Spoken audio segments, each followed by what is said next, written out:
usual, but I finished the Shadows of Rose thing, so I just need to do some pictures for that, and it should be good and ready. It looks like we're live. Hello, everybody, and welcome back to what I'm hoping is part 6 of Bug Fables. We are back in the cave of that place for like the 4th time, and we got topics this week, so I got stuff to talk about this time. This enemy is just countered by, V is countered by this enemy because it has 2 points of defense and she can't do shit to get around that. Yep, your multiple hits ain't gonna do jack shit to Buff Beetle, or whatever the fuck its name actually is. So I had a couple of lighter topics in mind to kind of quickly go over because I found them kind of interesting during the week. The first one I didn't really get into. I thought it was kind of an interesting idea to talk about. Was it was related to some hype or something coming around Final Fantasy 16, and someone said that someone within the chain was actually considering in the near future to stop giving Final Fantasy games numbers and moving back to word subtitles, and I thought that was kind of interesting considering it's been going on for so long. I know it fundamentally doesn't matter, but like, I mean, has Final Fantasy really been going on for so long that their numbers are getting irrelevant? I don't know. I think, like, if you wanna you wanna have a I'll get rid of that. If you want to, in my opinion, if you want to keep numbering Final Fantasy games, I don't see any issue with that. Do you think they would? I mean, Final Fantasy has been able to come up with some like ridiculous subtitles, like that that one that recently came out and might have gotten shut down by this point. I can't really remember, but wasn't there like a game attached to like the Final Fantasy VII chronology that came out recently, or was like the game that was like somehow the prologue for the whole series called like Final Fantasy whatever the First Soldier? Like, I remember they had like a really long subtitle. Well, recently, for Final Fantasy, let's see, there would have been, I might have at to. one point, they did a remake of Crisis Core. I might have to Google this because it's really annoying me. I don't even know if this game came out a year ago.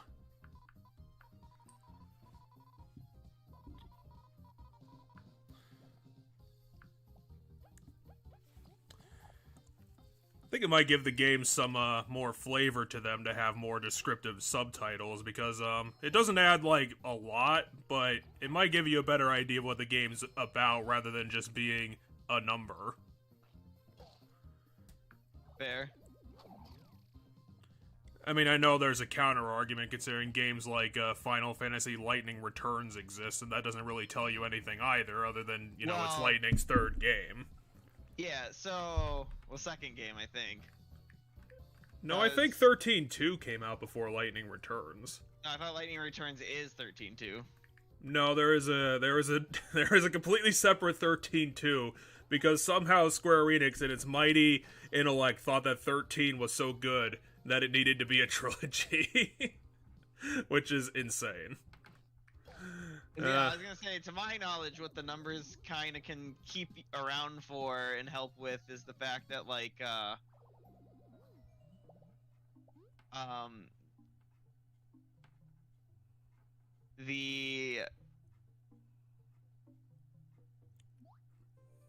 sorry, I'm focusing on exploring, but, like, it helps you, realize whether this is a whole new world, or if this is, a whole new world, or if this is, like a new, a new world, so, or a sequel. Because, like, if the game has Final Fantasy VII in the name, you know, Final Fantasy VII Remake, okay, you're like, okay, that takes place, or Final Fantasy VII Crisis Core, right? You know that this game takes place in Final Fantasy VII worlds. But if it has a different name, then a different number, then you know it's a different world, right?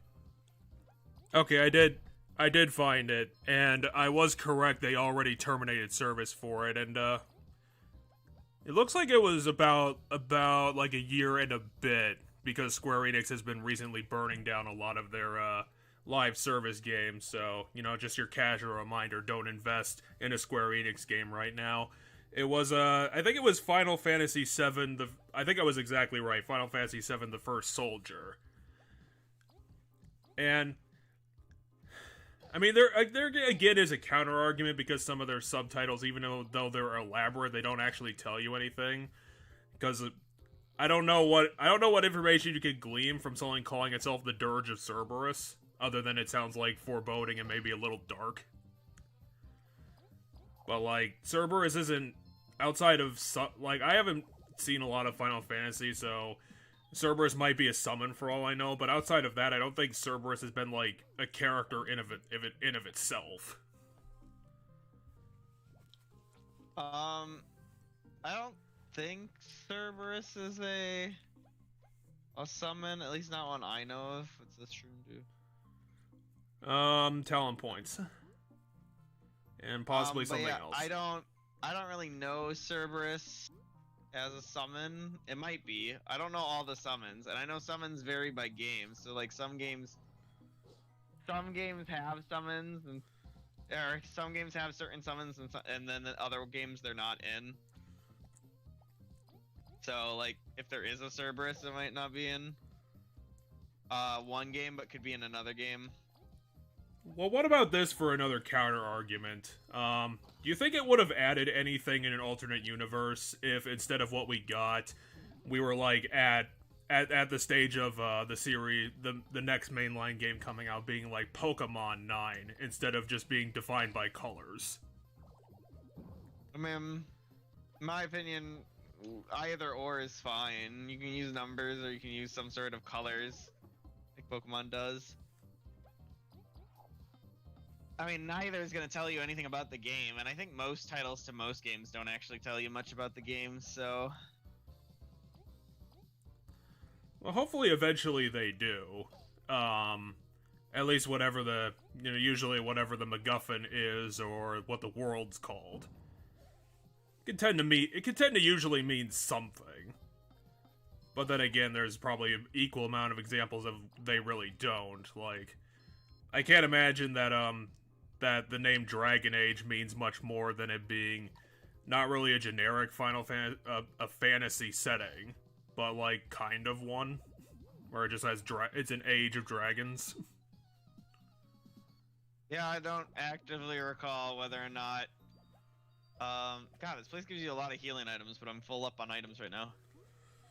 Yeah, the enemies really aren't causing me a lot of problems.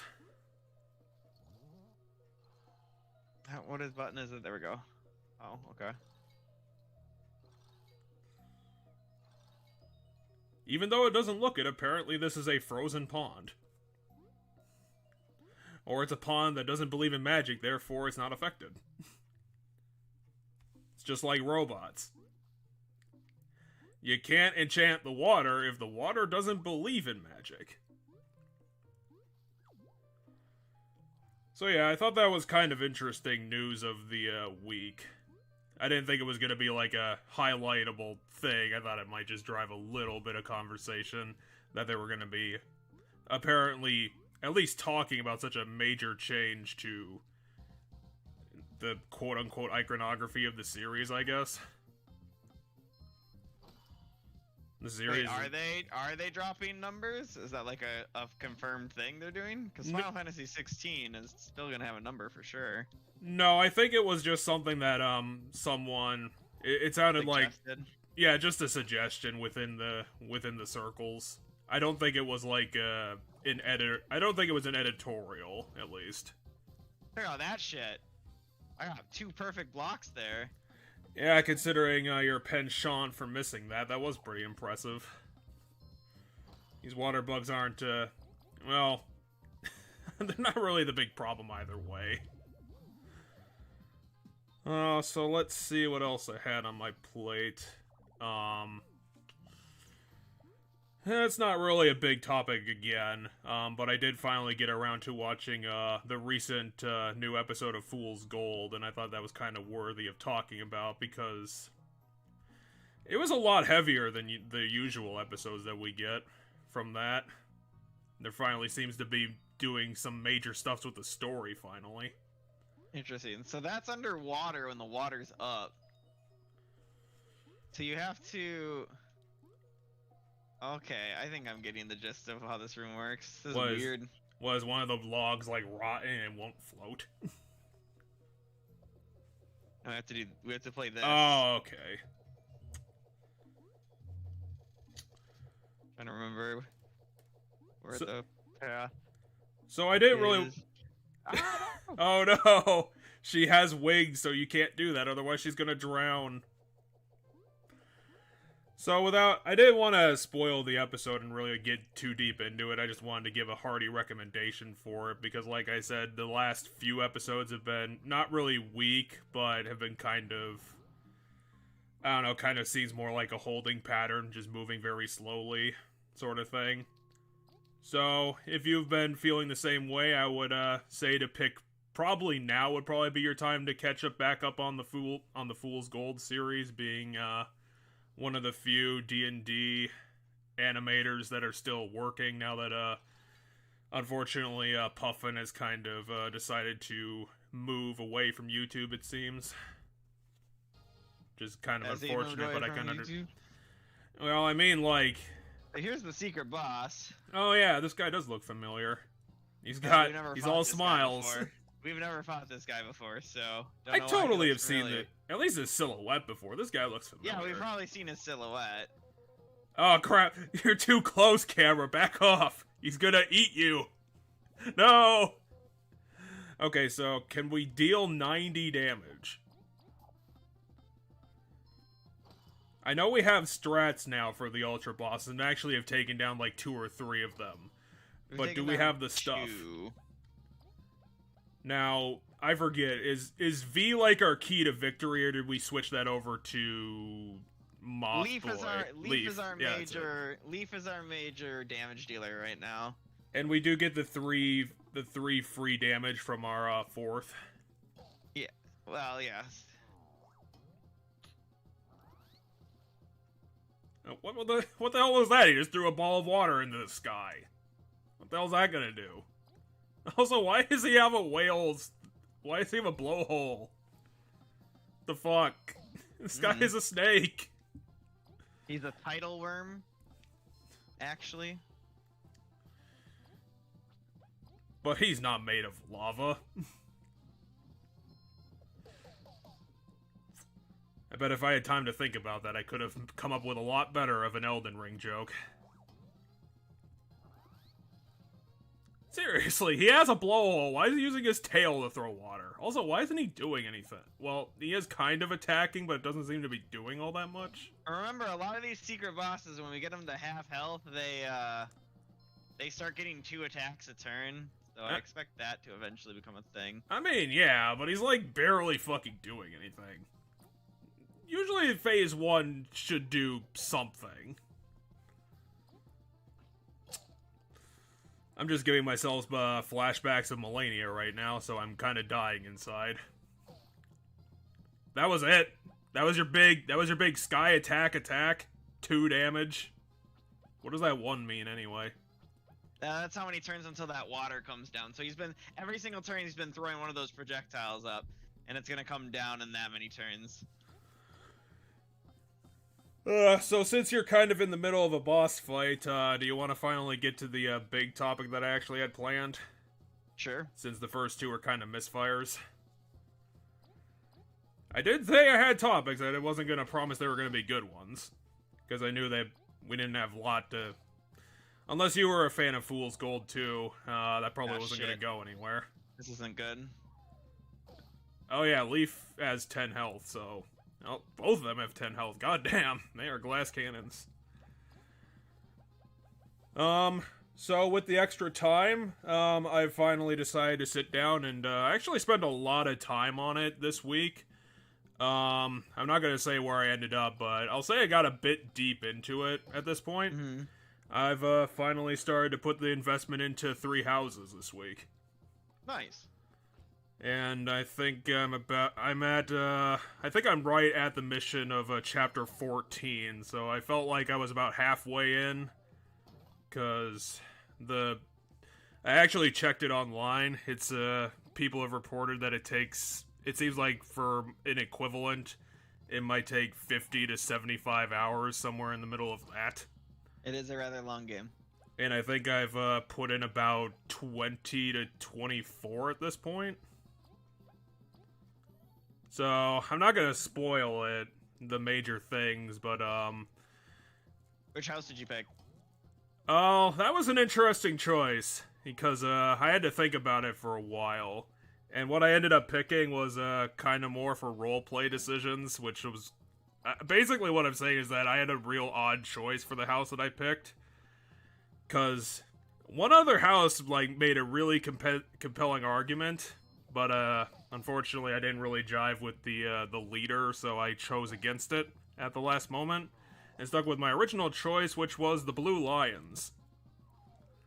I decided to go with Dimitri's house. And, Dimitri's house definitely does not have the most compelling class. I think Dimitri's house... I think the Blue Lions has the longest route, though. I picked his house more for Dimitri, and like I said, I kind of picked it for a weird reason, because I kind of put myself in the boots of the new professor, and being like, okay, who should I choose to lead, like, as an educator? Mm-hmm. And Edelgard's class made a real good argument for me picking them, but like I said, I didn't really jive with Edelgard herself very well, because she was very bossy and very pushy. So I felt like they kind of had a handle on things. The problem with Dimitri's house was that they do not have a lot of personality between them, and not a lot of gimmicks in comparison to the other houses. Well, who's all in that house? Let's see here. You have Felix, who's very try-hard and angry. You have Dimitri. You have Dedue, and Dedue, who's very quiet. Dedue had an interesting backstory, but he's a very boring character. The problem with... I like the healer from Blue Lions. Well, the problem I had with the class in general is that they kind of have that typical Fire Emblem-esque character where they're all like they're all like consistently happy all the time, and like, you know, nothing can bring them down. They're like all about friendship and shit. And so many people are just like, I want to be the helpful person, and to me that's very boring. Mm-hmm. And that's kind of the reason why I picked them, is because I was looking at these guys like, you guys are all super dull and have no idea of the real world around you. You are the perfect people that I'm gonna frickin' like teach through life and actually grow up to be like sensible people with maybe a personality. And that's why I ended up picking the Blue Lions. Because I like the class good enough, but I would probably say Claude's class is probably the best one. But like they're already basically ready to go, so I didn't feel like I would be able to contribute all that much to their development. Whereas like Dimitri's class is like the perfect like clay, where they have like no experience, they have no idea what they're doing, and I could like I will mold them. In hindsight, thinking of it, yeah, I do think a large number of characters in like the more flat or like less compelling of the characters are from the Blue Lions. I feel like Mercedes. Mercedes is pretty cool. I will say that, you know, she's not like my waifu or anything, but Mercedes at the beginning was probably a big reason why I ended up picking the Blue Lions too.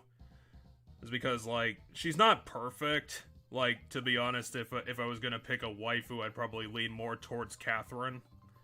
Because she's got an edge to her, but she's also she's exceptionally skilled in comparison to everyone else. Which was really nice, because I learned recently, I was actually having trouble, like, a lot of problems recruiting the other house members into my house. But for some reason, like, recruiting the teachers was absurdly easy. Like, I got, like, all the ones that I wanted on my team.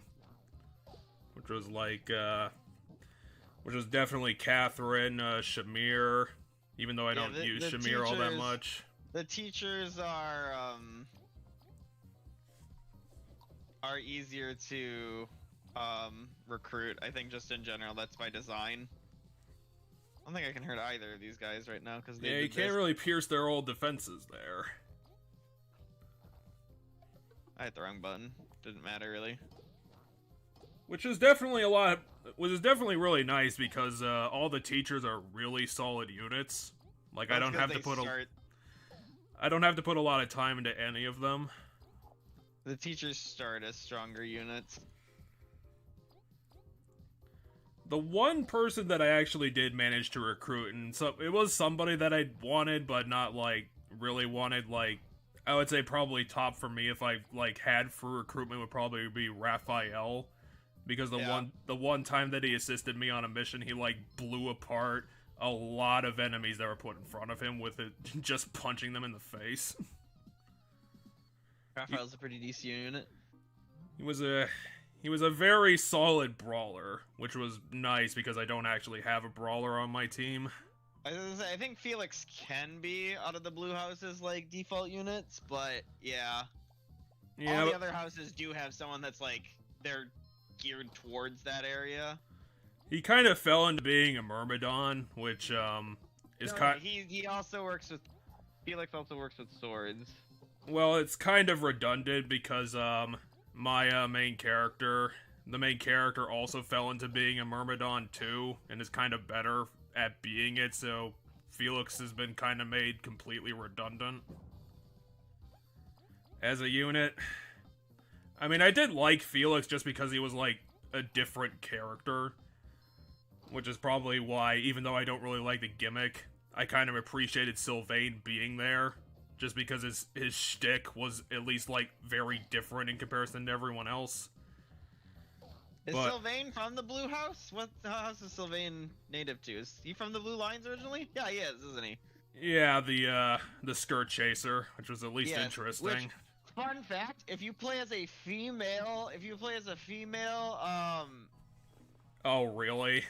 If you play as a female Byleth, you can recruit him instantly for free. Oh, wow. Like, there is nothing you need to do to recruit him. You ask him to join, and he's like, "Yep, I'll be there." I wish there were other characters like that because for what it is, that I think has a unique thing like that. For what that is, at least like you get Sylvain as a decent unit. Like yeah, he's built towards cavalry, if I remember right. Right now, he's kind of. My brain's saying I didn't put him on a horse, so I think he's like some sort of warrior or something. But you can make him whatever.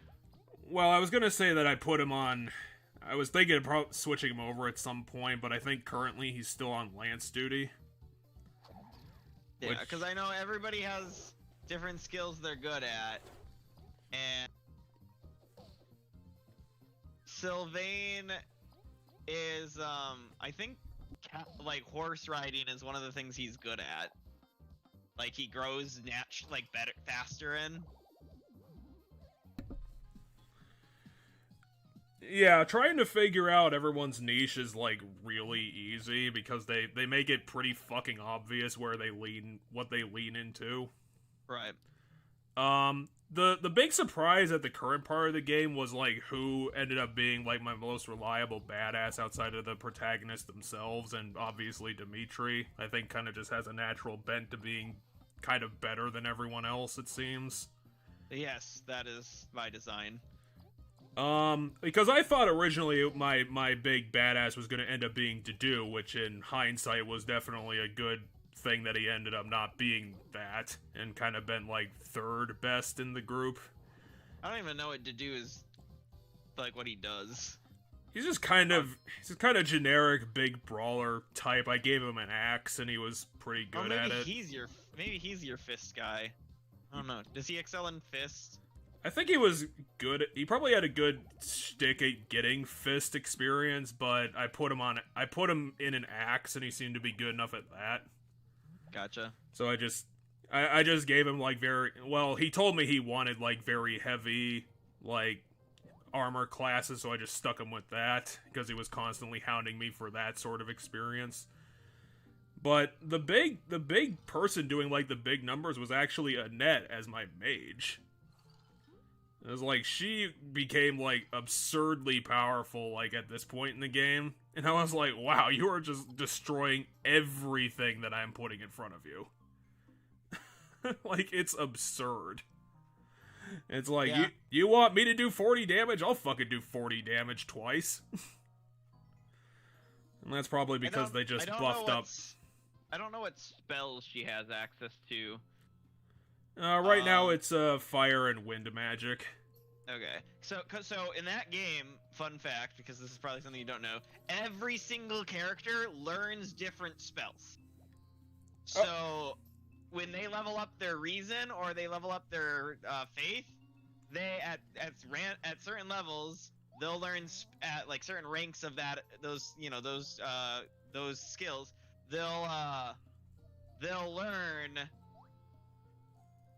They will learn new spells, and some characters are just innately better because they get the best spells in the game. The characters who get dark magic are just like innately some of the best. I don't think you have any dark magic users in blue lines. Like, I don't think any of the blue lines characters can learn dark magic. Lysithea gets the best, like, she's the best magic user in the game. Lysithea. Oh, poo. And then who else is really good?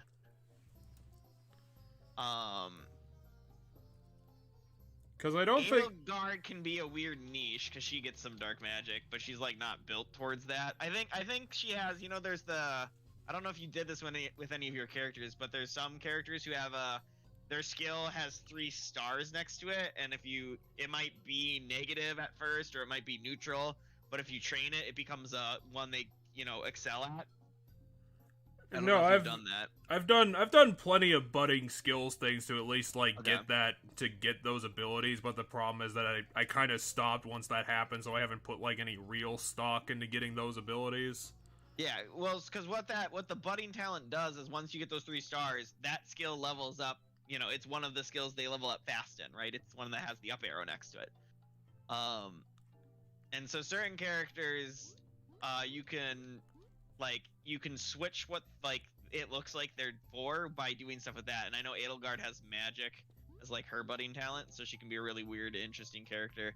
And then if you have the DLC for the Yuri's 4th house, really interesting character. Yeah, Yuri's a really interesting character there too. I didn't know if I was gonna bother with the DLC. It was gonna depend if it was gonna be like some sort of like side campaign tied to this house in the basement, or it was gonna be like a DLC that just adds the house to the regular game.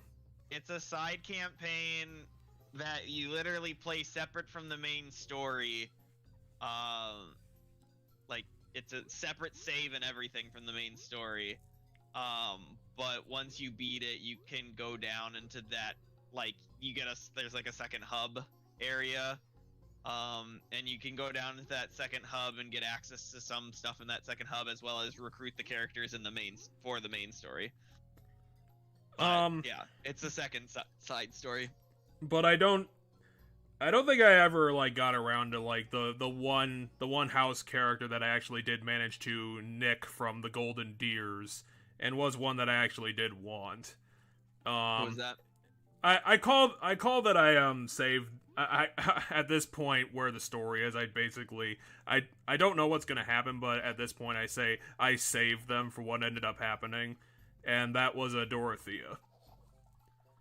It was I really like Dorothea, and I wanted her to put on my team, and considering how many problems I was having recruiting anybody, I was just surprised when she was like, yeah, I'll join your freaking squad, you got enough points now. I was like, wait, what?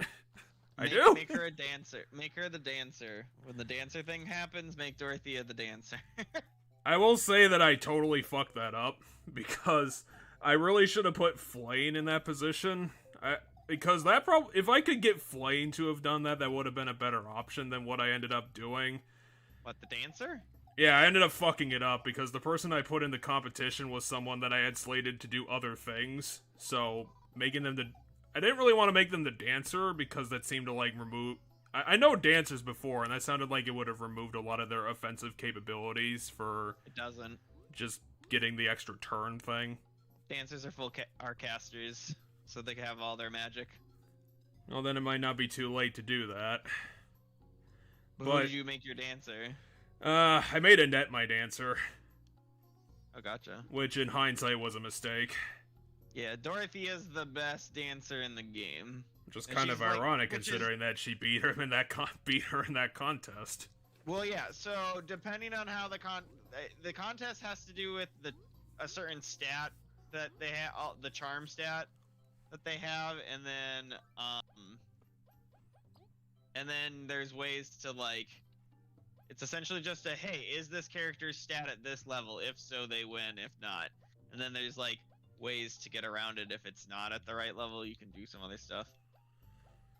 All right, what are all these side quests we have? Nectar, the critters. But yeah, if she gets full cast, then that would probably be something worthwhile to look into again. Because you get casting in sword. Because Annette's whole bit is being the best caster on the team. So there is reasons to decide whether you want her to be, potentially be something else. Because there are caster classes that get double their casts. So like the number of times per battle they can cast the spell, they get double it. Dancer is not one of those. Whoa, poo. Although I mean, if it's just double numbers of spell, that doesn't sound like it would be too much of a problem because she has like 4 spells, and they're all pretty decent. Because she has access to Cutting Wind and Sagate, which are pretty hefty spells. Yeah, the spells that are really good are like Seraphim and shit, where you have very limited number of uses, but they absolutely destroy monsters. I don't know if any of your characters get Seraphim. That's nice because that would be nice because Seraphim is such a fucking bonker spell.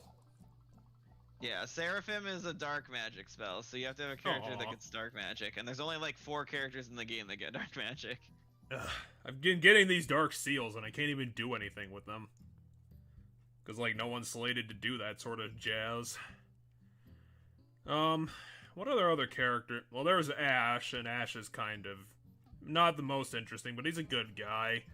Just kind of idyllic and being like, I want to be like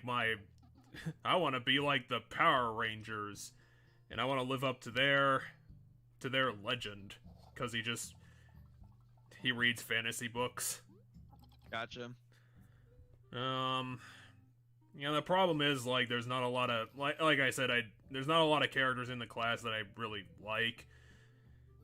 The problem with Mercedes is what they decide to do with their voice acting, and like it's hard to listen to because they made her really, really squeaky. It's like she's high pitched and then they put a falsetto on top of it. I don't recall that, but it's been a while, so I don't know. Seteth is a really boring, and I'd like to ignore him, but he's one of my limited Wyvern riders, and I kind of want him to keep being good, so I have to use him. Wyvern riders are one of the best classes in the game. Yeah, it was nice when Ash became, for a second, a Wyvern rider. I think he got out of the class at this point, though. I will say the one thing is that when the thing happens, they do. It doesn't make 100% sense, but they do progress your characters a little bit in between the thing that happens. Mm-hmm. I will say that it was hilarious that, it wasn't hilarious, but it was pretty funny when Dimitri just became Sasuke and lost one of his eyes. You're correct. Dimitri is Sasuke. He edged up, like, a lot. Which was, he actually legitimately edged up because he's been spending, probably, about a year and a half just, absolutely butchering anyone who, comes near him. Kind of, yeah. The problem is because this is a Fire Emblem game, they don't show it. It's just all dialogue being like, "Oh, this guy's like the most brutal fucker we've ever seen," and then it's like when you see him, there's just like 3 dead guys in front of him, and they're just like they look completely fine. The way they talk about it is like he's just cutting up people's heads, he's chopping them into Swiss cheese. You know, he's got a collection of their legs. He's like. They make him sound like he's really fucked up now, but it's like, it's not even close. It's all tell, don't show. I haven't played the Blue Lion story, so I don't know quite exactly what Dimitri's like at that point, because, you know, you don't spend as much time with him if you're playing the other classes. So, like... Well, he did skin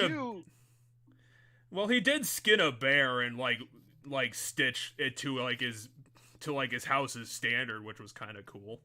Yeah, because that's his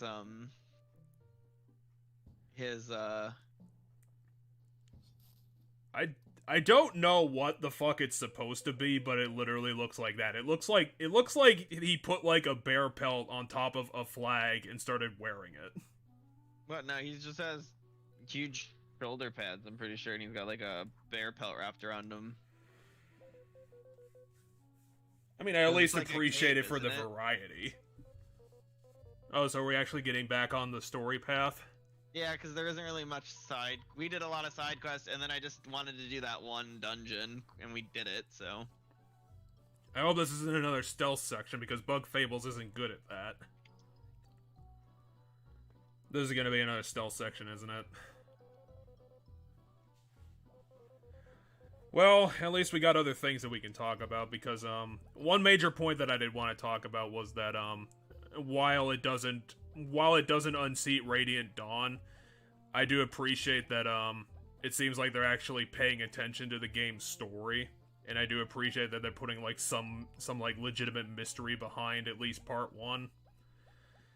Because, I didn't know where they were gonna specifically go, but the way they were setting it up, kind of obviously, is I was wondering if they were actually going to have the balls to go through with like, oh, are they going to be making Rhea the bad guy because they're like making the church you're working for seem all totalitarian and like fucking unreasonable all the time?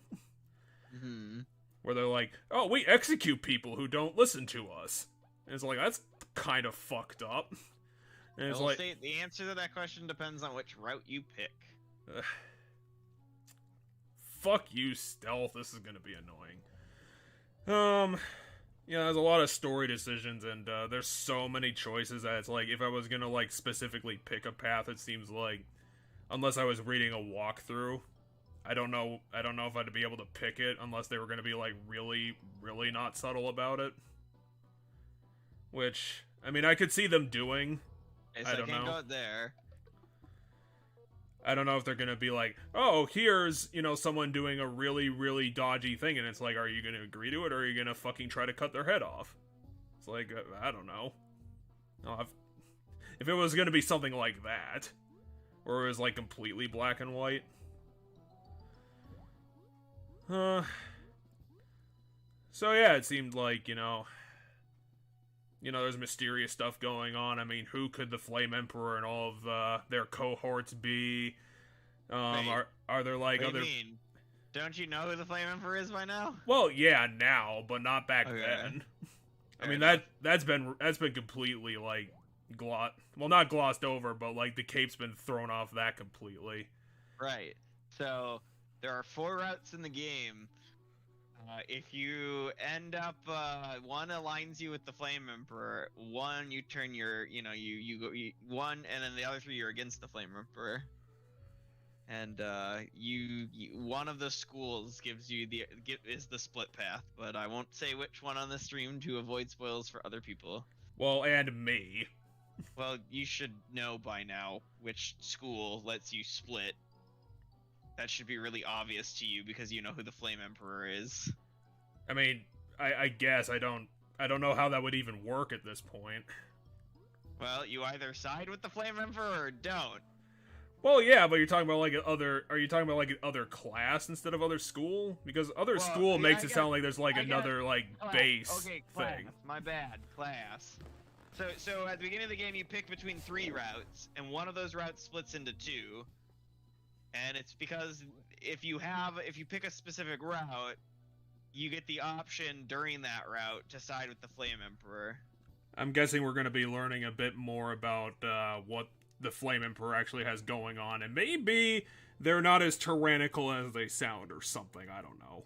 Like there's some sort of justification. Well, I'm going to imagine that the justification is probably going to be the obvious thing. Is like, hey, we found Rhea, and now she's secretly evil. Who could have predicted that from happening?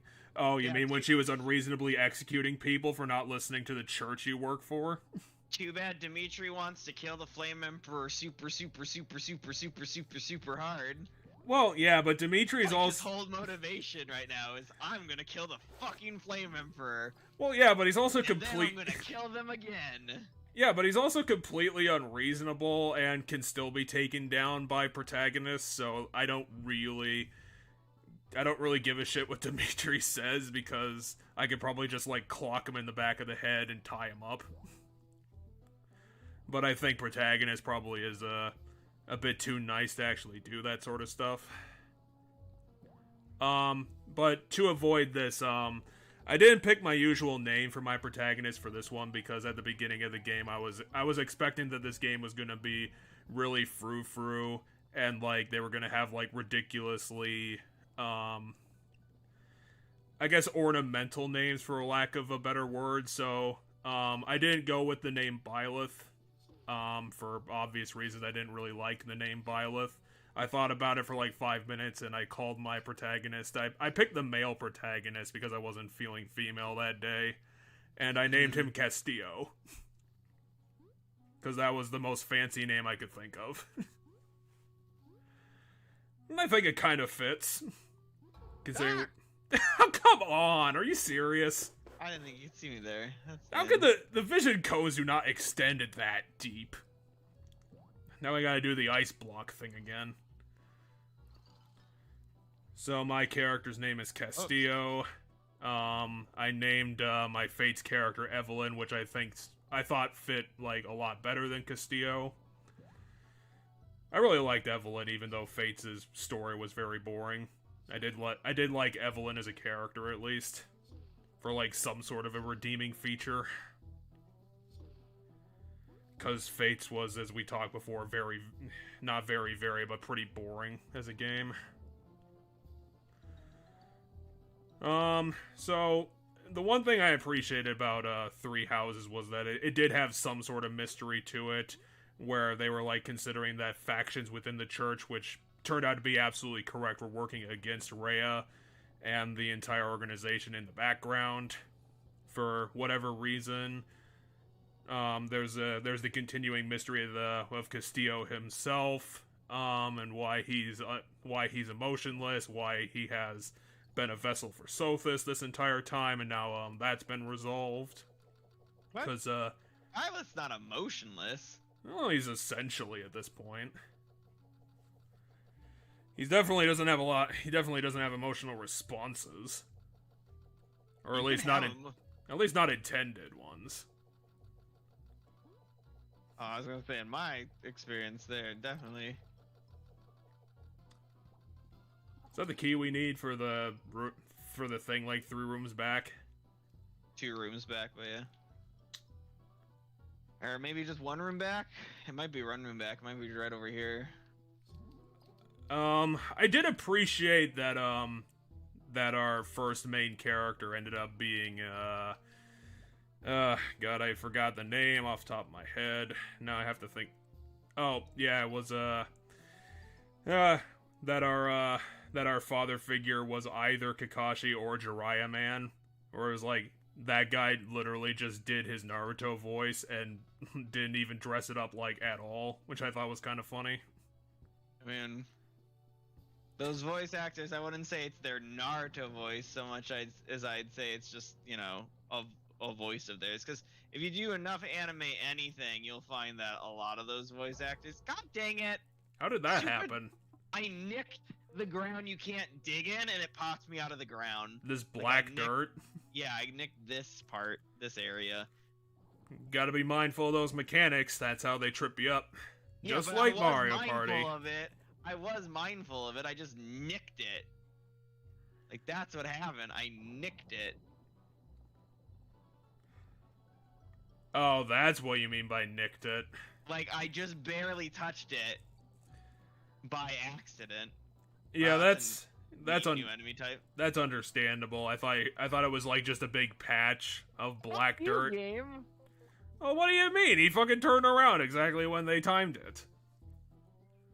Yeah, I mean, but like, I immediately walked over to that switch when he walked away from the switch. So like, in the time it took me to walk up to the switch and hit it, he turns around? do you have iframes for the digging? Like when you started, or do you have to be in the ground? I wasn't digging. I hit the switch next to him and then he immediately turned around, but I'm pretty sure I have to hit the switch. So here's what I did, right? He walks away, I ran up, I hit the switch, and by the time I like turned around, like started walking back, he fucking turned around already, apparently. Anyway, whatever, we made it. Well, hopefully that's the end of the stealth section, even though it wasn't exactly all that bad. Just pretty dull. But yeah, I mean, before they rip the blanket off it, they make it really obvious who the Flame Emperor is going to be. And you probably could predict it, like, even probably before they essentially reveal who it is.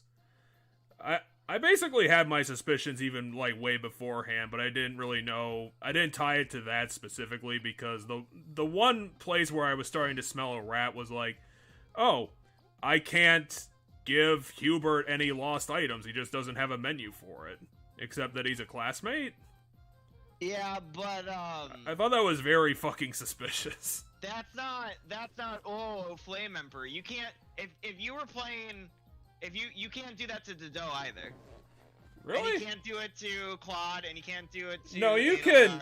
No, Dodo you can give lost items back. He has a menu. You can, because you picked his house. Yes. But if you picked Golden Deer, you can't. Huh. My point is every royal guy has like a sidekick, and you can't give their sidekicks. You can't recruit their sidekicks, and you can't recruit. You can't recruit the sidekicks, and you can't recruit the main ones. And I think the Golden Deer kind of don't have a sidekick, but it's like kinda Hilda. But there's like a specific timing, and you can recruit Hilda if I remember correctly. So it was just a big coincidence that ended up like doing something. Well, yeah, to you, that seemed like a hint, but in reality, it wasn't a hint because if you picked a different house, that you would have found that same thing happening, just elsewhere. Well, I mean, there would have been a good reason for Dodo not doing that, except it would have been a lot more innocuous. Well, it's just that they're both loyal to their leader. Well, yeah, but there's a story reason why that's probably the case. Maybe not. Maybe the developer's not putting you into a position where it's a dick move. I mean, I'd be pretty annoyed if I recruited Dodo and then the thing happened to him.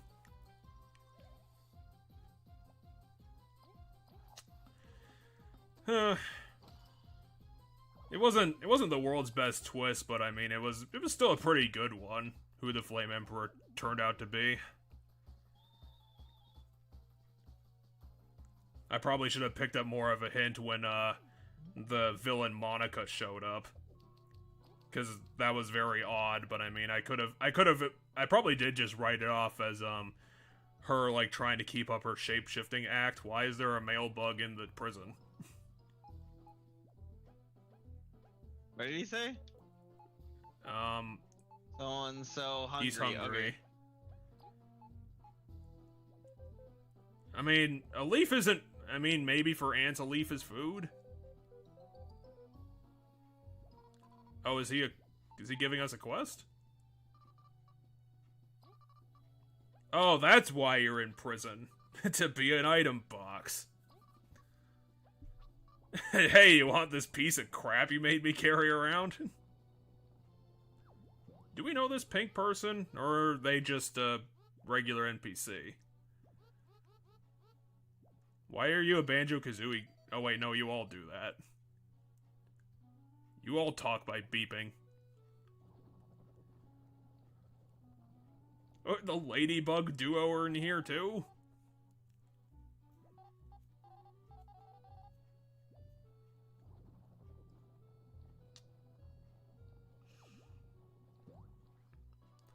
I guess the other thing I wanted to talk about is that it seems like the game has tons of options, and that's kind of one of Three Houses' big problems at the beginning of the game, is that they fall into that trap of throwing way too much stuff at you all at the same time. That like at the beginning, it's hard to like parse all of the like features they throw at you about what classes do, getting your handle on group tasks, on all the characters that you, and what stats you need to put into them, and it's like just a lot of stuff. Not to mention class mastery for talents that you can carry over, skills you can carry over, and all that jazz. But yeah, I can kind of get that. But I will say the one thing that kind of saves it from that being an actual problem is that, I don't know, I would figure it's probably going to change in, like, part 4, or if they're going to do a part 3, or whatever part it's going to end up ending on. But right now, the game is still, like, for, like, other Fire Emblem games, comparatively really easy. I mean, that's because, just like the later in the series you're gonna get, games just gonna be easier. Yeah, but it's like that thing where it's like, they give you all these options, but it seems like whatever you end up picking, unless you're like not even like thinking at all, it seems like the game is still so easy that it's like, you're not going to be able to like screw yourself over with your own decisions. Depends on the difficulty you're playing, I guess, but yeah. Well, I'm talking about this from like the normal difficulty at least, which, you know, yes, if you're I'll agree. If you're gonna be playing on hard, then I would say, you know, you have to be on your own lookout for that, because I mean, you picked hard. There's a difficulty past hard. Yes, there is. Is it actually called impossible? I think it's called Nightmare. I don't remember. But Fire Emblem games, I know there's hard. Then there's like an even stronger.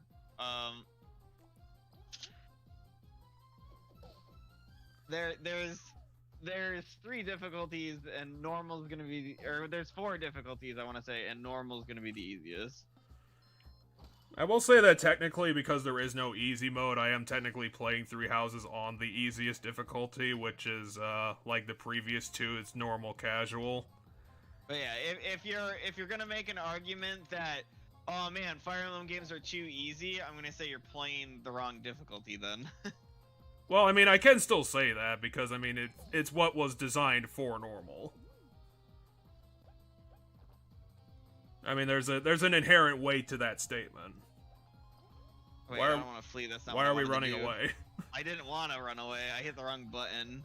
Oh, what? We can't teach our 4th friend to fly? Why is that exclusive to just, V? Is it because the game is racist against plants that can walk? I will say one thing is, like, it's not as dark as Radiant Dawn, but like, the whole story around Dusker is completely, like, brutal and ridiculous. That's pretty hardcore, to be honest. There's a lot of things that I think are pretty interesting and dark about Three Houses. I don't know how far you are past the thing that happened. I think the next mission I'm about to go on is the Adrestian Empire, which has managed to somehow take control in 5 years, like 70% of the entire continent, which is crazy. They've managed to re-circle Garreg Mach, and now are threatening to invade again. And it's called the Delusional Prince, and Dimitri's going crazy. Like, crazier than usual. I think this is just, like, the mission after, like, we fixed up Garreg Mach and put it back into being a base. Oh, we can finally see... happenstance, when we finally find out something about the Power Rangers, it turns out... that Leaf needs a helmet. Leaf kinda looks like the blue one. I don't think the yellow one looks really anything like V, but... Well, I mean, it's just that he's short. Well, V's she, but yeah. Well, yeah, but I'm assuming that guy is a he. Yeah, you know, it's just a bug ranger. Well, we don't know this character. It could be one way or the other. If it's based off the Power Rangers, the Yellow Ranger is a girl. I'm a janitor who loves anime. You want to talk about it? Power Rangers isn't an anime. It's live action. It's some sort of like Japanese or Chinese take on some sort of genre. Yeah, it's superhero show, but it's still live action, so it's not anime. Well, isn't it just like, you know, based off of like Godzilla movies? No, I mean, no, not really. It's kind of its own genre, because the genre is called Super Sentai. Or, I want to say maybe it's just called Sentai, because Super Sentai is just the Japanese name for Power Rangers. Like, we say Power Ranger, they say Super Sentai. But the genre of, like, the masked hero, like, that Power Rangers and stuff, is the Japanese take on American superheroes. And it started, I want to say it started with, like, Ultraman, which did do kind of stuff similar to, like, you know, Godzilla and stuff, and kind of, like, evolved from that. But, you know, now it's more superheroes and stuff like that. And I want to say it started with Ultraman, but Kamen Rider was also pretty early. And it's just this masked hero motif that Japan has. And you have to put them on a motorcycle by law. Yeah, yeah. Kamen Rider made the motorcycle motif, and the fact that they always have to ride something, because Kamen Rider's that way. He has a motorcycle, and yeah, and then there's always like some, depending on the show, there's, you know, there's always like a Megazord kind of deal so they can fight the giant things. But like, I don't think Kamen Rider, at least the Kamen Rider stuff I watched, I don't remember anybody becoming giant. I think it was just normal sized enemies and monsters that Kamen Rider would fight. I mean, it could be normal size just because, like, everything in Kamen Rider looks completely ridiculous. Right, but my point is, it's not like they're fighting, you know, Megazord style, you know, where it's like they're bigger than buildings, you know. Yep. Because in Power Rangers, like, they'll fight, the monster guy will be running around doing monster guy stuff, but then at the end of the episode, when they finally like beat him, like, on the ground, he'll be like, nah, this isn't it, and then he'll grow gigantic, and they'll be like, ah, shit, and then they'll call the Megazords in. And then they'll fight him with the Megazords. That, like, always happens in Power Rangers. So they, like, fight, the enemy starts being, like, human size. They fight him. And then, like, the guy always goes, like, no, I'm not gonna go down, nah! And he grows giant. And then they have to call in the Megazords so they can have a Megazord fight. But in Kamen Rider, I think they just fight. They fight with bazookas and lasers and kicks to the face and whatever else they can think of. Yeah, they fight with punches and kicks that cause sparks to fly off. Which is cool as hell. Yeah, which is what Power Rangers and Kamen Rider both do, is like anytime like you land a punch, sparks fly out of the enemy. Yeah, Power Rangers is just one of those things I really can't go back to. Because it's just a bit too silly. I was gonna say, I'd have to go back. If I would go back to watching Sentai stuff, I'd go back and watch Kamen Rider again. Just because Kamen Rider is designed for an older audience than Power Rangers is, I think. Cause it, like, you know, I know more, like, there's swearing and stuff in Kamen Rider, but at the end of the day, it is still like you're watching Power Rangers. Hey, we got another Waski. Well, we did find another giant locked door earlier. I'm surprised that we just had to, like, assuage this guy by talking about anime for 2 minutes, and he's just like, hey, do you want a key to my office? What, is he selling us stuff? He. Oh, that's a woman. Yeah, that's a woman. She sleeps in her shop? Well, I mean, we can afford it. We apparently are rich. Well, yeah, we're rich because we were the card king masters. I mean, that's 7 HP and 7 mana. That's pretty good.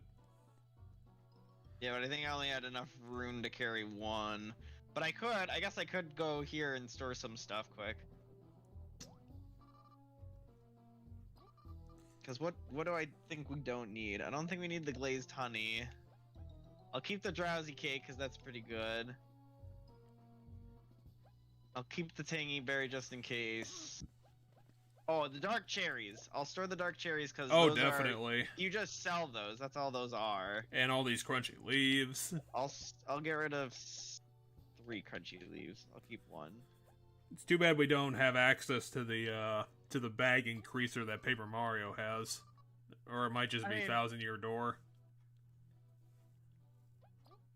When we leveled up a couple levels ago, or like a level or 2 ago, we got increased inventory. So it comes with levels, just certain set intervals. The game goes, hey, you leveled up to this level, now you get I suppose that's a bit less annoying than the alternative, where you just have to find a key item somewhere in the world. How do you have so much stew? Did you bake that entire box of water? Is there anything else to mention about the game? I'm sure there is, I just can't think of anything right off the top of my head.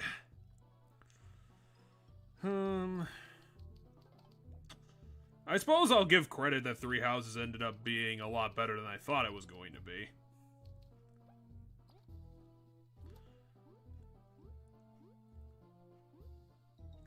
Because I thought it was going to be kind of, at the beginning, I thought it was going to kind of end up being a little bit more average than, you know, kind of like a good game for, like, the common denominator, I guess. Where it's like, where the game would be, like, pretty good, but not, like, the best thing ever. I'm enjoying it, and I do appreciate that there was, like, a legit story to it with, like, some stakes. Not super interesting, but, like, more interesting than usual. Where there, like, being a mystique behind the scenes. And interesting characters. I mean, the story changes depending on your route, too, so... I could definitely believe it, considering it's a very ambitious project they put themselves on. Really, your General Ultimax?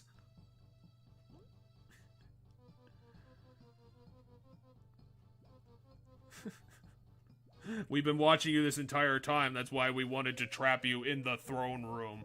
We wanted you to get this far for some fucking reason.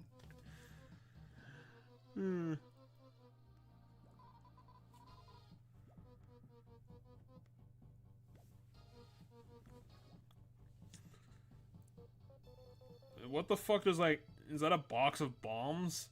Yeah, I think so. I mean, not to, like, critique him or anything, but I wouldn't really take cover behind a box full of explosives. It seems a bit like a bad idea.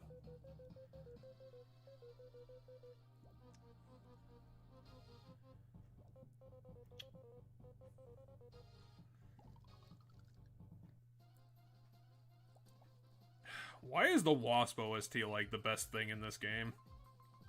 One of the best tracks. Of course. It's not even like a drill. It's like just shields in the shape of a drill. Well, they probably put it together. We'll see, and then they'll dig underground and drill. Like, I'm very interested to see him do that because, like, those things look two-dimensional. So it makes it look like that's impossible. Well, he's gonna put them. They're 2 halves of a drill, so he's gonna put them together.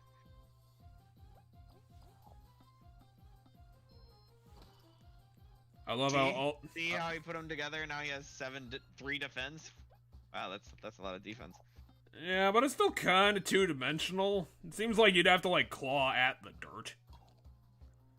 Jeez, that is a lot of defense. Was that a sleep bomb? It was. Well, unfortunately, that kind of put you in a hard spot.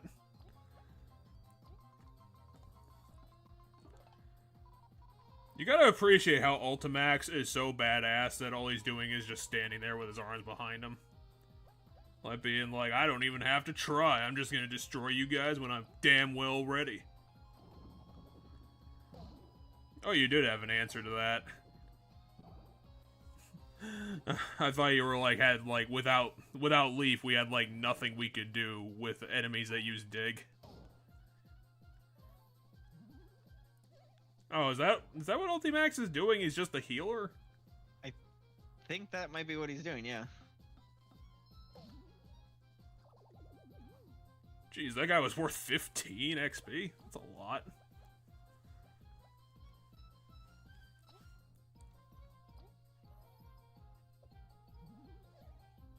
I didn't realize that was for the entire party. That ability is amazing. Well, it's 6 mana for 2 HP each. No, 2 HP each for multiple turns. Really? Yeah, that's what that two timer is on all of our guys right now. God, we cannot get in on this guy because of that 3 deef. We're gonna have to kill the shit out of Ultimax. Unless you got like some sort of piercing attack on you.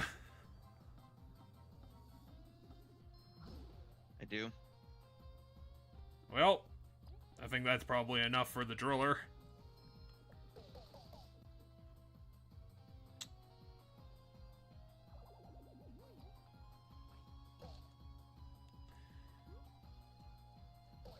Are you serious? That's the fucking fighting technique of a dork. Look how scared he looks now. Yes.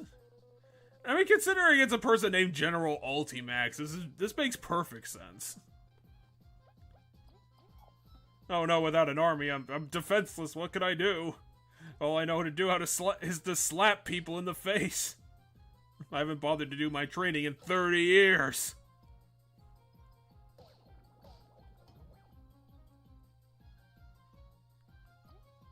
Can we just let this guy go? I don't know if we need to kill him.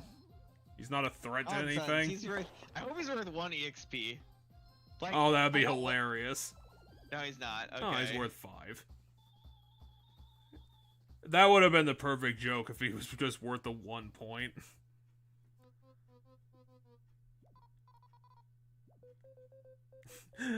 Just get over the fact that I killed your buddies. Now, somehow your head is in the ground. He says this isn't the last you've seen of Ultimax. Maybe we should kill him then. Although, again, he's probably not a threat to it. Well, how do we know the queen isn't just going to decide to kill us? How do we know that the queen isn't ultra powerful? Oh. How? How are you the queen and now... Oh. So you're not the queen anymore because, like, a fake king happened.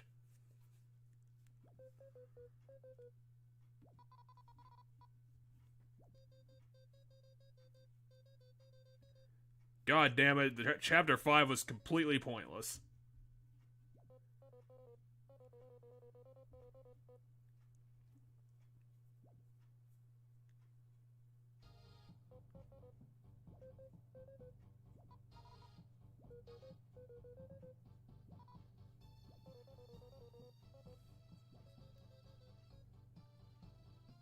So, are we gonna be doing chapter 5 and 2/3?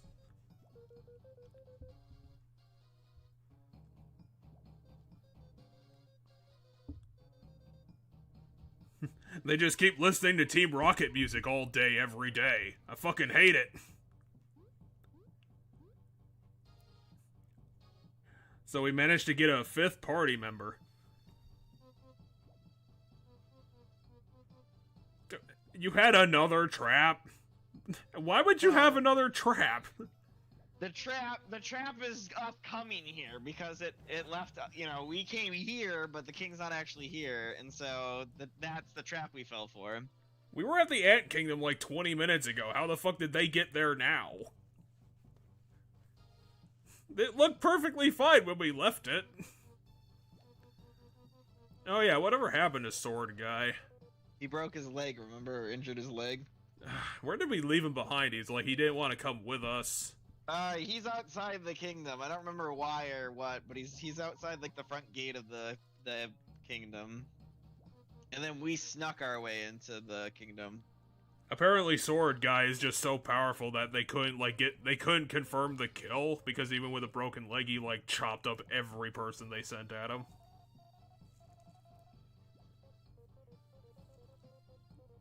I'm guessing that's Sword Guy. Yeah. See, the kingdom's fine! Did we get, like, double trapped?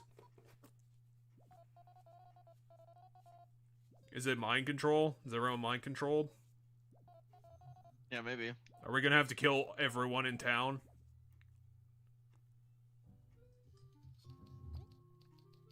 They didn't even, like, switch the OST. Everything's, like, perfectly fine. Yeah, no, the people are normal, so... So what the fuck is Maki talking about? Are the guards, like, evil now? Oh, you didn't want to talk to them? Oh, what's this guy doing? Why is he covering his face? He's afraid of something. Oh, someone beat up the guard? Beat up that guard. Wait, did this guy visit us, like, before we left? Yeah, so he attacked the kingdom at the end of the last chapter. We were able to stay off his attack. And then, but he managed to get some of the artifacts, which is why we had to go to the Wasp Kingdom in the first place. And then when we ran off to the Wasp Kingdom to stop him, he never actually went back to the Wasp Kingdom, and then he staged a second attack of some kind. But it's an attack where we're not quite sure how he managed to do it, because he didn't, fully attack the city like last time. So, how did we manage to stop him? I think Maki showed up, and we, like, outnumbered him or something. So, was his grand plan to come here and fuck up the place, and then we somehow stopped him, and he left, and then he just came back? Well, we left to go after... He stole some of the artifacts. We left to go get those artifacts and invade his country and, do what he did to us, but to him. And we had to go through the Poison Swamp and all the Poison Swamp adventure. Then we had to go through all of his kingdom. And then it turns out the, news we received that, he was in his kingdom, and that's where we would be able to find him and get the pieces back, was false information fed, false intelligence fed to our kingdom, so that, a bunch of the strong people would leave, leaving the kingdom once again open. Yeah, so I'm kind of just struggling to understand what his plan is, what's the point of his plan? To get all the artifacts. He wasn't able to get all of them?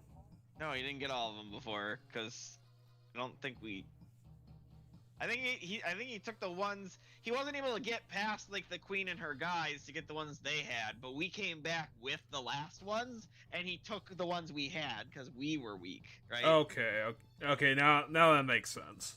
Because he took the ones we came back with. We came back with the last ones, and he took the last one. Okay, now this is starting to make sense. But he didn't take the early chapters ones. And yeah, he has, just like how Leaf has ice magic, he has fire magic, and magic is super crazy rare thing, so. Is that because he's wearing the Ice King's crown?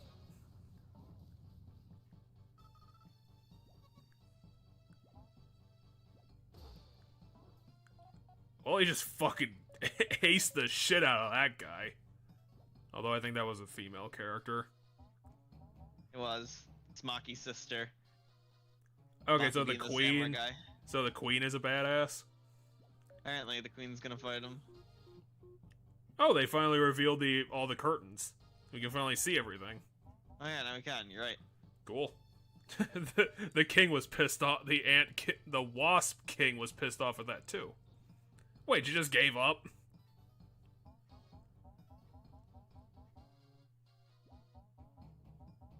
Well, let's just follow this guy and, get in the door when he opens it. Really? He just jumped out the window? I mean, he's a wasp, he can probably fly, but still, that's pretty silly. Well, the game's obviously not over. I don't know, everyone looks perfectly fine after being, like, KO'd.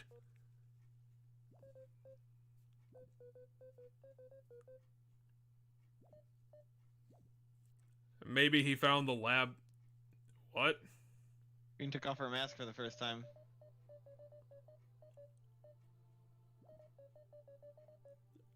Oh, I thought she was gonna end up being the bad guy. That's what I thought too.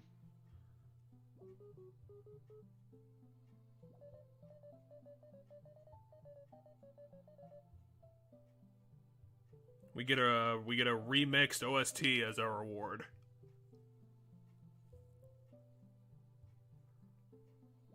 This is a new track. I don't think it's a remix.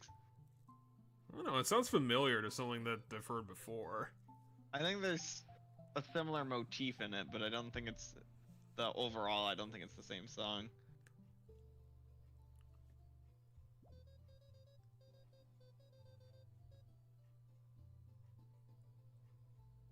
I mean, you technically still have it, Leaf. Or maybe he speaks in metaphors. This isn't Leaf talking. This is the queen of the loss talking. Oh. Oh, it is. She's the one moving.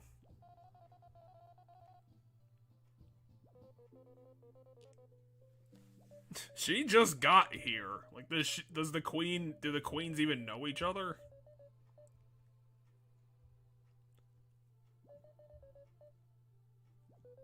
Okay, so chapter 6, 7, and 8 is gonna get us to the final place.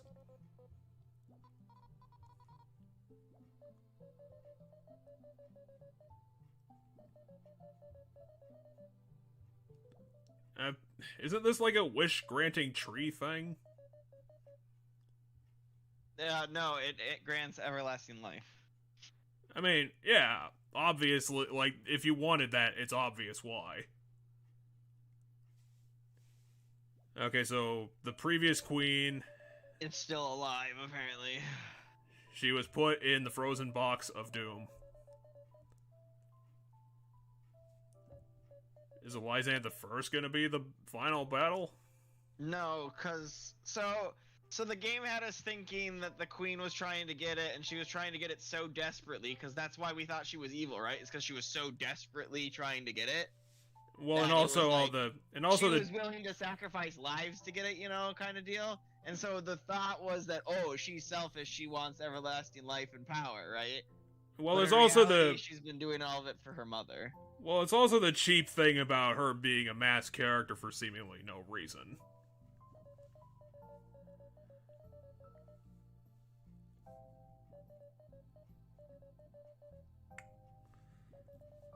I mean, for all I know, the everlasting sapling might bestow pure evil on whoever touches it or something. Could be.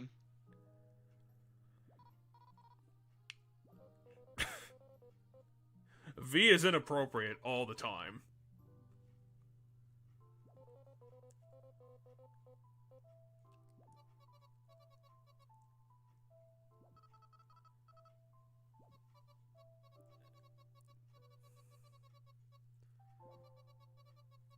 It's on the far side of the sandbox.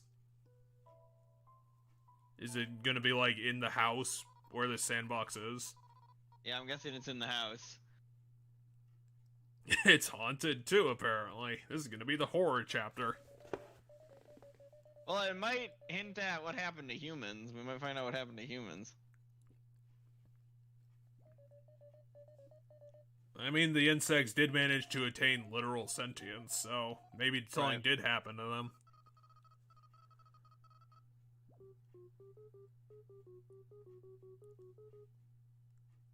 Well, now we have no boat. Chapter 6, go get the boat. Or maybe we can get an airship somehow, ride a balloon.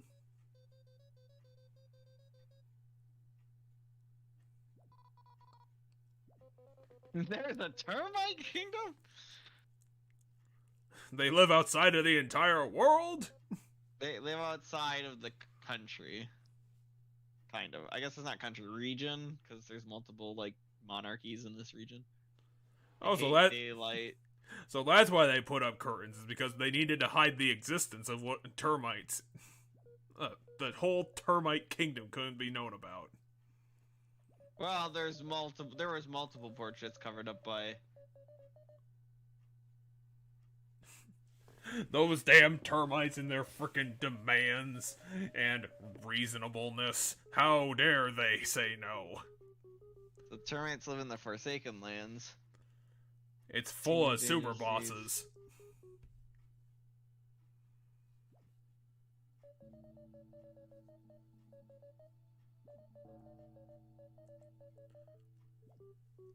Can't we just make the bees, like, build an airship out of a balloon? Can we stop going to, like, evil forests that try to kill us all the time? Yeah, can't we just go to the beach? rubber prison. It's a prison? We made a prison inside of a giant tire. The rubber prison is the only way to get into the giant's lair. Huh? I have no idea what they could possibly be talking about. I'd have to look at the map. How many different places do we have to go to? This is like the 4th new place. No, we've been to the Golden Path Tunnel before. Golden Path Tunnel is not a new place. We're so lost and we just started.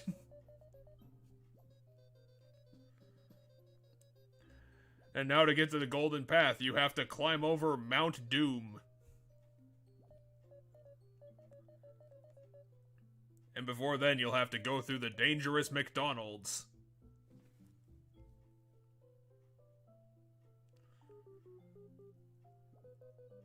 I thought she was gonna stay here. Why is she going? No, she's going. She's personally seeing to this. She didn't say she was staying here. She said she was going. That seems like a bad idea. Queen Lyra. Queen Lyra the Second and King Hector the Fourth, rulers of the termites. But yeah, and then we also have this one over here. This one's new. Former Queen of the Moss. That's the mother of the one we saved. She was holding a volleyball. And this was a window of Lysanthe II. Well, I'm sure that Cheddar knows what the hell you're talking about. I've forgotten completely. Which what? I don't remember. In the chat? I don't remember where the Golden Path is. Oh yeah, I do. Oh wait, it's the Evil Adventurers. It's the Dickbag Adventures, which as we already know is mostly Mathiva, because we've had Zast has helped us multiple times at this point now. You know, like twice or 3 times. Yeah, but he always does it when Mathiva's not around, and then says something about how we shouldn't tell Mathiva about it because she'd be mad that he helped us.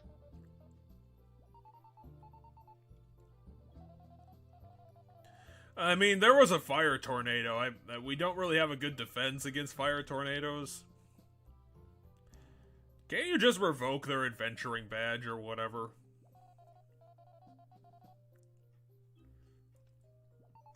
Why does the sister think that's funny? Because she doesn't like Mathiva. She's the one that told Mathiva to shut the fuck up.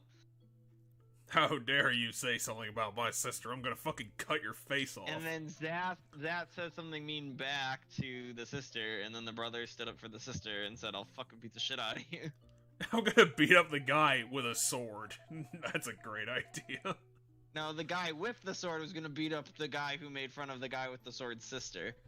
Yep. This is real dumb.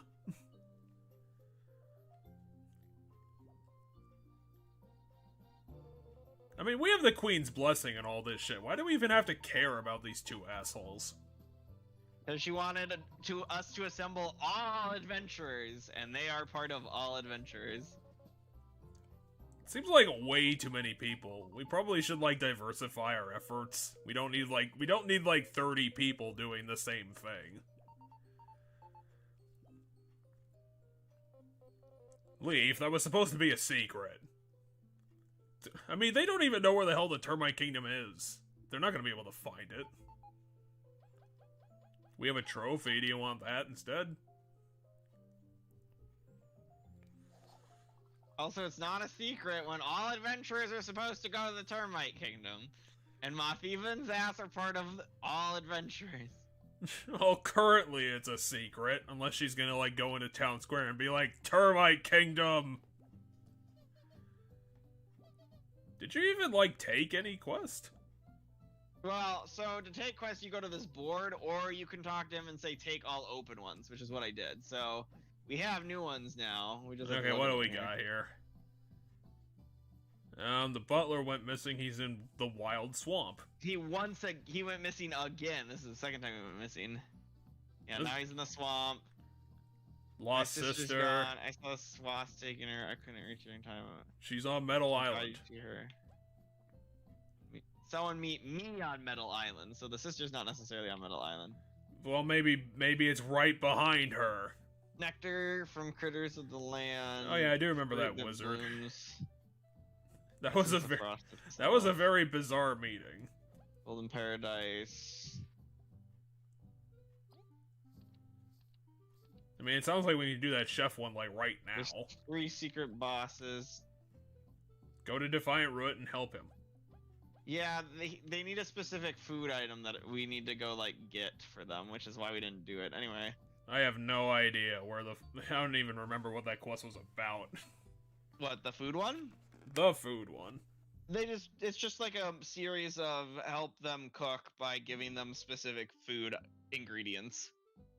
And so like we did the first one and then I didn't have the second thing they needed, and so I just went and did other stuff. Yeah, makes sense. After in a few, we'll return to our big topic and hopefully knock that one out, because it's probably not going to be good enough for like a 3-part deal, but 2-part might be just enough.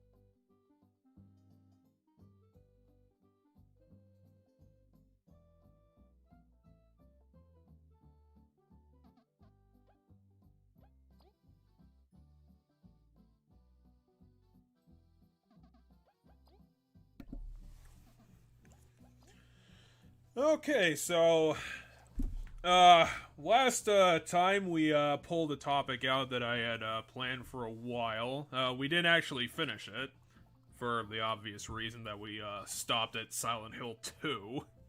Oh yeah. Which was our reminiscing topic. We were going back over everything we've played and kind of regathering our thoughts or restating thoughts about it. So, obviously, it follows, we immediately after that game was finished, we did Silent Hill 3, which I don't have that much to talk about. I did appreciate going back and doing it, though, because, I think it made me appreciate, Hey, we get double the interest now, because I got so much berries in there. So we gain berries at the bank faster now, because I put so much berries into the bank. That's good. Cool. Good, and that gave me enough time to remember that the character's name was Heather Mason. Because Heather is a very sassy horror character, and I definitely appreciate her being able to have the backbone to actually tell the villains to fuck off. Which was important, because about halfway through the game and her father died. We can re-listen to that very slow Queen theme that we just listened to. Now I'll wait for there to be a pileup of more stuff, but there should be a new boss badge here. Yeah, we should have gotten something from that worm guy. Or did we not? Apparently not. I don't see any new ones. No worm reward for you. No, the worm one, I already checked after the worm. I'm pretty sure there... Well, there isn't one for fighting the guy at the end of the... Well, he wasn't really much of a boss, so maybe that's the way it is. And I already bought the one from the beast boss that was in the swamp. I already bought that one. Because that's the one that makes poison heal, which is on Kabu right now. Because Kabu has the full poison... The trifecta. Combo. Yeah. But it all starts when we use an item on Kabu, so we have to choose to use an item on Kabu to start it.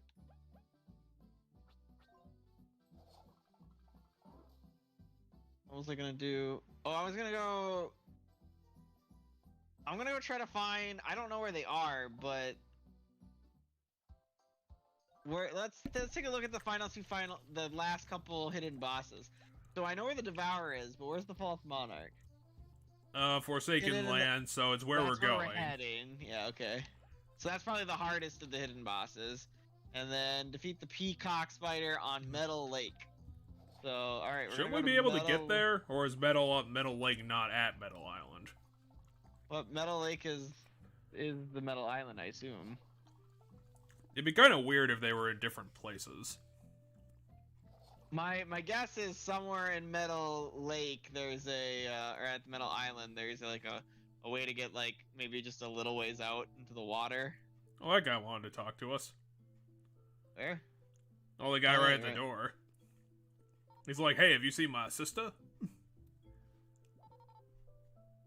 Or he's just handing us free things. Do we really need this? The world's not all that big.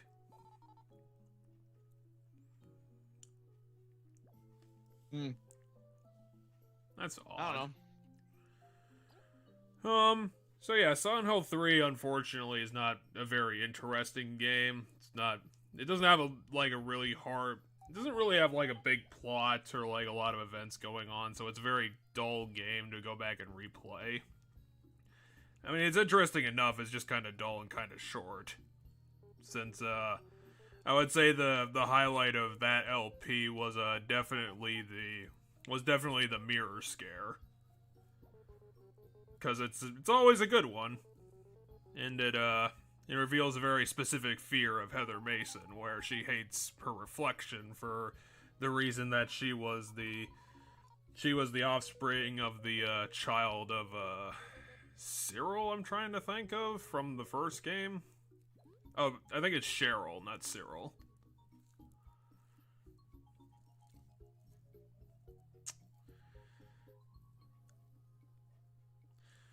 It was a good moment. Getting to see the shadows devour Heather Mason. That's not the way. Because they mentioned needing a boat, right? You go talk to them here, and they say... Because these are the guys that help hint at where to find the hidden bosses. If you see these guys, that means the hidden boss is somewhere nearby. Says he may be dangerous, but something about it is so alluring. Do we need to buy a boat? Well, they mentioned needing a boat to get to... So is there somewhere we can charter a boat? Oh. You have no space. Stop talking to me. I'll go store something at the store, at the mail guy. I think he's in here, yeah. So following that one was, the end of our project, which was Silent Hill 4. And I knew going into Silent Hill 4 it wasn't going to be an easy project to do, but completionism, kind of spurred me onto that one, because I knew there was going to be problems.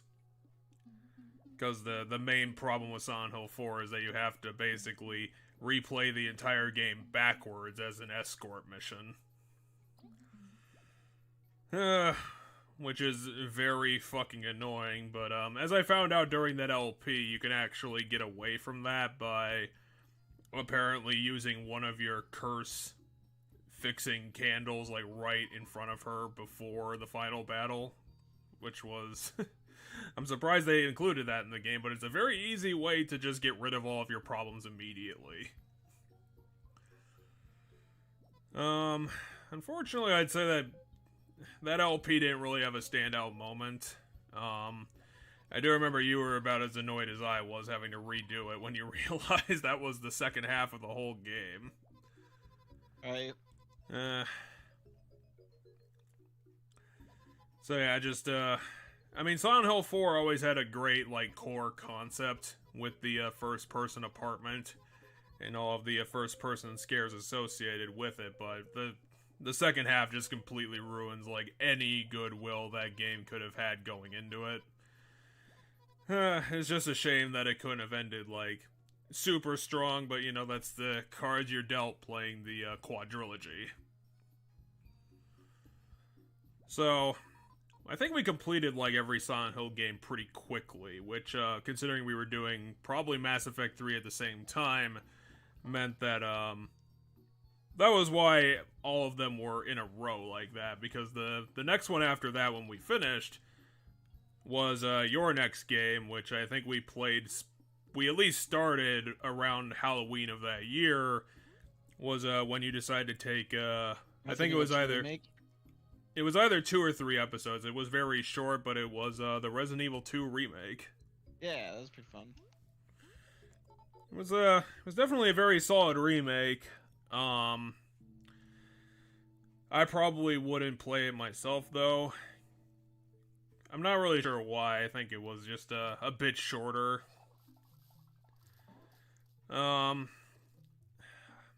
My brain kind of wants to say offhand there was a bit less to it than the original game.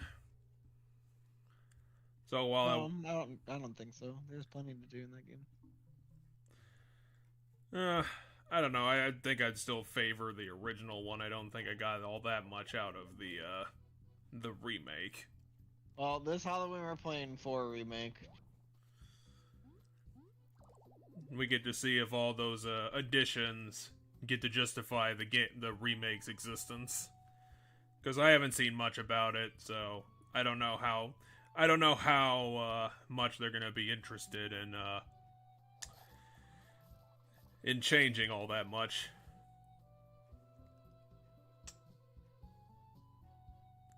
I mean, have you played it yet, or is this gonna be your debut to the remake that you bought? I think I might be saving the remake, so I haven't played it yet. I've watched. I don't remember how much, but I want to say I watched part of the remake.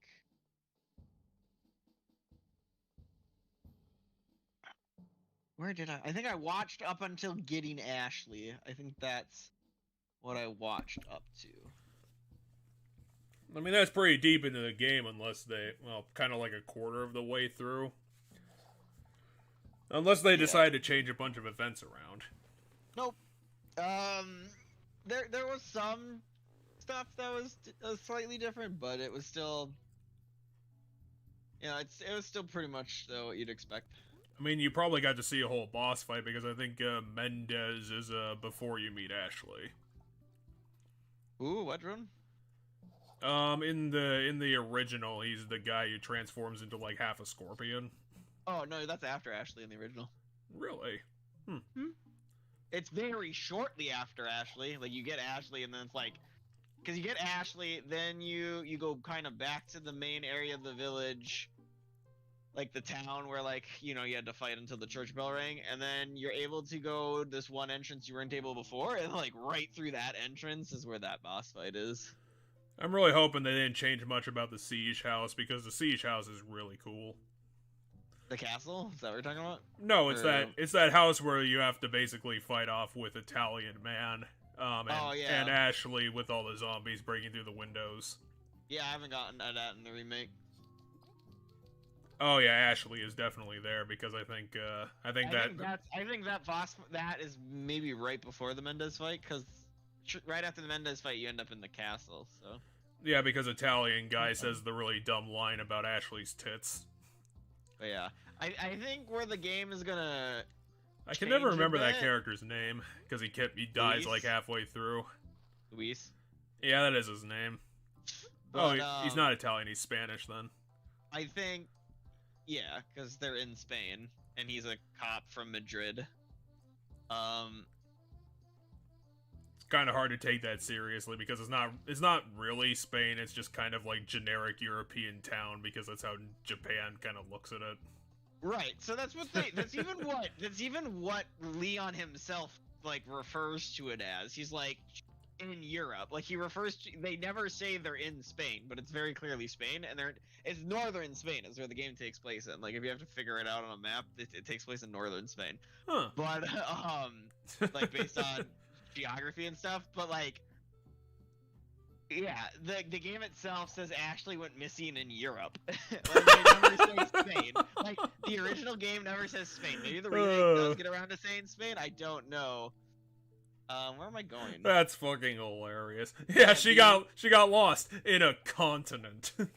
We don't know. And then the local cops just managed to, like, piece it together enough for Leon to go in. Right. Well, it's kind of unfortunate those two one of them But got, yeah. like, bonfired to death.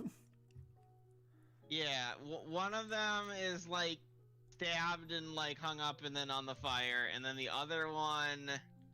I don't remember how the other one died. I thought it was just, like, shot or got knifed. You see both of them. You see both of them dead. The first one's dead in the village when you get to, like, the village.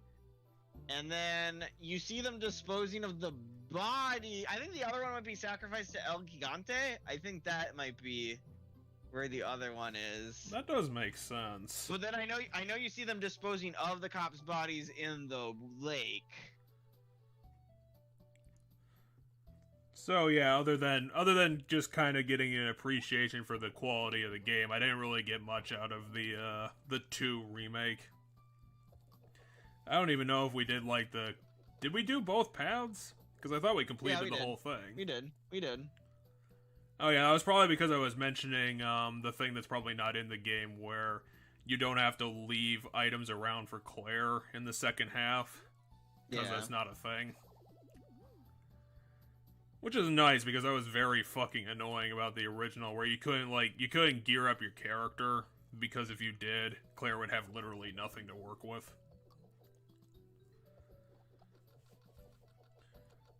So after that was, unfortunately the LP that was kind of a bad idea, and I kind of knew going into it was going to kind of be a bad idea, but that was when we went through the long slog of, 358 over 2 days, which I mentioned on the channel, which was the best Kingdom Hearts story that they had ever told, because of, basically a unique opportunity to tell Roxas's story because 2 came out a lot before 358 over 2 days. But the problem with actually playing that game is that a lot of the game is a fucking slog. And it's basically just a lot of it is just doing work that doesn't really mean anything for a really long time, because that's essentially the entire game is just a story about 3 friends doing a job. Yeah, but they get ice cream, so that's pretty cool. I knew it was going to be hard to watch, so I don't know how much you got out of it, but, it was one of those unique cases where, I think you said it perfectly by the end of the game, where 358 is a legitimate tragedy story about what happens to Roxas. It is indeed a tragedy. And, that's why the game was very unique, is that in the story of the franchise, they were able to tell that sort of story. Because they basically already set it up in Kingdom Hearts 2, so they had it all ready to go. They just, they had the opportunity to just tell the story in depth. Which is why I found it very interesting, and in addition, the Ice Cream Trio are, in that game, they're very good characters, because there's a big mystery going on about what Roxas is, what Xion is, and what it means to their place in the organization, what it means about the organization itself. And the problem with the premise of the LP was that I didn't want to show you just the cutscenes, because I think in order to really get the full deal of the game, you kind of need the pacing. Mm-hmm. But that means you have to go through the whole thing, and like I said, a lot of it is a slog. Alright, we even use cheats in that game to try to speed it up. I think I put on an infinite health cheat at some point, now that you remind me. Yep.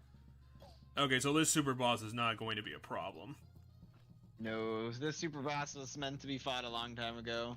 I mean, didn't we try to do that and failed? Come on! I blocked on the wrong one! Yeah, we totally tried to fight this guy. Yeah, we did, but my point is, I think we tried to fight him, and then I think I should have came back sooner than now. Because now he's gonna be too easy,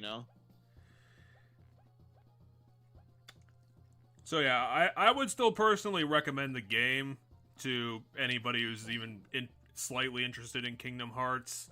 I mean, the game is basically a standalone story too. You would get you would get something out of it even if you didn't play the rest of the series. But if you're ever, like, legitimately gonna go for it, you just have to know that you're gonna be in for a lot of filler gameplay. So after that's probably gonna be something that was more interesting. It was another long-term project. This is the time that we got back into this sort of thing because it was your suggestion that we play the original Phoenix Wright. Yeah, and we'll eventually get back to that. That was a really good time. I had a lot of fun with it, but in retrospect, I would still say that the future project that we did after that was more interesting. And I'm thinking that's probably just because the other series that we did had more stakes to it. I mean, it's got... Fight got really hard. Well... That fight got really hard. Yeah, they just eliminated one of your the character with all the health and knocked out the other guy. Okay, so can you do 14 damage as just a V? Well, I did 3 damage as that guy, as the... I don't think so, but... So we're kinda screwed. I don't think I'm screwed. Unless Kabu can get out of the boss. I mean, you do have a magic seed, which might help.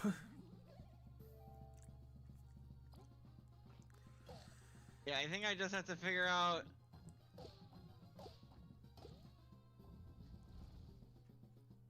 Okay, how about another biting head? Seriously, can we get our friend back? Yeah, I think I need to get Kabu back somehow.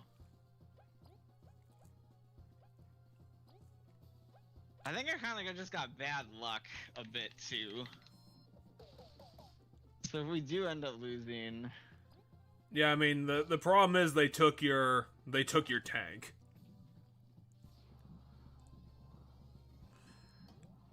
I mean, I had a lot of fun with Phoenix Wright, but in comparison, like, I think the whole death game thing is just kind of inherently more interesting than, like, quirky cop dramas. Even though I did get to appreciate the the opportunity to do my terrible Dracula voice for a very long time. Because that was a very long case, even though the case at the end of the game... Yeah, I got Kabu back. ...was way good, longer than we now- thought it was going to be. Because now Kabu's turn can be used getting Leaf back. And now Kabu will die. I mean, I'm looking forward to getting back into the series in the far future, but, I don't know if it's going to be able to top the other series.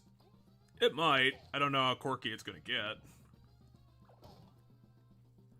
I'm going to imagine probably very, very quirky. I mean, you got Leaf back, and what, the boss at like 5 HP. Okay, I got Kabu back already, because He died. Okay, 10. I mean, that's why I got him back, but... He's dead, I can't eat that bullshit. I only eat alive things. Okay, Okay, can you do 4 damage? Yes, I can. I don't know if Phoenix Wright really had like a standout moment just because like in general the LP was very good. Yeah, it was a very good one. interesting. And we're eventually gonna get back to that, because I think that's the next game we're playing after this.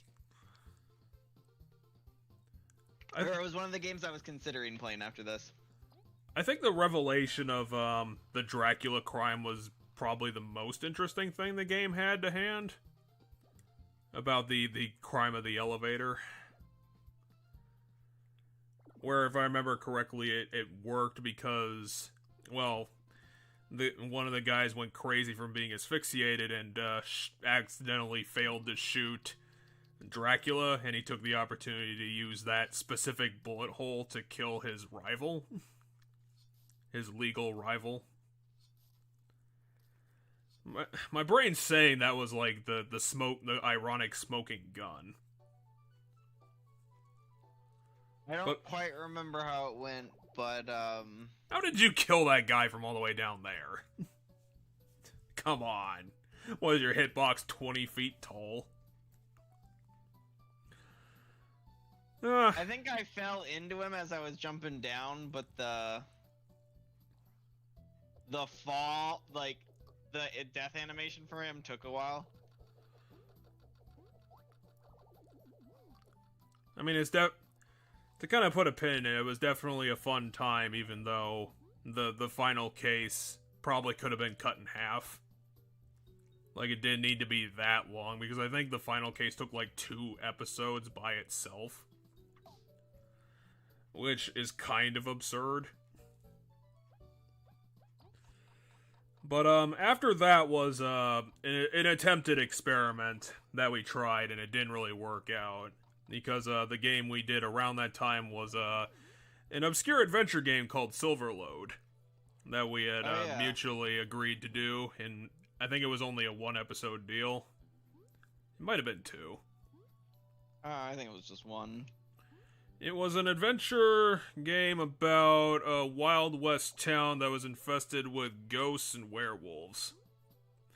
Which sounded interesting, but in typical adventure game fashion, I think it was a bit of a letdown. It was comically, like, confusing to do things. And, like, figure out what we needed to do. And I think we just eventually decided to walk through our way through it, and, I will say the final, like, FPS section was really, like, silly and stupid. Because I think we were, like, the final encounter was, like, we just had to shoot, like, 6 werewolves, and that was it. Just out of nowhere. Yeah, on paper, the premise of that game sounded a lot more interesting than the game actually was.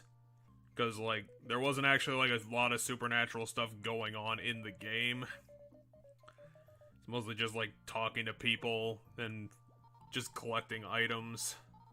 Yeah, it was meh.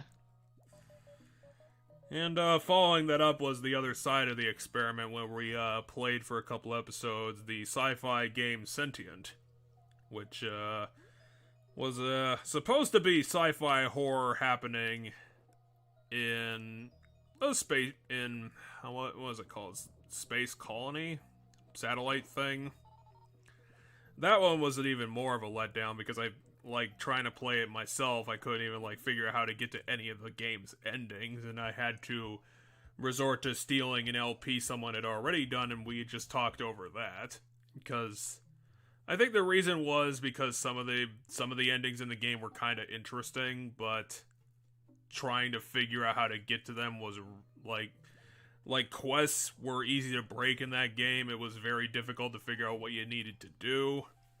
And so, like, Senti just ended up being a real pain in the ass. And, so, I think that at that point we decided to put a break on doing adventure games in the future. Because those 2 were just bad ideas.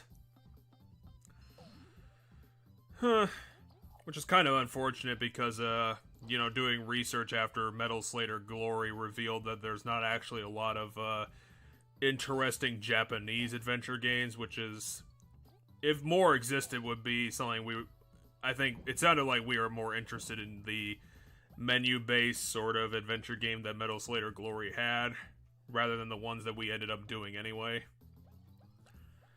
It's just a problem with that is that most of those games that follow that genre are about murder mysteries, and I don't think that that's interesting enough for me to care about. But that might just be a me thing.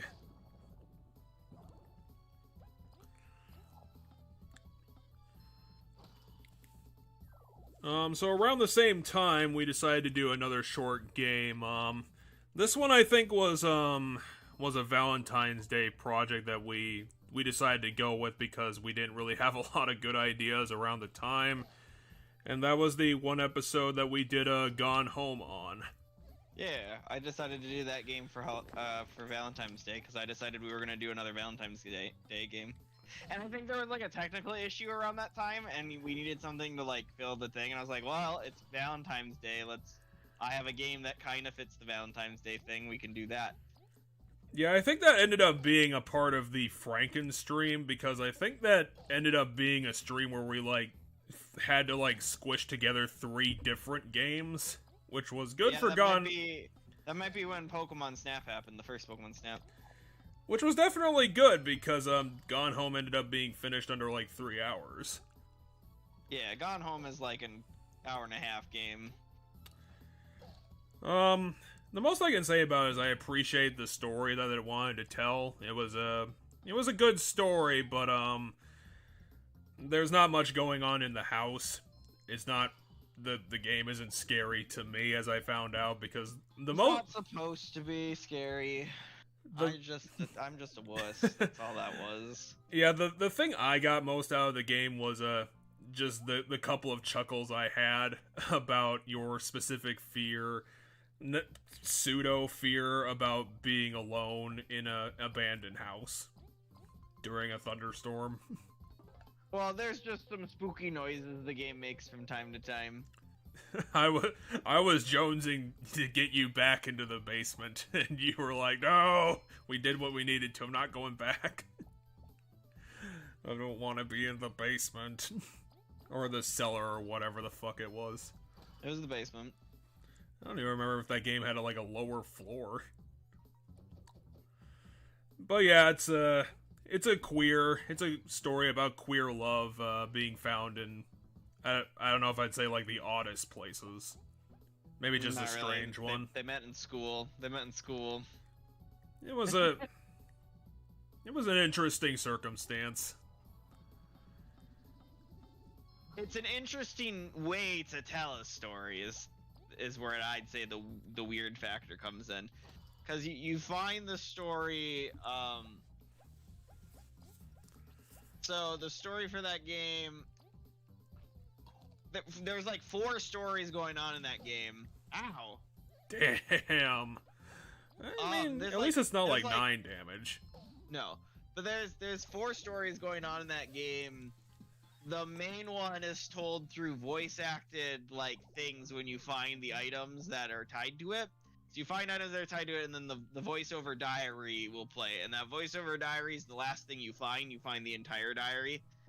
But the game has items significant to each entry of the diary, and so as you find those things in the house, you hear the diary entry.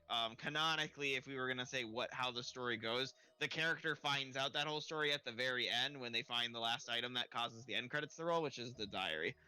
However, there's also the story of like the mom. There's like a thing where like she has a new job and like there's this like, is she cheating on your dad and everything, and there's like this temptation she has to overcome where she kind of wants to, and then she eventually does overcome that. It's like the mom has a story. The dad is like a struggling failed author, but he finds success in niche like a niche publisher, like ends up stumbling upon him, but like the beginning he's like super down, and he, like the early stuff you find about him is all like how his book was a huge failure and all this other stuff. But then he ends up finding this like kind of this niche audience and ends up having success in that. And then the 4th story has to do with the house's previous owner, your uncle or your great uncle, who is also gay. Like that's the story is it's just kind of the story of his life, and when you finally piece it together, there's like evidence to that, that he's also gay. Hello, I'm the Plague Master. Which kind of lines up then with the main story, which is about your sister. And yeah, because you came home from the player character came home from like gallivanting around Europe, and you get a little bit of what you were doing because there are letters like you wrote that you find. But yeah, the story ends up being where is everybody? I came home, I was expecting everybody to be here because they knew I was coming, but what happened is your sister ran away. And they had to track her down because that's ridiculous. The parents are currently trying to track her down. They are going to fail. Like it is clear by the end message that you find. which I believe is written specifically for the character. I mean, the entire diary, I believe, is written so that the sister. I think eventually it ends up being written in a way so that the sister, you know, the last entry or something is a letter to the sister or something. But yeah, she's the girlfriend character was going to enlist in the army, but ends up like going AWOL, and they're gonna meet and run away together to Canada or something. Well, if the parents aren't going to be able to find her breadcrumb trail, the military will. Well, I don't think the military goes as far as to go into other countries to find random AWOL, like, people who miss basic training. Like, I don't think that's worth the government's time and money. Because a person who missed, like, this person doesn't have military secrets or anything. It's just someone who never showed up to basic training. Maybe the people who run the jails don't really care that much. Well, I mean, once you're in a foreign country, you have to deal with, you know, foreign laws and diplomatic blah blah blah, right? So, well, you have to file extradition, and that's a whole process in of itself. right. But yeah, I'd also have to look up exactly. I'm sure there's some sort of penalty for this. Oh, there definitely is. But I don't. But my point is, I feel like it's different if, like, I am an active soldier and I go, you know, missing and stuff, or I go AWOL in certain scenarios, versus like someone just signed the papers saying they were gonna be a soldier and then never showed. You know? Like, yeah, there's I'm sure one there's. thing if you're already in the deep of it all and you go AWOL, and there's another thing that you went AWOL before you ever started, and all you did was sign a piece of paper before you went AWOL, which is what this character did. Well, I'm sure there's variables to that sort of thing, but I mean, the crime is probably going to be the same on paper. Yeah, you know, yeah, I'm certain it's AWOL. Yeah, I mean, she did sign the paperwork. She had to have known. But yeah, my point is, I don't think they're gonna go like through the entire process of tracking them down. Like, which country are they in? Because they're clearly not in the U.S. anymore. Where did they end up? And this game takes place in like the 80s, so in a weird way, Don't Ask, Don't Tell could have potentially got her out of the military too at the time. Maybe. In certain ways, because like Don't Ask, Don't Tell, I don't think was there yet, and so Excuse me. I know there's a Simpsons joke in like one of the early Simpsons episodes. Skinner re-enlists in the Is that the episode? army. Is that the episode we're not allowed to talk about? No, I don't think so. Is there an episode we're not allowed to talk about of The Simpsons? Well, there's a Skinner episode that's controversial because apparently it was very bad. Oh no, I think the Skinner episode that's controversial is the one where we find out Skinner's not Skinner. That there was a different Sergeant Seymour Skinner, and that Skinner is some other guy who took the identity of Seymour Skinner in Vietnam. And it's because the real Sergeant Skinner shows up, and at the end, the town as a whole decides they like, you know, the fake Skinner better than they like the real Skinner, and so they like put the Skinner, like tie him up and put him on a train and go, and we'll never speak of it again. So even the episode said and it. so that's how the episode gets away with the fact that like Skinner's not Skinner, but we're always for the rest of the eternity the show still calls Skinner Skinner. Skinner's mother is still Skinner's mother, even though she's not, right? And there's only one episode that ever brings it up, and I forget it's an episode. There is an episode that ends up bringing up that old Skinner episode that's like the bad Skinner episode, and it brings it up because in it, throughout the process of the episode, Lisa loses a bunch of cats, and the last cat gets renamed Snowball 2, so that it's the same name as the cat that's always been there. And Skinner happens across it and makes some comments about that, and then Lisa goes, "Oh yeah, what about?" And then she says his real name, and then so it calls back to how every Simpsons episode always ends. You know, the very few Simpsons episodes have stuff that carries forward. Like, it always goes back to the way it was for the next week, for the most part. There's very few episodes where a character something happens that stays permanent. You know. Yep. There's some. Krusty's dad dying, Bleeding Gums Murphy's dying. Those two characters do die in episodes that are about them dying, and they stay dead. But very, very few other episodes have something come to light and it stay like something that's important. And then, you know, like, just like how Sideshow Bob, there's multiple times where he gets out of jail, and they don't always explain how he gets out of the jail. They sometimes do, but they don't always explain how he got out of jail. They just accept the fact that he somehow got out of jail. Yeah, it's part of the joke. Yeah. But I know there's some episodes where they do explain, because I know the one he gets, you know, on the Republican radio talk show, and he's like, and then the Republican guy, like the Rush Limbaugh stand-in guy, is like, isn't this just typical, you know, smart Republican gets put behind the jail for what? Attempted murder. And they like make a joke. It's not even a real crime. He didn't murder anybody. It's attempted murder. Like, as if, like, the joke being that he didn't actually do anything because it was attempted, so he failed, so thus nothing happened.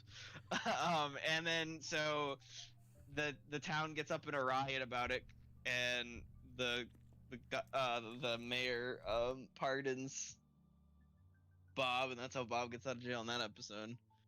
But yeah, no, there's the, I forget what I was talking about that led into this. It was an episode about Skinner, but it wasn't the episode about Skinner. You were relating that, possibly she got, like, swept out of the military due to anti-gay from Gone Home. Yeah. So, there's an episode of The Simpsons where Skinner Bart ends up getting Skinner fired. And Skinner re-enlists in the military because it's, like, the only place he's ever felt, like, comfortable other than being a principal. And towards the end of the episode, they know that, you know, Bart hatches a plan to get Flanders, who is the new principal in that episode, fired.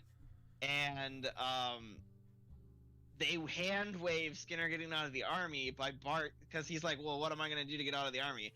And Bart goes, that's simple. Just make a pass at your superior officer. That's the way to do it.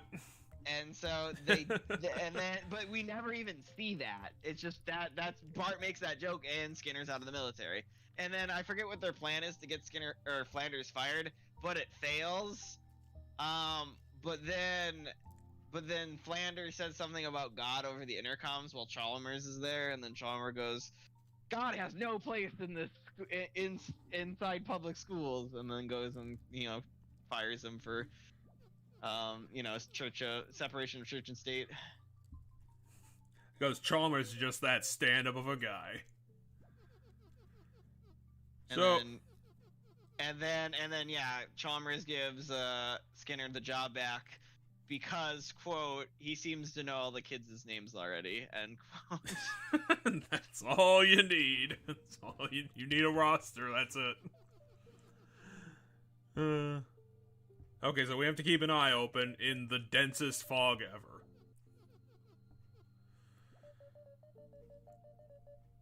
So, she knows the plague mailman. Yeah, he was apparently banished from this kingdom. He was banished by being the mailman. As long as he sticks to the marked path, she should really start getting him. Which means probably going off the marked path is how we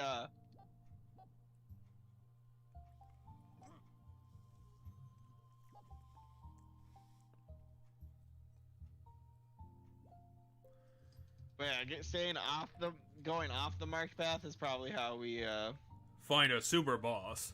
Yeah, we find the hidden boss.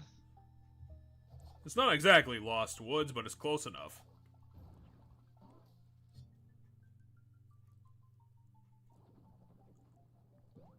Well, there's boulders to break, but I don't quite know why there was boulders to break. I'm not sure what he means by marked path. There's no marks for these two. How did we get lost? We just started. I guess going back... Wait, there's a different number of boulders now, though. Oh wait, there is another way. There's one, like, in the foreground. This marked? Apparently. Well, that one leads forward. This one leads nowhere, I guess. I mean, Mark can mean a lot of things. Oh, But and we this also one- went to a different this one- place. This one does lead somewhere. Oh god! It's a hyper snail. No. And he's got epic music. You don't fuck with the Iron Nail, he's gonna chop your face off. So the next game we did around that time, because we were just running through projects at that point in our lives, was one of my suggestions, and it was definitely a good one. I was kind of looking forward to this one.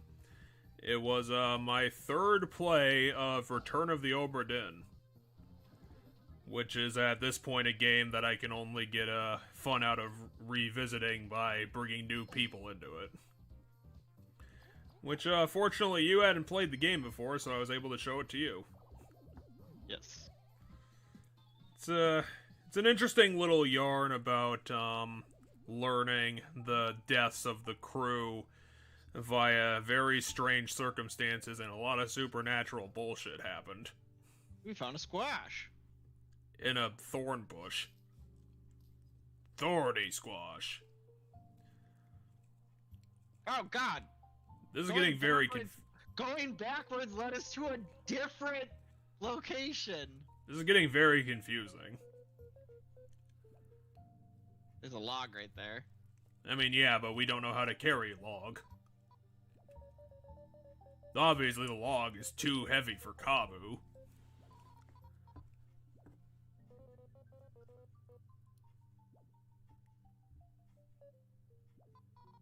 Oh, is she gonna be like, hey, do you know how to fly correctly? Have you ever tried this?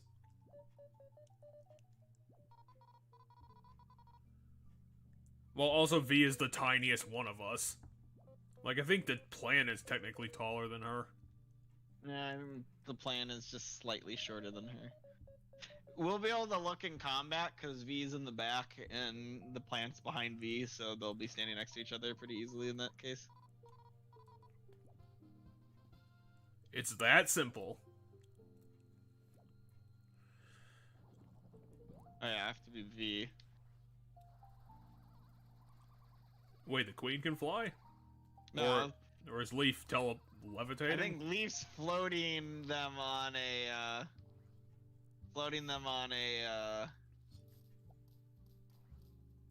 stone.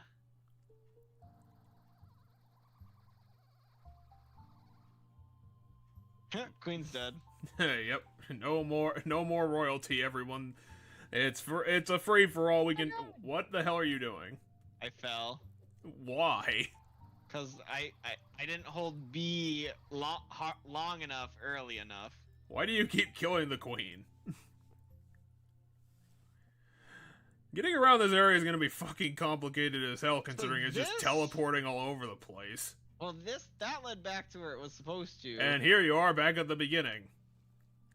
And now here's the cave again. Okay, we did it. What were we doing? I don't know. I just wanted to see what this area was like, but I think I might. Oh, we're back at the literal beginning of it. Now we're back in town.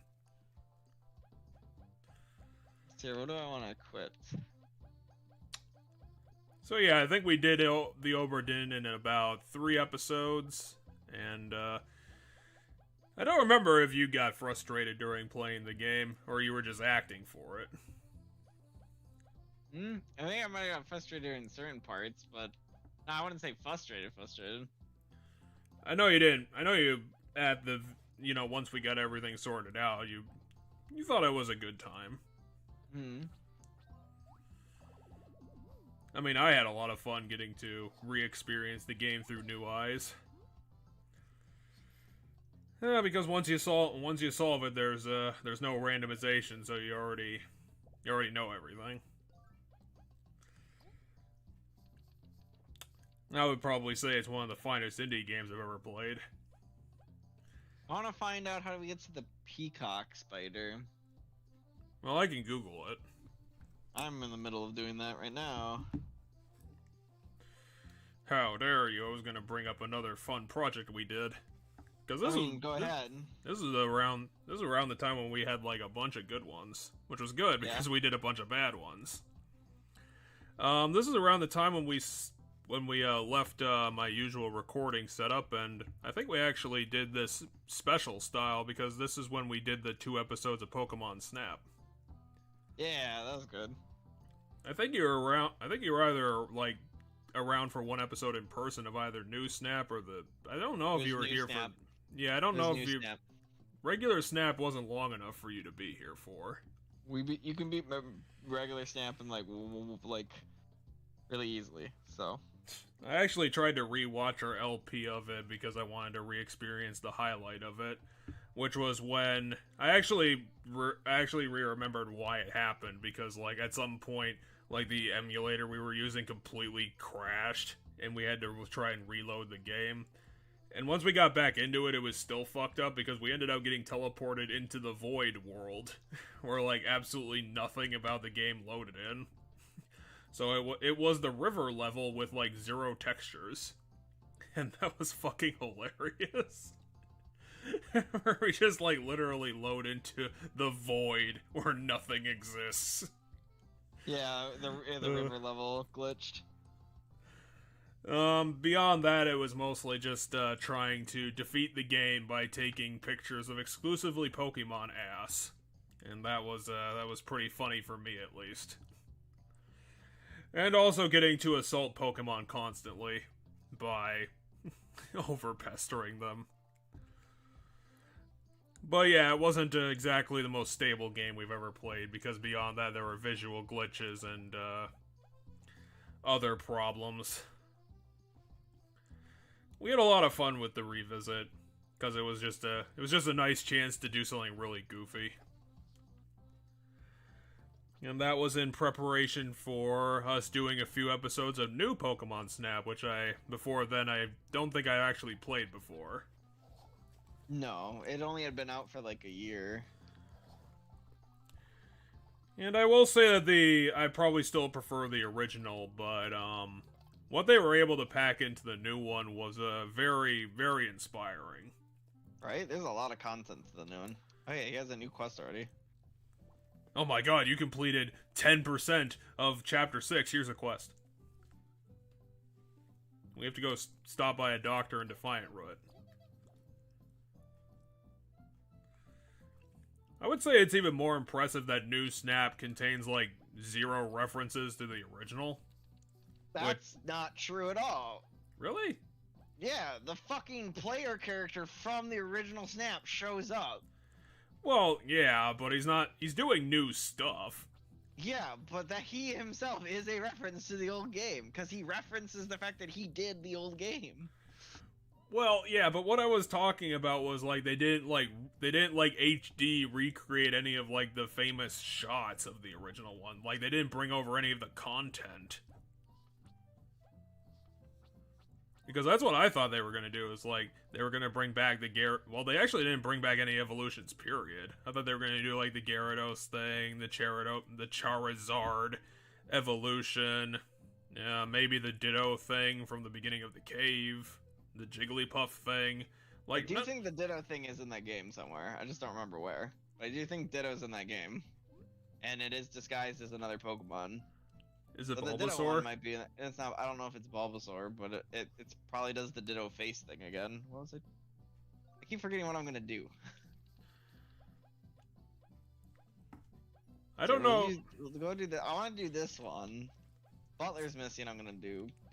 So I don't know if Bandai Namco specifically made the game, but whoever did an incredibly impressive job with it. Yeah, I don't remember who's responsible for New Snap. Because Old Snap was made by, like, a collaboration that was done specifically for that game, period. Which was pretty impressive. Because I think it was the company called, like, Jack and the Beanstalk.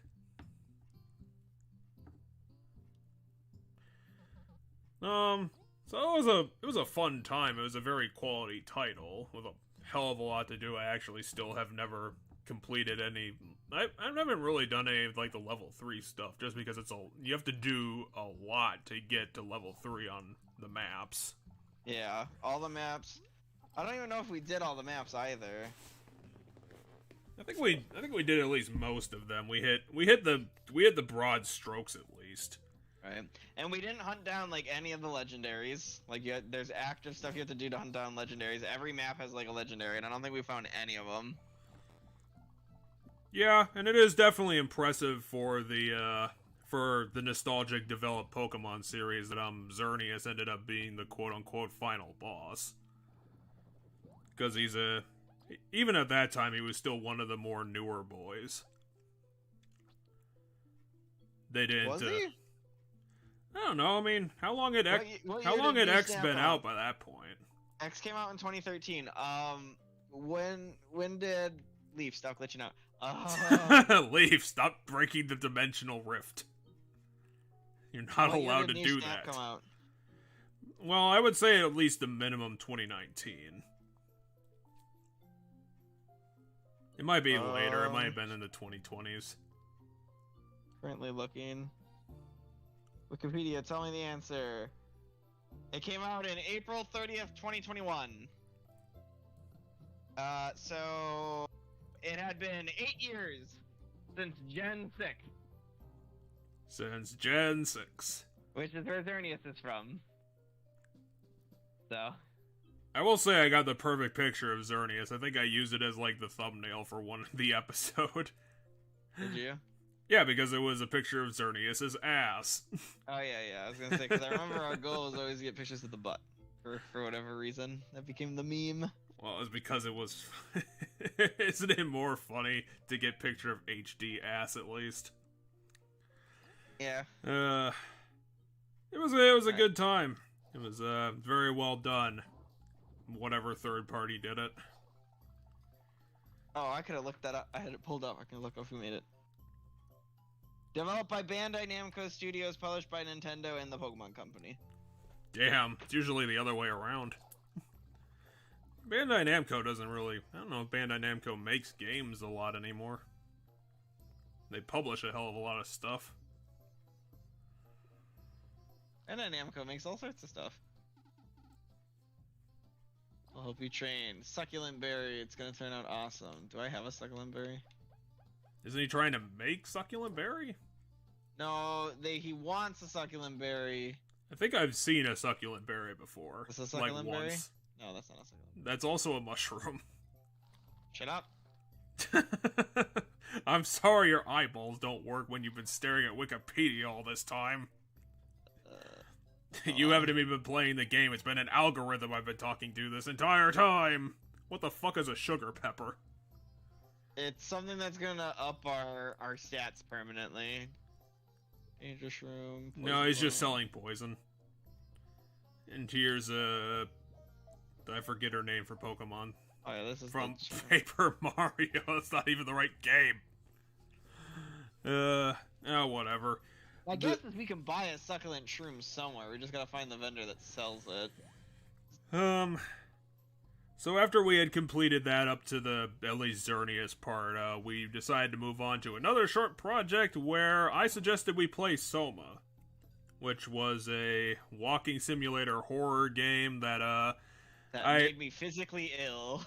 Yeah. Really, really bad. Had some That's a Burlyberry. This is succulent berry. There we go, that's a succulent berry. Oh, he could buy it just 2 feet from his house. Great. I decided on Soma because I'd heard it was highly recommended by a reviewer that I respect. But after we finished it, I think the game had better concepts than it had execution. Yeah, didn't we both agree that, like, the question it was asking is a question that, in our opinion, is dumb to ask in the first place, right? Wasn't that our takeaway? Yeah, because... The question was asking is like, which is you? Like, if we make a digital copy of my brain and I keep on living, is the new version of, like, the digital copy of my brain that we plug into a robot later, is that me? And in my opinion, it's not, but it is another entity that's been created. Yeah, it's an interesting philosophical question, but the problem is that, like, the answers you get out of answering it are, like, completely meaningless. It's like, yeah, you're a clone or you're the guy, but like you're still a pile of goo in a robot in a suit anyway. So it's like the answers didn't really seem to have much of a point on the plot, and it wasn't like tied together to be all that interesting.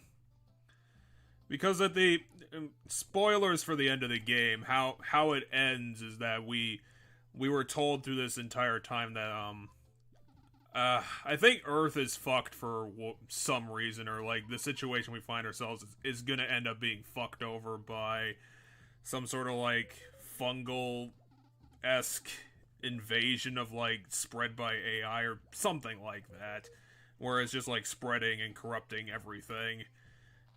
And our way to get out of that is that they wanted to blast some sort of like digital construct into space for like humanity to live on in some form.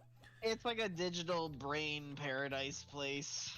And the problem with that is that the characters think it's very literal, because throughout the entire game we're egged on by like some sort of AI that we've managed to take along with us, that's in a box, that's been giving us our quest. And ultimately it's a person for a while. It's like and then eventually they need to be put into a box or something, and so we digitally copy their brain and stuff. So what ends up being the ultimate solution is that we get to the rocket blast off point, and the character does get in the machine to transfer himself into the digital construct. But what ends up happening is that the machine copies himself, puts it into the machine, and he ends up being still in the fuck situation. Whereas the copy does make it off planet, and the copy ends up getting the thing that the original wanted. Yeah. And like the game asks interesting questions, but it doesn't seem to know what to do with the answers. Is kind of around my takeaway of Soma. I mean, it was decent. Well, I probably wouldn't say it's decent to see, because I probably got headaches myself playing the damn game. I got headaches because motion sickness. It's a very first-person game, and I think by that point we managed to like extend out the FOV to try and help fix it, but it didn't help entirely. It was definitely better, but not perfect.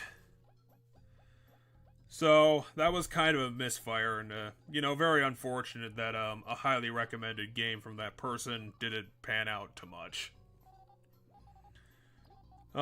Which was definitely better, because the next game that I suggested, I dragged out of the project that I was working on at the time, and that was my jerry-rigged one episode of Super Adventure Rockman, which I pulled out of the pile because the creator, well, the guy known for doing Mega Man, said it was something like the most anti-Mega Man or the worst game that he hated from the series. So I thought that was inherently interesting. It was like, oh ho ho, what is this game that I've never heard about before? It was some sort of like first-person shooter FMV game anime thing, where my brain is saying Wily made satellites to destroy the planet, and we had to. Wily was definitely doing something, and we had to stop that. I just don't remember what it was. Oh, it was our mom, wasn't it? Oh God, was it our mom? Yeah, because like the head looks like it's gonna be Wily's, and then it's revealed that it's our mom. Because this is the really weird meme like game, right? Where like everything's just hilarious and makes no sense, and it's all about basketball and spaghetti. No, right? that's the Mega Man Sprite game. This is Super Adventure Rockman, which was the Japanese exclusive anime, like fully animated. Well, not fully, but animated. Yeah, game. I do not recall what the plot to this one was. I think it was some sort of super weapon he was building. I barely remember this game. We did it in one shot, so I could definitely see that. That's probably the best thing that we got. Like the best thing that we got out of it was that, like, for for all of the hate it got from its own creators, it wasn't all that interesting. I mean, it did have like people kind of like dying off screen at the beginning, but then I think one of the robot masters ends up like actually dying in the middle of the game too. But Yeah. I think another problem was that I didn't actually play the game. We just watched a playthrough of it. We did. Well, yeah, because I think I needed to get the translation somehow. Gotcha.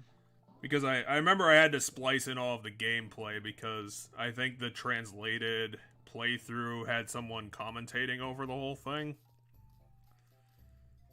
Because I think the video ended up only being about like 3.5 hours. So yeah, like the interview made it sound like way more interesting than it actually was, but I mean, I kind of appreciated getting to see all the animated sections of I don't know, anime Mega Man's kind of interesting to watch. And the voice actors they had for the Robot Masters were pretty good. But yeah, unfortunately that was a kind of like Soma, another game that was kind of disappointing. She needed a Obama honey, and what was the other thing she needed? She was a bomb. It was some kind of bomb. I don't even know where to get the bomb. I know the Obama honey we have to kill Obama honeys to get. I don't think we can buy that item, but we might be able to buy the bomb. I just do not know what the bomb is.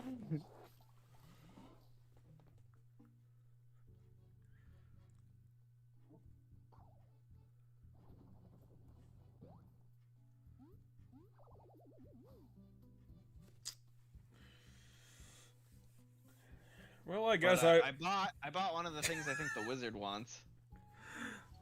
Oh yeah, what did the fucking... Oh yeah, the wizard didn't tell us what he wanted. He's just like, he described what he wanted. Yeah, nectar from critters of the land. I got the essence of frost itself is what I got. Was that ice cube you got from the desert? Yep. You think he's gonna take just one of the things that he wants? Yeah, I think he needs one. Well, yeah, because I'm pretty sure. At least I'm gonna try.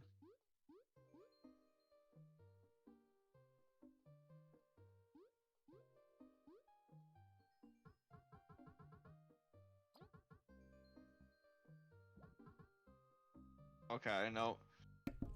Yeah, he's gonna be a bitch about it. Lifeless soil is gonna be probably some sort of fruit item that we get from the new area we just got to.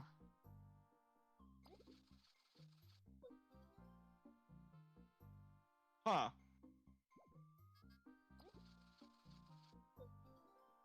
What is a long leg summoner? Is it a met? That's not a metal.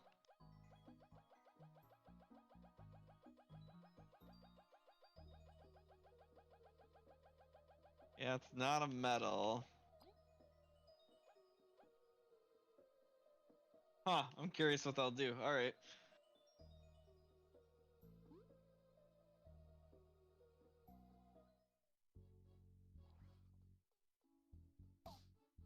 Damn it.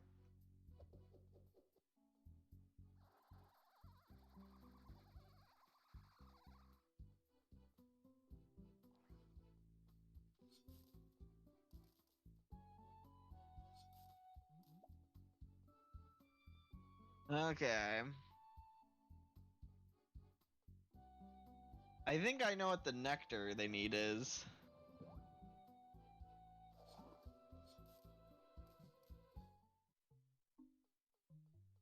Well, let's go hunt down... At least we know where the Obama... Oh yeah, I have to talk to you. I can't interact with the... Oh. We know where the Obama honey is, at the very least. We just gotta figure out where the bomb is. Oh, I was muted for 5 minutes. Gotcha. I was wondering why you weren't saying anything. Well, I was describing our next project and I forgot to fucking record it. Fuck. Alright. What was it? What was the next project? The last one we talked about was... Not Soma, but the game after Soma. Yeah, Super Rock Man of whatever. Hey, it's an adventure. You have to have adventure in the title or no one will take it seriously. But anyway, I was saying, like, a lot of the... I don't know if we were, like, stuck in the middle of a big project or doing Pokemon Snap at the time, or I just have things in the wrong order, because a lot of the suggestions at that time were my choices, and so I don't know what we were doing on the off weeks. But, the next one I had in mind was, a game that was inspired by an old Yahtzee LP from way back in the day. And that was the pseudo-adventure game we did called Tulip. Ultimax was considered a mini-boss, not a boss. Okay, are we fighting them or getting cards? I was just curious if to update it. So, Tulip was that game that was a PS2 game that looked like Animal Crossing, but it was about the roundabout way that we got every NPC in the game to kiss us. I thought that was a GameCube game. It might have been a GameCube game. It definitely was one of them. Because it was definitely 6th gen. Can I buy bombs here? No, you can buy honey and ice cream. And also potato. Burrito. I might need to, like, cook the bomb. Like, maybe that's how I make the bomb, is I have to find a couple different items and put them together to cook to get the bomb. But I know the Obama honeys, we can go just hunt those things down. I think through this, yeah, we have to go down here, I think, and they become a much more common enemy in this part of the dungeon. And I have to take off this badge, otherwise I won't be able to fight him. Apparently one of the things he needs is a squash. Oh, did you pull up the quest? Yeah, I just pulled up the quest. Because it sounded like we were getting really deep into things. Yeah, so what does he, where, does it say where we can get the bomb? What is this bomb? Well, they needed a bomb and an Obama honey. It should be listed if you're looking at the quest somewhere. It's the third, I think it's the third thing they need. Well, I'm looking at one of the things he needs, and it looks like it's... We got the Obama honey on the first try, so... It looks like it's a cooked item.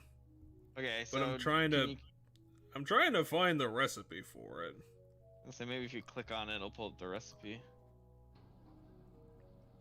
I'm trying to find where... Apparently it's in the Golden Settlement somewhere. Oh, yeah, there is a guy that sells bombs outside the Golden Settlement, now that I think about it. Maybe we could just buy it. No, I don't think this is a recipe. It sounds like it's an ingredient. But it fucking won't tell me where to get it. It just says it's in the Golden Settlement. Well, we'll go look at the Golden Settlement. So I don't know if it's on sale. But yeah, it lists that one of the things he needs is a squash. Oh, we have a squash. We just, So the final thing that we need is something called an aphid dew. Oh, aphid dews is easy to get. You can just buy those. Those are in the very early city, but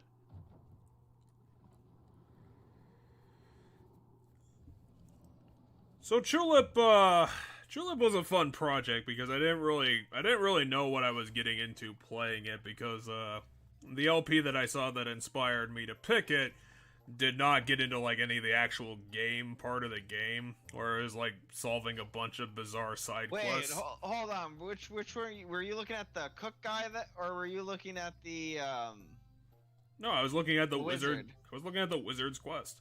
I was talking about the cook guy. Okay, we literally just need the aphid dew then. It's the ice block, The squish. Yeah, it's the ice block, the squash, and the aphid dew. And the aphid dew, yeah, I know, we can literally buy that in the Golden Settlement. It's a really cheap item. But yeah, my thought was this guy sells bombs because this is a bomb. That is a sleep bomb. But this is probably not kind of the bomb we need for the quest. Can you look up this quest? What the hell is he talking about? I want to get better. Crispy quests. Yeah, but doesn't the quest kind of tell us what we're aiming at, or is it just like... No, we have to go talk. If we want a reminder, we have to go talk to them. Fine, it's some guy named Crisby.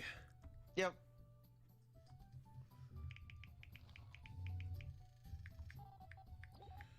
Yeah, if you're inspecting integrity from our goddamn LPs, go somewhere else.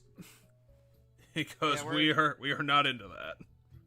For certain things, I will try not to Google some stuff for like random side quests that are just like fetch these items for me. Like I'm just gonna look those ones up. Like that's not gonna bother me. We actually got a squash though, because remember I cut a thorny thing and got a squash. Okay, I'm trying to find a link to his quest here. And, don't seem to be finding it, which is not helping. That's right, I took off that badge.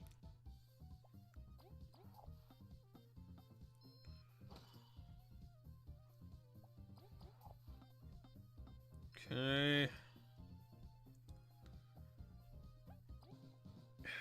I guess I'll try adding quests. Oh wait, no, it had the quest listed. God damn it. Okay,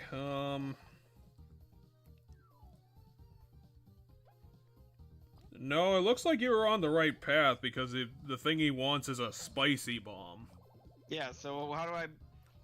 Oh, I think I know how to build a spicy bomb, actually. I think there's a spicy berry I can buy. And then I probably combine that with the bomb at a shop to make a spicy bomb. You would be wrong. Oh? It's a different item, but it sounds like we can get it. You're right about the berry, but you're actually gonna need that terrible item, the hard seed, instead. Oh, okay. I think we can buy hard seeds somewhere too. I just gotta figure out where. Ah, fuck me! I keep forgetting to put that back on. Yeah, you need to do that because otherwise we are gonna be spending a lot of time killing things for nothing. Right. We even got the improved boomerang.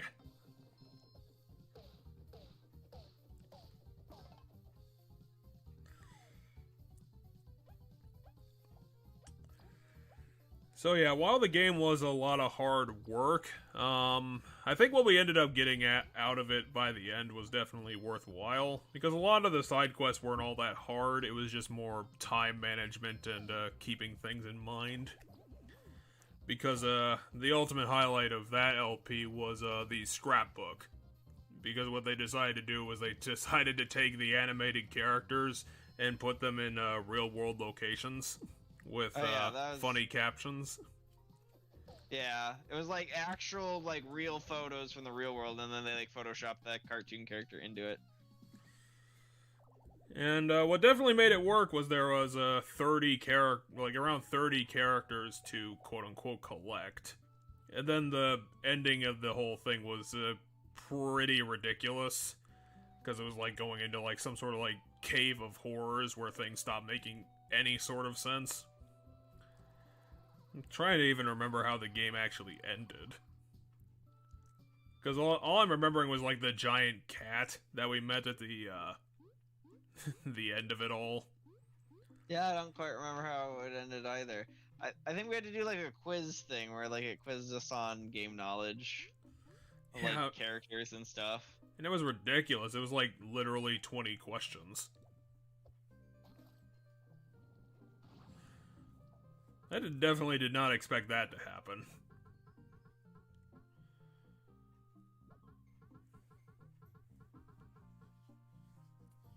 I'm just kind of assuming that you look magical.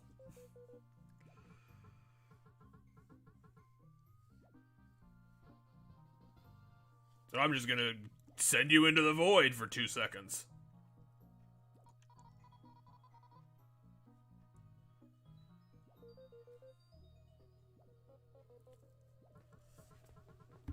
So do we learn some sort of like team power? I think so.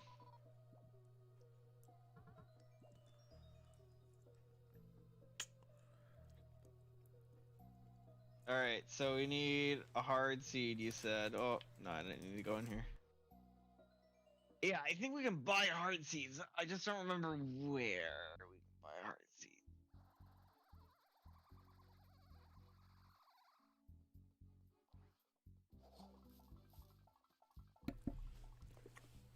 My brain, I'm gonna guess maybe I can buy them in Defiant Root, otherwise...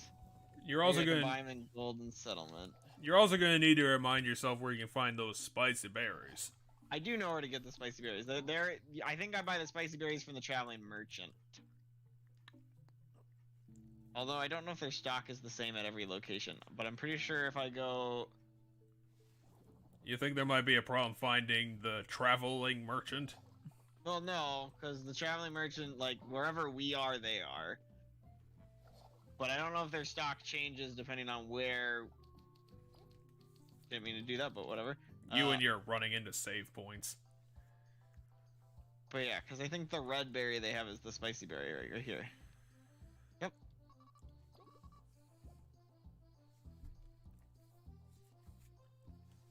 Okay, half a point down. Need another one.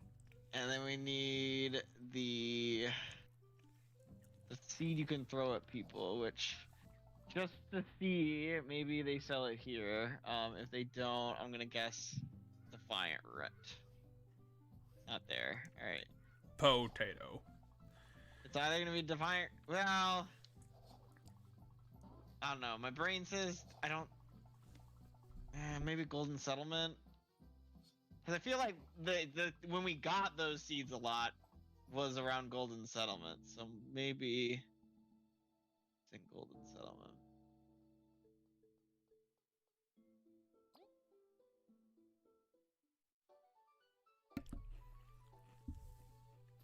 All I remember is that it was pretty damn early in the game. Yeah, Golden Settlement was the second area, so... Yep, there they are, right there at the very end.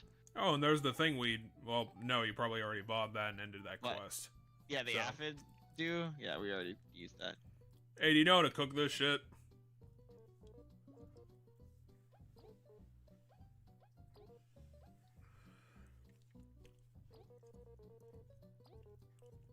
And then he makes it into garbage.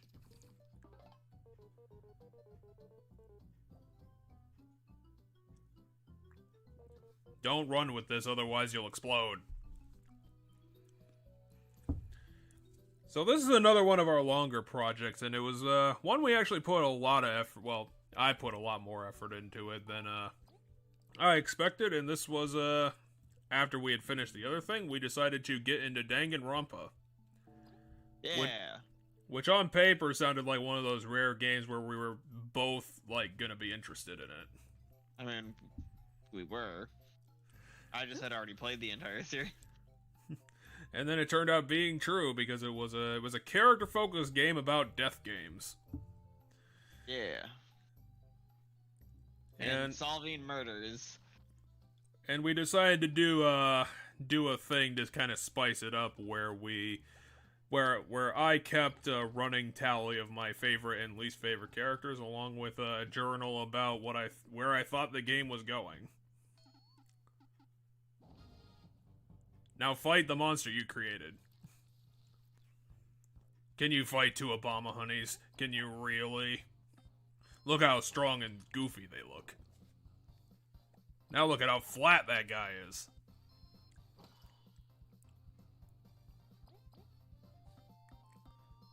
Is this a boss fight? It's got, like, cool music.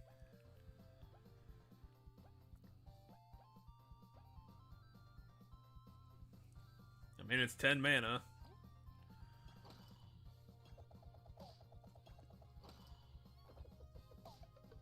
It did 5 damage.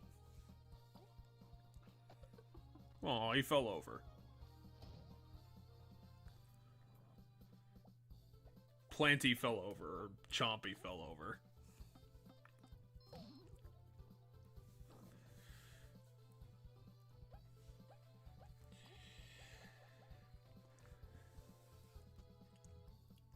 I mean, it says huge. Yeah, but I can't because the enemy can't be targeted. Is it really huge?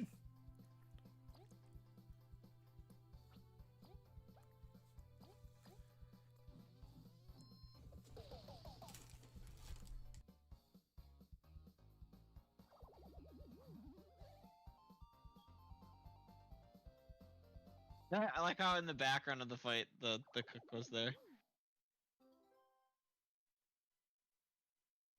Very, very dangerous and unstable bomb. Deals damage to everybody, but restores a lot of TP. That sounds like the dumbest item ever.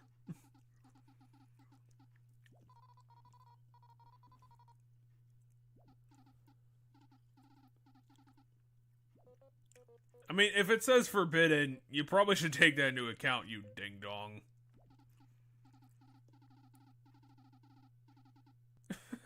I followed this legend, the legendary cookbook.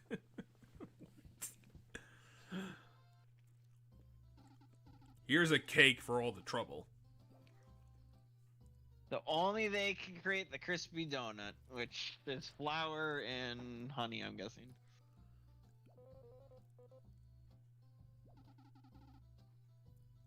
Here's 3 of them. Glazed honey. So you have to cook honey once, because if you cook honey by itself, you get glazed honey, and then you cook that with a flour bag. Sounds like a lot of work to get 12 mana back for everybody. Also, it's $4, so fuck you. Well, so it's 8 to make it, because you grab this as 5 TP, you cook it so that it's 8 TP, because when the glazed honey is 8, and then you combine it with this, and you make it into the glazed donut. I'd rather have shit like this than like something that restores 12 TP. Alright, so that's one side quest. I think we're completely done with that now. Alright, let's do... we should do In Search for Something, but the problem is I don't know where we're supposed to go for In Search of Something. Do we not know where Meadow Lake is?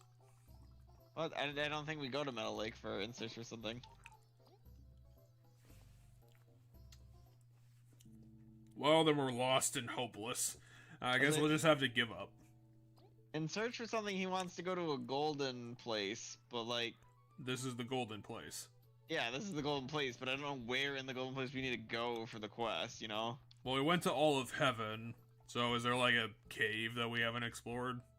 Yeah, my thought is like it's a cave, or there's like an NPC we're supposed to talk to.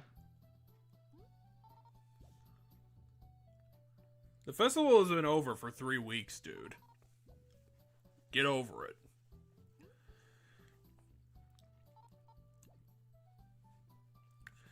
So yeah, Danganronpa was a lot of fun. Very interesting characters. Very good premises for the mysteries. It's very simple, and sometimes gets very grotesque too. A lot of fucked up individuals, and definitely a good mystery below the whole thing. I had a lot of fun, even though some of the characters were a few of the characters were really bad. But you kind of need that contrast, you know. I mean, it had a really good twist, like immediately off the bat when our best friend betrayed us.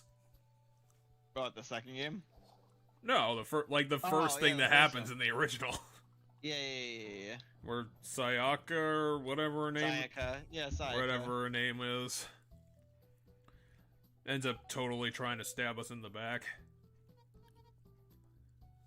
Oh yeah, it's the janitor.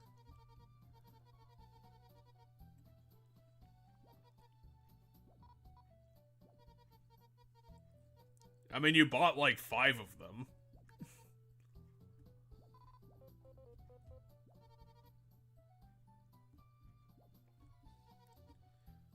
25 berries? Wow. I don't think it was 25 when I bought it. Is she lying to us, her role model? You want to play cards against me?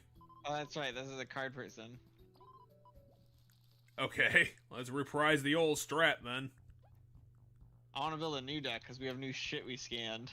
I want to see what it does. If Kabu +4 attack. Interesting. The Beast. Oh yeah, Title Worm. Numb all attackers. I kind of want to put that in the deck. I mean, you get 3 versus bugs. Get 1 Bossio.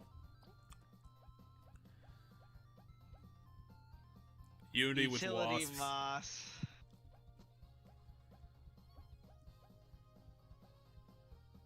Turns into a random mini boss card. That sounds like the dumbest.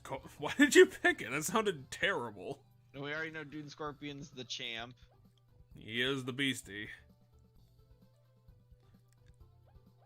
I mean, they're pretty expensive cards. Well, yeah, we already learned.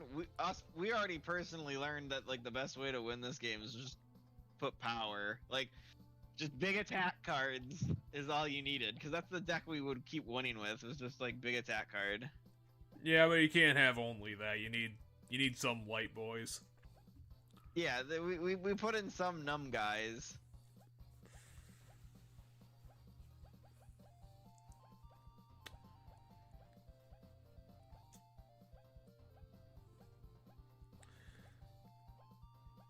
Because, yeah, the deck we built was a Chomper deck. Yeah, defensive 1, no attack, and numb. I mean, I guess it's a better numb nail, but it's also more expensive. So yeah, Danganronpa was one of those games we did that actually not exactly lived up to the hype. Especially since we did like that in like 10 episodes, so it was really long. We were doing that for a hell of a long time, which was definitely true when I think we did like the last episode in like a 7-hour deal. Like we stayed up for that. Yeah, the last round of that was a lot. I think it was because there wasn't like a good like in between the stoppy point, so we just decided to keep going. Oh yeah, and the twist on who the mastermind was also pretty good because it related back to the first moments of the game. Yep.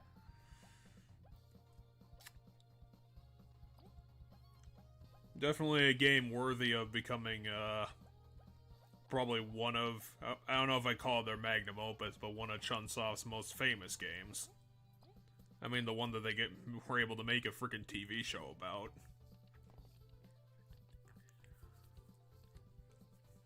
You got 2 mana. Good luck. It's gonna let us lose a round. Damn it, that's gonna give her a false sense of security. How are we gonna be able to stop that? The answer is we just stop it. Because we're so great with numbers. I mean, we won the freaking, like, big tournament 4 times.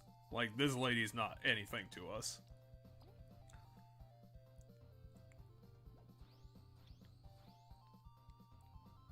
But, god damn it, her 2 chompers totally countered us.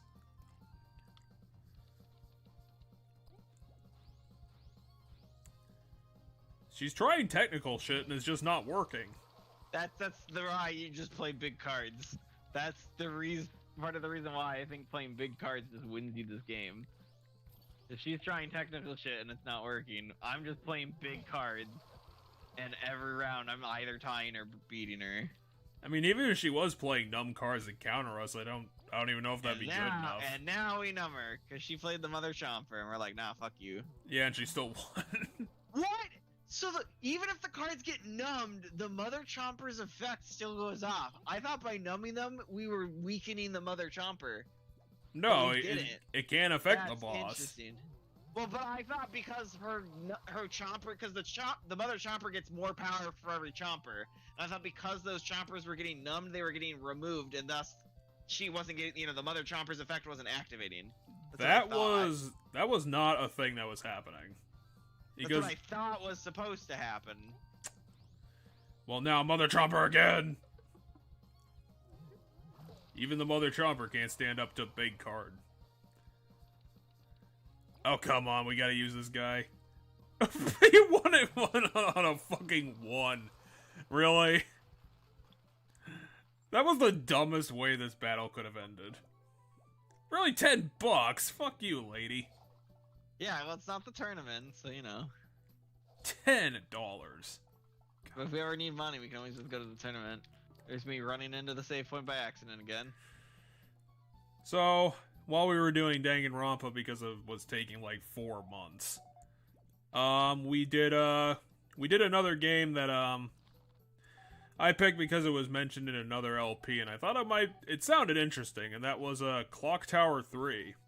Actually, surprisingly developed by Capcom. And that was an unfortunate misfire, to be honest. While I would say the game is, like, really goofy and silly. Hey, I found a lore book. It's just, the gameplay was, like, really bad. I don't even know how to describe the boss battles, because that was, like, the big thing in that game. Is, like, some sort of, like, weird stealth section, or you needed, like, to distract the boss long enough to snipe a shot to kill them? Yeah, something like that. The problem is I can barely remember the game just because it was, like, so boring and we did it in, like, 3 episodes, or maybe even just 2. I can't really remember.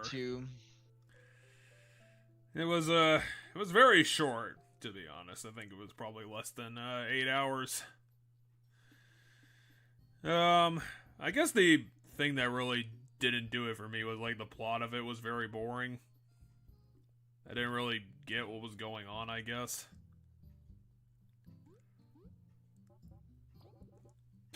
We're going into tournament again? Yeah, what do we need money for? To have some. Dude. Do we really need to, like... Do we really need to dunk on these fools? Also, we've never dueled Kaiba. Like, we've never gotten to duel the Kaiba stand-in. And one of these days we're gonna get lucky and duel the Kaiba stand-in.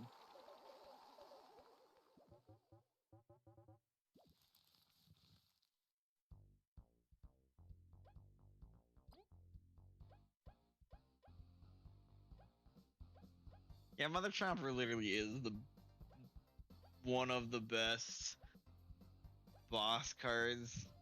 Brood Mother's also pretty good. Yeah, but you need to build the deck around that bitch.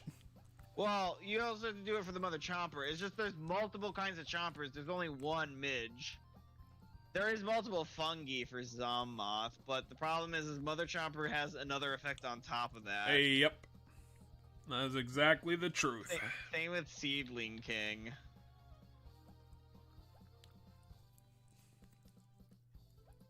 I feel like Devour could be a really strong boss, though, because, like, bugs are very common. Well, I mean, you can give it a shot. We're just at the, the ultimate tournament here. Right. But we have nothing to prove. We've already, like, scored on these bitches 4 times, which makes it even more remarkable that we've never actually faced one of the competitors of this tournament yet. Right? He keeps getting knocked out in the first round by a bunch of fuckers. We fought, like, Googie or whatever the fuck his name is, like, 3 times. He keeps losing because his decks are made of bullshit. So yeah, unfortunately Clock Tower 3 was another misfire of a project, and I think by the end of it I was just pissed off with the game. I think it's probably just had a bad final battle. But the next suggestion I had was another classic. We technically did the whole trilogy because we decided to take a look at Lisa the Painful, which was a pretty famous quote-unquote Earthbound-like, I guess. I think we did that comparatively recently, because that was the game all about dysfunctional families in a post-apocalypse, and trying to, I don't even know what you'd call it, getting some sort of redemption for Brad. I don't even know if you'd call it that, to be honest, because I think the redemption he was looking for was pretty toxic. It was a pretty bad situation for all involved. Which game was this one? It was 2D. The main character had a big beard. Oh, yeah. Yeah, I remember this now. We had like 15 people in our party. There was that section where we went to like I guess you could call it the prostitute hangout. Yeah, I remember this game. It ended with the main character becoming a mutated blob man. Yep. It was kind of a weird game, but yeah. It was interesting. I think the game probably had too many instant death like mechanics in it. Where I mean, you could. Okay, so if I remember which one Kaiba is, I think Kaiba's made it forward around. So as long as they don't, It's this lose asshole. this That's the round. worst deck ever. This is Joey.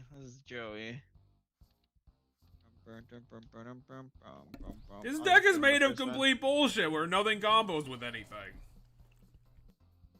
Give him the first round. Can't numb me.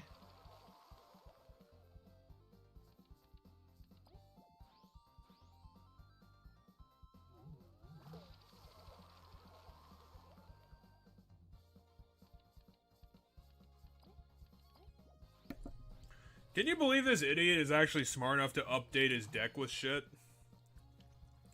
I also once again screwed up there and did the thing I shouldn't be doing, which is Well, don't worry, you got you know what in the back right there for you.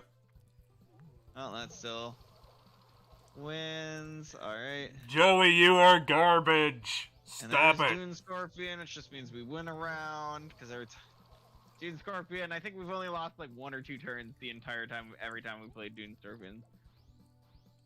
That's 7 to our 8, so we win. Fuck you. How did Joey make it this far? Was it just Googie, like, constantly It was propping just- him up? Could have been.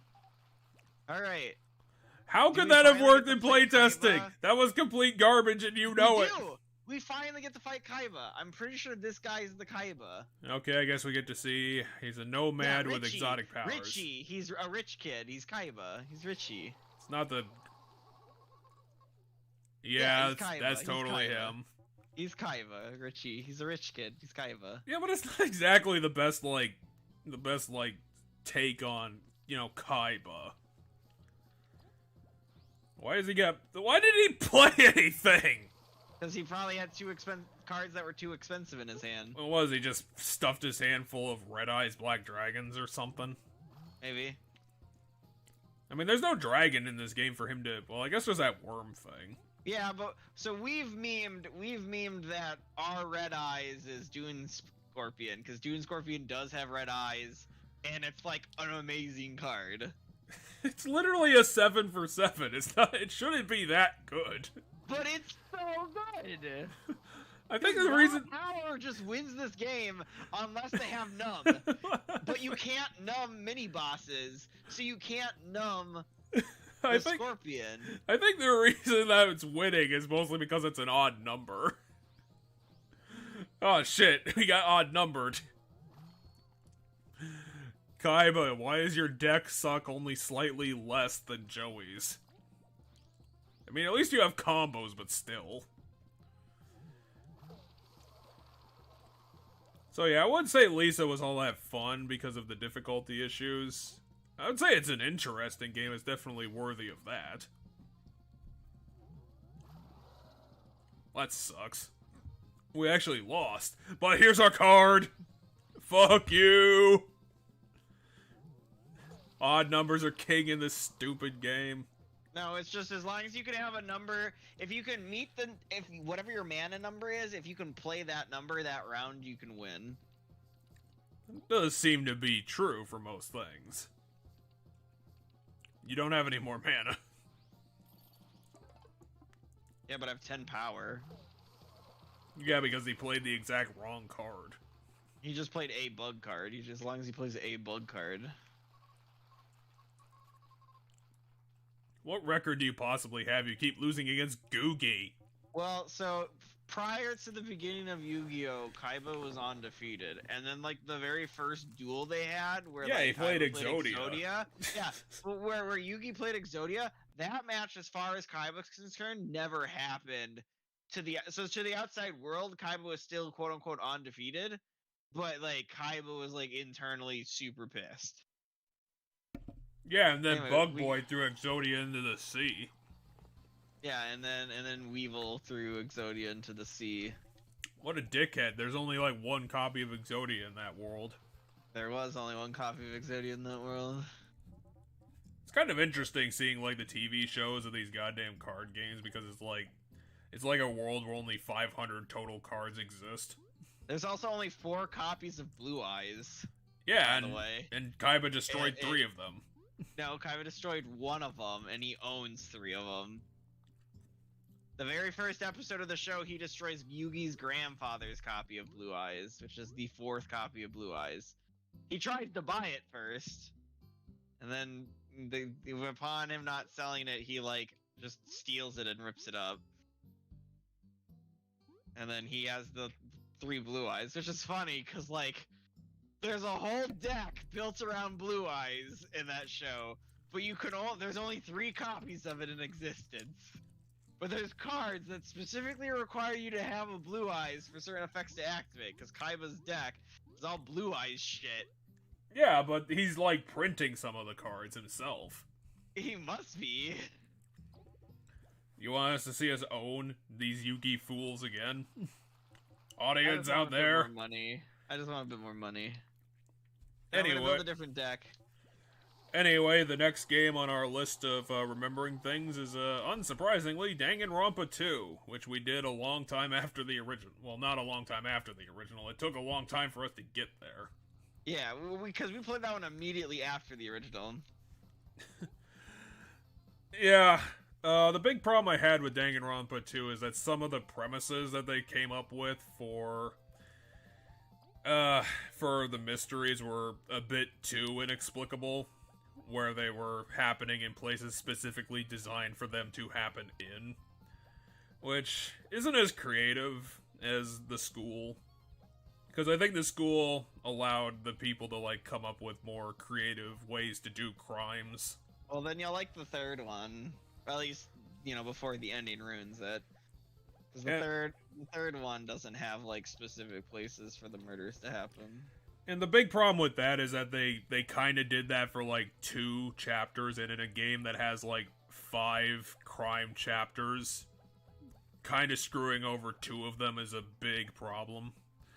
Because it was that and the magical disease thing, which I mean, even at the time, I was rolling my eyes about it. Because it was like Mono Bear just pulled that straight out of his ass. But whatever. I won't say it completely redeemed it, but Chapter 5 was probably one of the best things that the series is ever going to do. Because I meant Chapter 5 of that game? Chapter 5 was Nagito's death, I believe. Oh yeah, that's literally my favorite murder in the entire series. Because I mentioned it twice during the LP itself, like, the amazing thing about it is that you go into that being like, no, there has to be a third party involved. Like, the premise of it is so insane that clearly there were other people involved. There has to be fingerprints from another guy. Like, how did somebody else come in and do this? And then slowly over time, going into, like, the trial itself, that starts unraveling because, like, more and more evidence piles up that the only person who could have done this was the guy doing it to himself.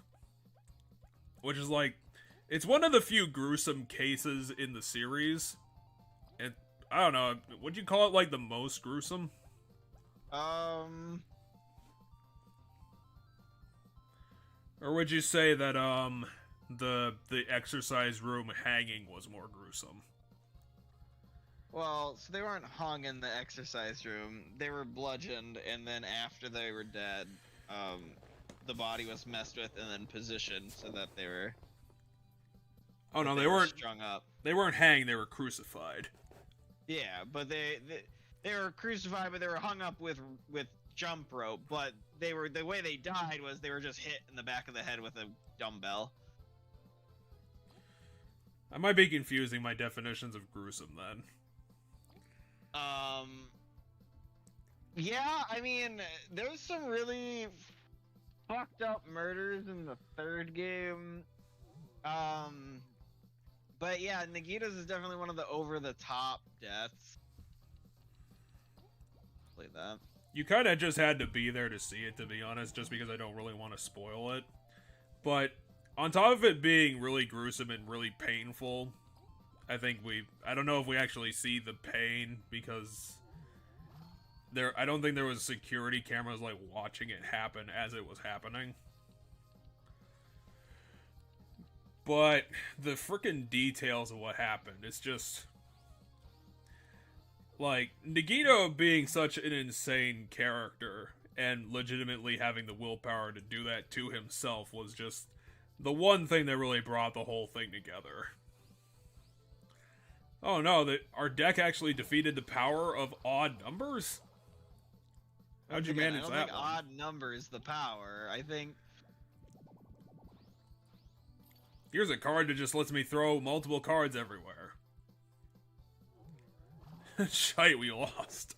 Yeah, because he got lucky with See, coins. that's what happens when you forego the power of the Dune Scorpion.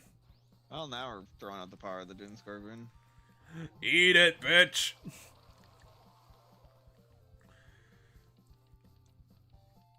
I will say one thing in Danganronpa 2's favor is that it probably had more interesting characters in general. Even though it still had its, it probably didn't have as many bad ones, but it definitely had its fair share. One of them being almost specifically designed to be annoying throughout the whole thing, which is kind of ironic because her existence as she is the one thing that's like connecting to the overall mystery of what the fuck's going on. Because it's through that character that it shows like the age, discrepancies of reality versus the scenario. Oh, and I forgot the thing that really made it for me was my incessant charging that the foreigner was doing all the bad things all the time, and it was. I forgot her name. She's the foreign lady. Oh, Sonia, never mind. Where I was like, it has to be an act or something. Like, she's clearly shifty, and she never was. Yeah, you just thought she was too nice. I was running out of suspects, and she always seemed to be the one that it could be, and we got nothing. No, we don't. You're gonna have to eat shit for a couple of... Okay? They also had nothing. Well, I might draw a 3. You did! Here's Monsieur Scarlet. Unfortunately, wasn't able to defeat the Wardens. It's fine. It is definitely... Who is this guy supposed to be? I don't know. Tristan? I guess I missed the name, and I don't remember who this one is. All I know about Tristan is that he's, like, wears a brown coat. See, that's the thing. If you can play exactly what your mana is, and it's just dead power, you typically win. Yeah, there's no room for technical bullshit. Not really. Like, the numb cards are good, because it's just, you get rid of one of your opponent's cards. Time to dunk on this bitch! Get out of our face! Oh, you see he's doing the shifty eyes. He's so pissed.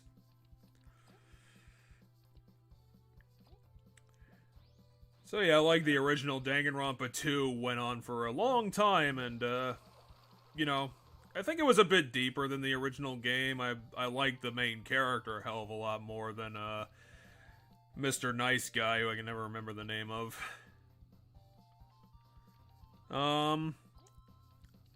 Even though there were more... Makoto Naegi. So yeah, even though it had a bit more misfires than the original, it was definitely a fun time, and, I thought it was a good idea to pick. I mean, stopping after the original would have been kind of odd. Right, well, we're eventually gonna get to the third one. It's just I wanted to take a break, because, oh boy, was that, like, a very long time of us playing that. I mean, yeah, the first one took, like, between 4 and 5 months. Danganronpa 2 probably took around 4 months. It's like, and now we're doing Bubble Fables for maybe 3 months. You and your long projects. As I say, that Spirit Fair. I'm also padding it longer by dicking around and doing shit like this. Playing the tournament 6 times! again because I want money and I like playing the card game in this game. You have double interest in the bank. Why are we doing this? Why? You got defeated by a 2-chomper, a 2-cost. You're gonna get destroyed. You can't numb us, bitch. We have too much tech. So yeah, around that time, I think at this point I was just like randomly rolling all my projects, and the one that came up for that week was one where I got to show off how terrible I was, which was the 3 episodes we did Metal Gear Rising. Because Metal Gear Rising is a very good action game. It's just that I'm not it's just that I'm not the person to show off how good it is. Because I'm very bad at it.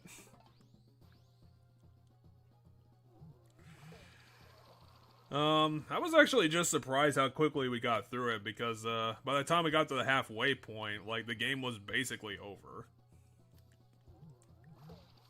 Like, we just basically rammed through, like, the last 3 chapters. I got to show you Metal Gear Excelsis, which is a classic Platinum Games ridiculousness, where we just ended up fighting a giant robot spider.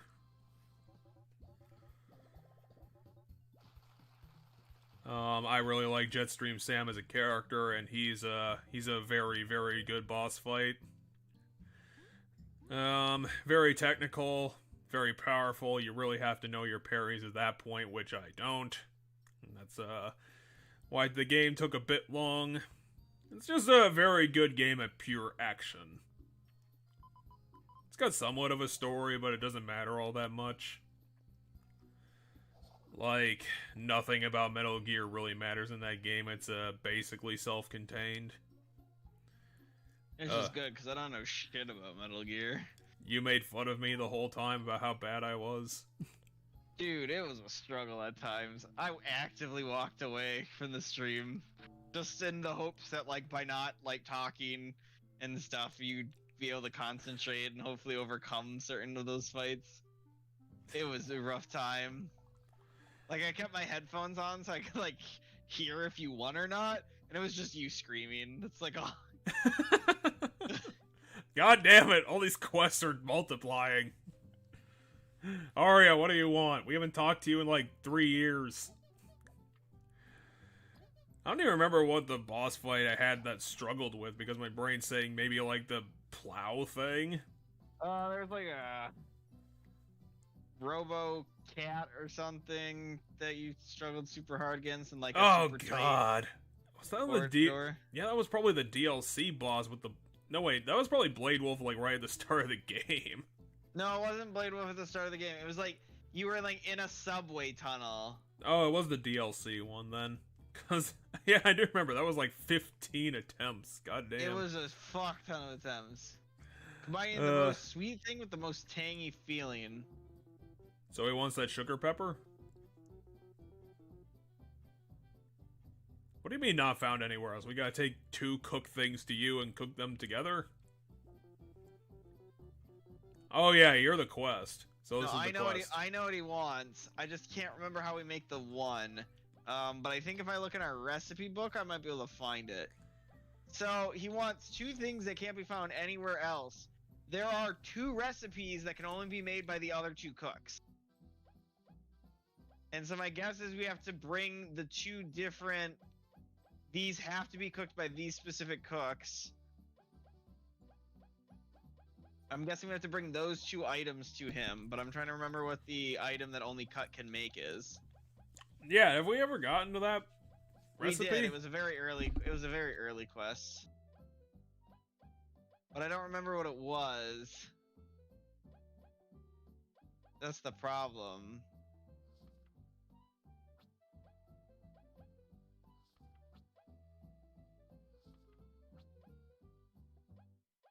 Is it succulent platter? No.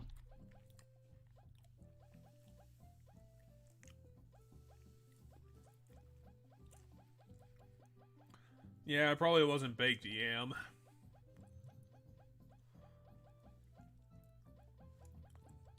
Don't make me pull out the Googles.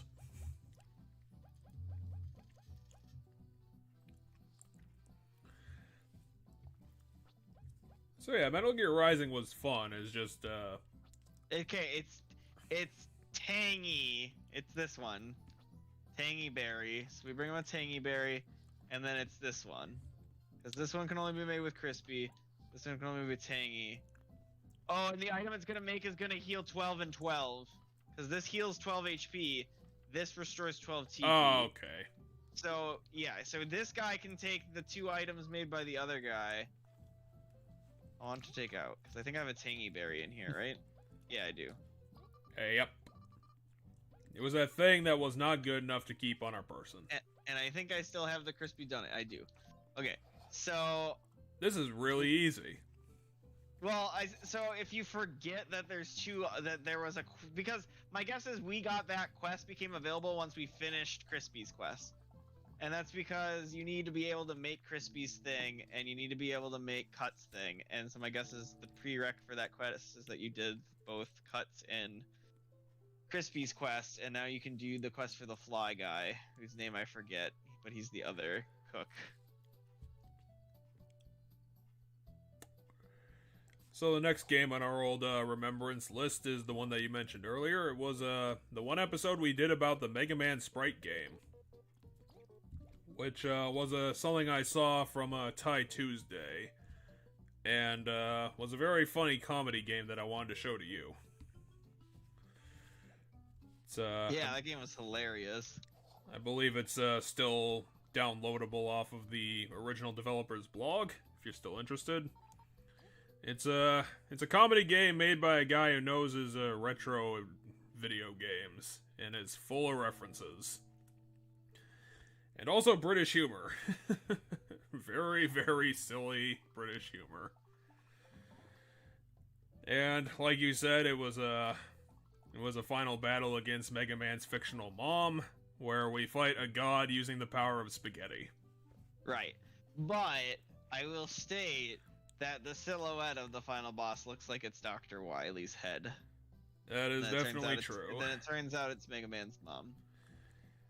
Like, the guy knows his shit to the point where part of the final battle is also the final battle from the Mega Man DOS game. So, like, one of the few people who knows that that game ever happened. The Queen's Dinner. 1515. Prize masterpiece. Oh yeah, it's no longer 12. It's 15 and 15. So That is and literally... heals any status effect. That to is... the party. To the party. It heals 15 HP to every character. That is literally just a bowl with a berry and a donut in it. That's not a recipe. I could do Okay, that. Hold on. I gotta figure out where I can buy tangy berries. Cause it costs 8 to make the one. If I can find where I can buy tangy berries, then we have it. Cause like it costs 8 to make the donut, 8 berries to make the donut. If I can find where you buy tangy berries and what the price of tangy berries are, then we're in business. Can I buy tangy berries here? So yeah, I will say if you're... We did that because we were... Well, I was celebrating that I had finished my franchise playthrough of Mega Man, because that was about 50 games long. It took forever, and I wanted to commemorate the occasion. And I felt what better opportunity, you know, to get around to that game.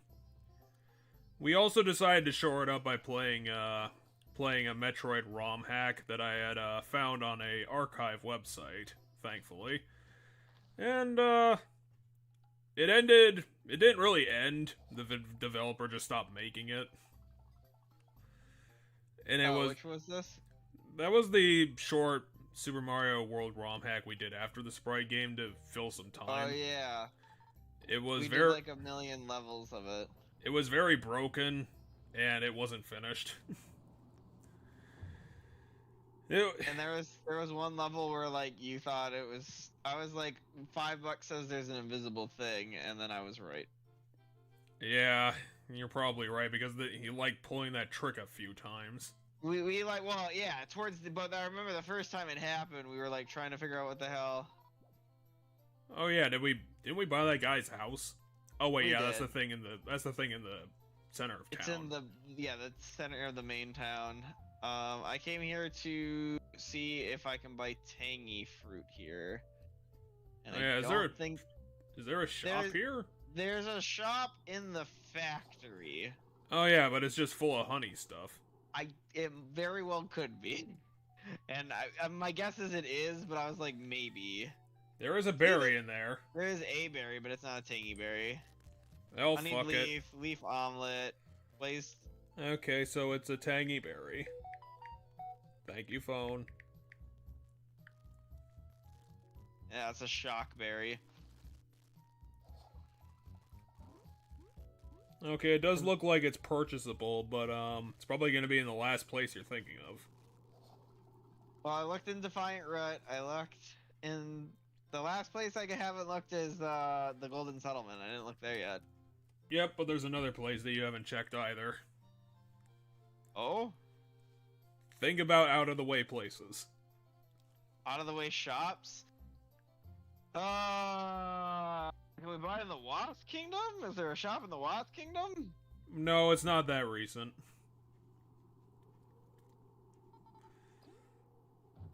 Is there a shop in the Bandit Hideout? It was a place that was really expensive to get to. Oh, I can buy it on Metal Island. Yeah, exactly, you got it.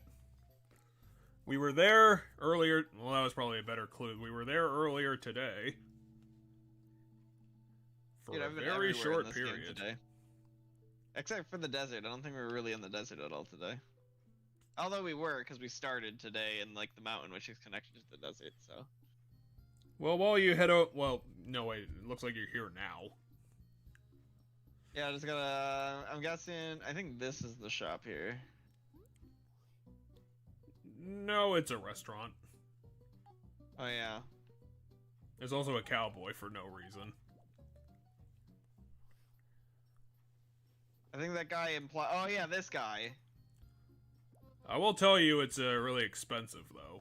Yes. Okay, so in order to make literally the best healing item in the game, we have to spend 48 berries per one. There is an enemy that has a 100% drop rate for them. What enemy is it? It's called the golden seedling. Oh, yeah, those are really rare. So what happens is every single time we get into a fight with a seedling, there's a chance for one to be there. I think it's a reference to metal slimes. Yeah, I mean, games love doing that. It's a few references to the old metal 'cause- slimes. Yeah, because metal slimes are worth a fuck ton of EXP, but they're hard to damage. And I think we've only ever come across one. And because I'm always wearing that badge, and I think you can only come across them if you encounter a seedling, we never really find them anymore. Because, you know, we don't fight seedlings anymore. Well, yeah, because we have the badge that just kills them. Right. So before we forget, I think it's definitely worthy to mention for our cornucopia trip is the actual failed experiment of the Ocarina of Time 1 episode. Which Where I have to go. was a good idea on paper because it was a co-op mod for the game, but it wasn't actually Yeah. co-op, so it kind of ended up falling apart. Yeah, we couldn't see like the game used both of our worlds info, but we couldn't like interact with each other or see each other, and it was kind of like a weird. It's like a way you could race each other, but then like the problem that came about was when we got to the forest temple, we found keys that were shared. So like, if I found a key, Jeff could use it. But by using the key, I could get locked because if there's a key until Jeff finds his key, right? 'Cause Yeah. If he uses my key, there was only the exact number of keys in a game, so he has to find his key. And what he ended up doing that soft locked me is we We ended up running into a problem, and by that point, the cracks. used one of my keys, but then you couldn't find where your key was. Well, what I was getting to was before we got there, the cracks in this whole idea had started to form, and I think that's when we were getting stuck was the point where we basically were fucked off with the whole idea and just decided to stop. Yeah, basically. Cause it didn't fulfill the promise that was on the paper. Cause that would have been fun, but what we ended up getting was a lot of work and a lot of headache. So we decided to stop, and we're never gonna be revisiting that idea.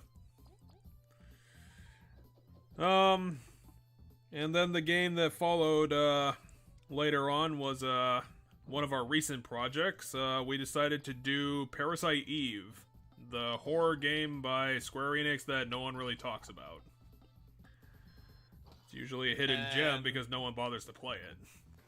And then after we finished that game, I actually found out there's a song called Parasite Eve. I thought that was kind of funny. I don't know if the song was made because the game exists or like not. I don't know. Well, Maybe it was made as like a marketing thing for the third game. I don't know. Well, you gotta remember that Parasite Eve was based on a book. That's right. I don't know if it was a series of books or just one book. So the guy said follow the marks. So let's try to actually spot these marks. There's no mark there. Yeah, I don't know if there's a mark in the first one. Like, I don't know what the hell he means by mark. Because there's 3 boulders. I don't know. I mean, there's a can. Maybe that's what he means. We'll pick a direction, I guess, and go for now. Here's a giant CD. Does that help? Here's a rock. That's not marked. Okay, that seems to... There's an ant guy. He might be insane. There might be a problem here. It's a spider pretending to be another bug. Look! We were just talking about it. There it is. Hey, free stuff. Well, it's not free because we have to kill it. Okay, do you have the ability to do 15 damage? Like, very quickly. No, because you can only do 1 damage to it at a time, it looks like. Then how is this possible? It's just gonna run away on its turn. So that's 4.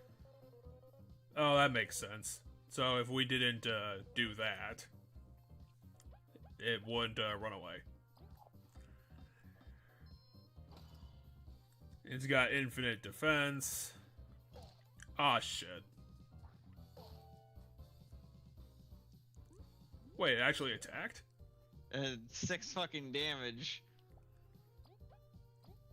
All these metal slimes, you don't fuck around with them. I mean, that is 25 XP, that's pretty good. That is metal slime. Oh, it's a mimic spider. It's not that scary. It's a spider. Greetings, fellow ant. What brings you to this? My god!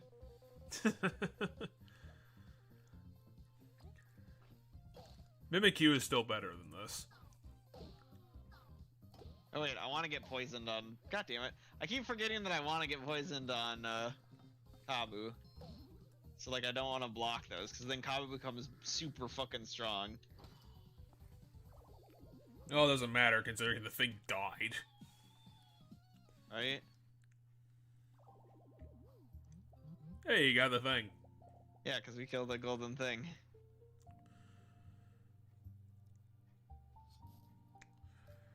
Okay, there's another enemy we haven't fought down here.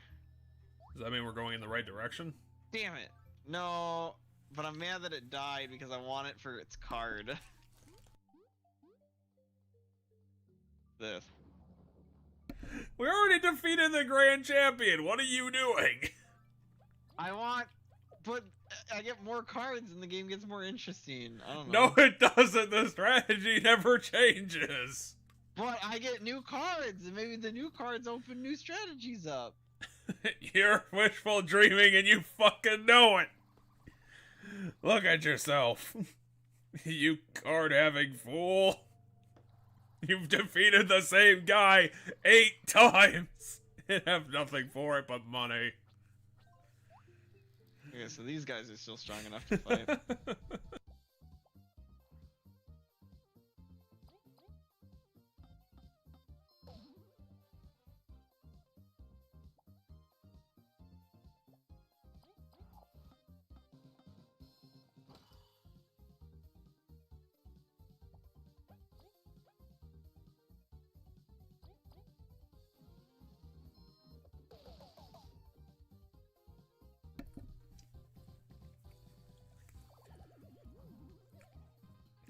So yeah, Parasite Eve turned out to be a pretty interesting horror game, because rather than... I like the first one.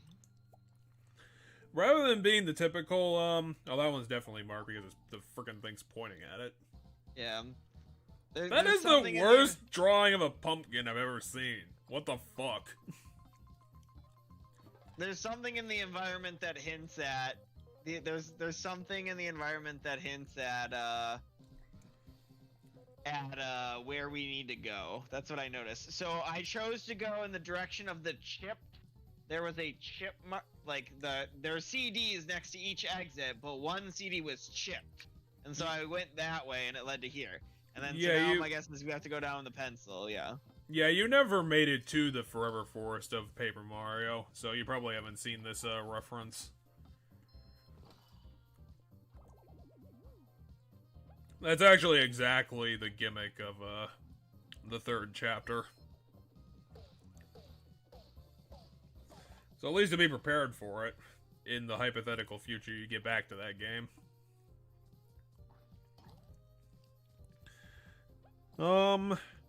But getting back to it was I thought the game was interesting because well, it had good characters in Eve and her helpers and her immigrant friend. But it was also interesting because the game actually, like, legitimately took place in New York City. And, like, actually did its homework about it. That's an interesting way of getting around and, you know, exploring the city to some degree. But it wasn't your typical game because it was a turn-based for one, which is pretty different.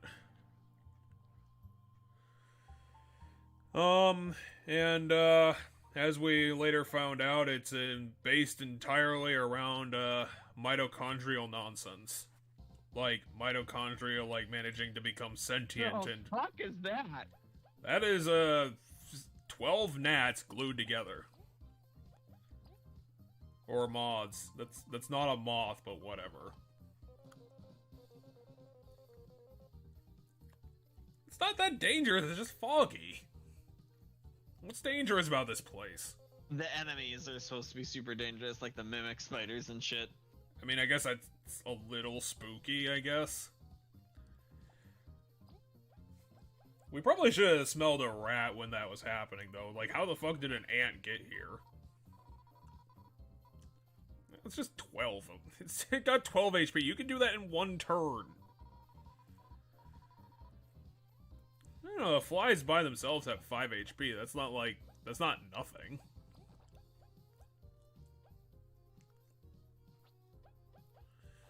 You have literally no options. This is pretty fucky. Yeah, because I can't... You literally can't do anything. Well, I can if I didn't attack with V. Or if I didn't spy with V. Really? That's all it has is tackle? Is this thing like level 10? Can we ground them? Yeah, I assume we can, just like everything in this game. But they have wings! How do you ground something with wings? What the fuck is Royal Decree? It's because we have the Queen traveling with us. Oh, she'll boost us. Doesn't sound like it's worth 5 mana.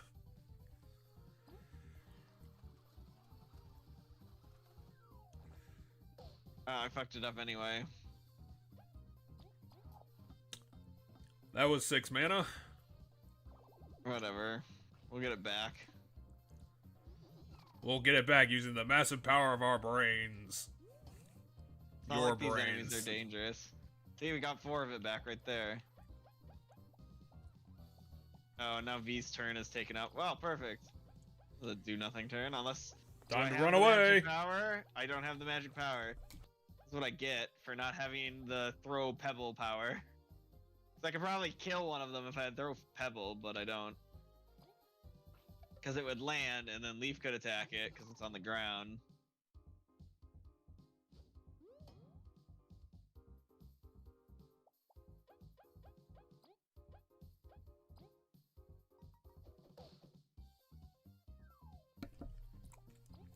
These pathetic enemies aren't worth the glorious power of our throw pebble ability. They don't deserve it.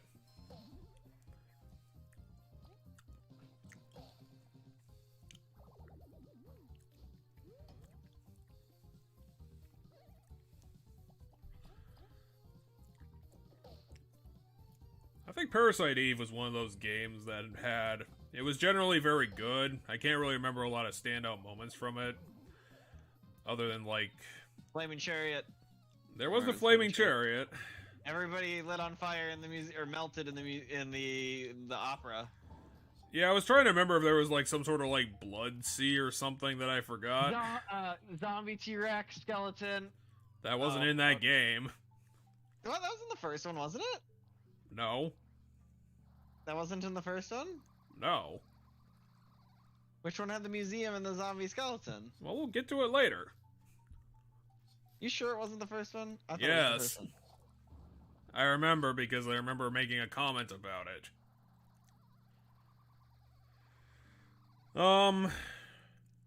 It did have that really bizarre, like, god at the end of the game, though. Like, the ridiculous final boss. And, the 77th floor Chrysler building we didn't do. Because that sounded... It didn't really sound like there was a good payoff for going through it. And it was just a big challenge dungeon. So it just sounded like a big pain in the ass. I think the most interesting thing about the game is just, like, the mitochondrial plot. Because it was very, very silly. Revolving around some sort of, like, jealous... opera singer? Who went, like, crazy because of possibly drugs. But, I mean... Not quite. So... The opera singer got sick, but the sickness was Eve going in, and the Eve thing was actually all because of, like, you know, it's our sister, we were like a clone, or not a clone, but like we were a science experiment, right? Yeah, So, I'm trying to remember if that was a part of the first game or the second one. no, that's part of the first game. I mean, there's implications for it, but was that the game that had, like, the teleporting bed? What do you mean the teleporting bed? Where we looked away from the bed and we teleported to the other bed. Because of magic. I don't quite remember, but, so the first game, we didn't come across the kid version of Eve, but we did, because that's the second game we find the kid version of Eve.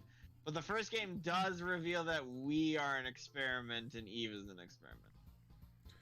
I do actually remember something about the game, was actually the ending where we might have gotten the bad ending and everyone, like, turned into vampires or something at the theater. No, it was not everybody, I don't think. It was just, our character. It's not over yet, ooh! There's a book here? How? I don't know, but I found it. Oh, this makes no fucking sense. We're in the middle of foggy, hostile territory. How is there this here? But anyway, while it wasn't the best game ever, Parasite Eve, definitely a solid title, worthy of its,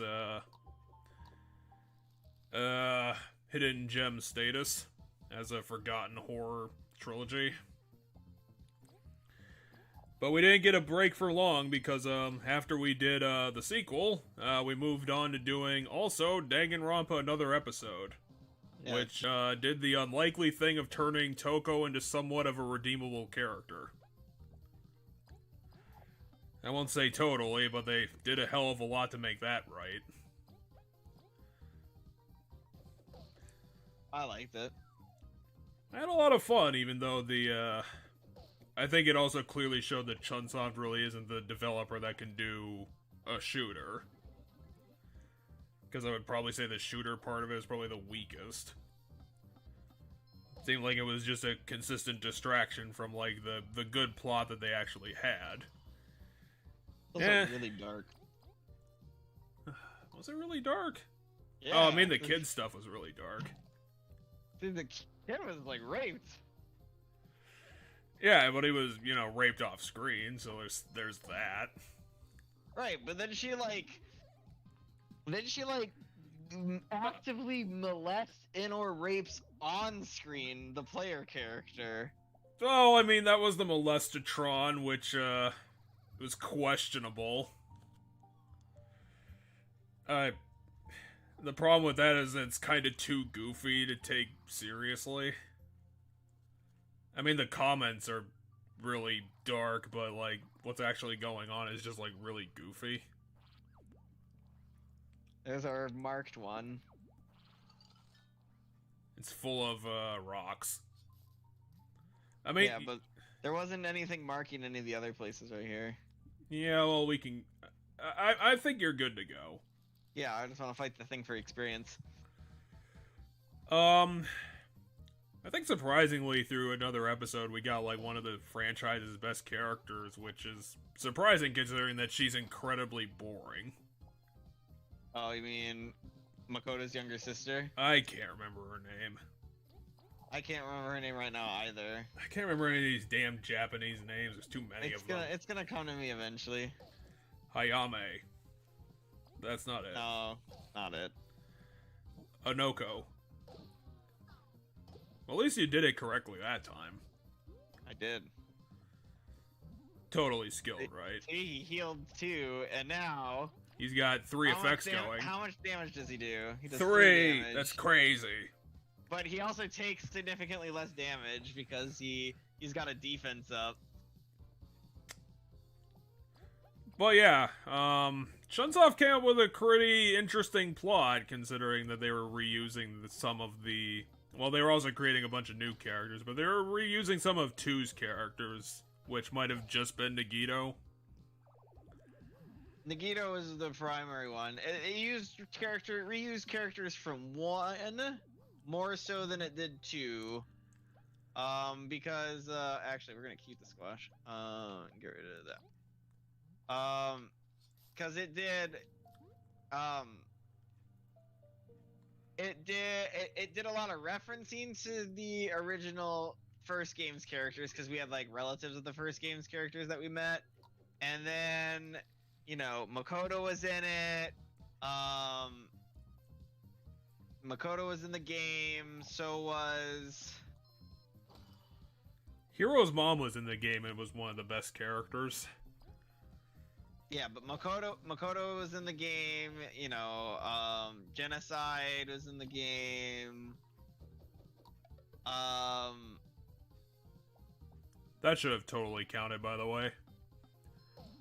I lost thought of there was that guy who died immediately.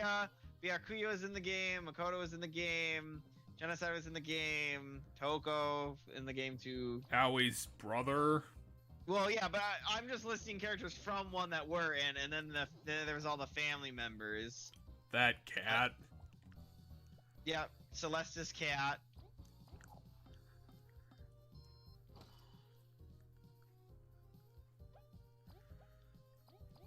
The game isn't as mysterious as the quote-unquote mainline stuff, considering there's only 4 games. Maybe 5. It's not a big franchise, but whatever. 4 games, but only 3 of them are tied together. I would say it does a heck of a lot, though, with its villains. Probably a bit too much for our opinion. Well, for your opinion. Fair enough. I'll take that. I was gonna say, I like the villains of the games. I like the villain of the first 2 games. I don't actually recall who the villain, if there was a. I mean, depends on who you ask, who you refer to as the villain from the. Well, I would say the kids are the villains. Oh yeah, then yes, I like the kids. Well, because you have that, I forget his name, but you have that one adult, right? You know. Oh god, what is that? Yeah, And, like, one-armed dude. Well, he's not one arm. His arm's in a cast the entire game. But like, you got him, right? Yeah, he's something. He becomes an antagonistic force at least. Yeah. What is this? He goes completely off the frickin'. Oh, okay. Completely Clearly I have off to his freeze tits. him because he respawned. Enemies don't respawn unless you need to freeze them. Do you need to get on top of the pumpkin thing? Yeah, my guess is I need to do dish. Okay, yeah, Dish. just do it. Just do it before he unfreezes. And then It's a pretty simple puzzle. you can fly over. Some sort of box. Okay, so these guys are still worth EXP. Because I have the badge equipped now that's like, you can't. Another episode is also had some emotional moments, like some actual legit shit about that with the character arcs. Yeah. It was, again, the gameplay is probably the thing that drags the game down, but story-wise, it's really, really good. Does a lot with a simple plot and well-rounded characters. Plus, I really like Toko and, God, why can't I think of her name? It's gonna bug me now. Something night. The relationship of the two main characters.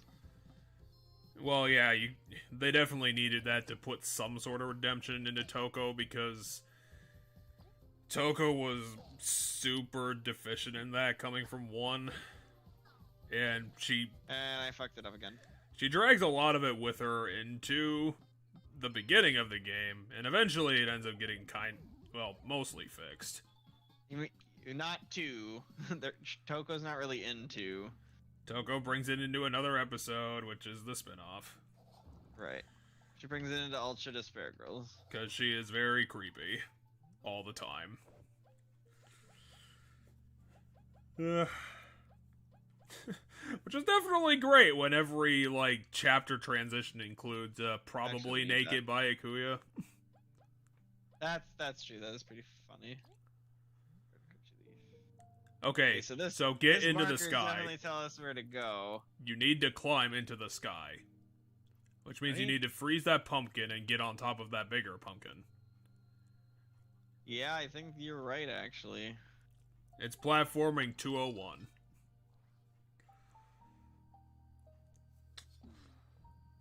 So yeah, I'd recommend the game. Just don't expect a lot from Chunsoft trying to make a third-person shooter, because that's not really their wheelhouse. They do a fine enough job. It's just not really all that special. Yeah, the game's better spots come from the puzzle aspects. Oh my god. The puzzle aspect does include some combat, but you know. Well, there's like the puzzle rooms that you don't have to do them perfectly, but there's and I don't even know if there's an award for doing it perfectly, other than the game does a good job. You did it. Well, yeah, but the game gives you props, and you need to get those props. Right. Otherwise, how you know that you're the best? I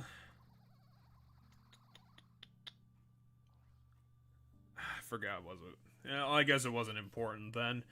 Next game, we're getting actually close to the current one, is probably one of the ultimate misfires, was Parasite Eve 2. And that one really stung because the first level of that game in the museum was freaking fantastic. And then immediately after that episode, the game essentially completely fell apart. Because that was the beginning of that level was the one that ended with the T-Rex attack. Because, like, that first one showed off a lot of detailed level design and production values. Like, it was a very, very good level, and it had a lot of promise. But, I don't know, it didn't really seem they knew what the hell they were doing after that. Oh, it's a termite mound.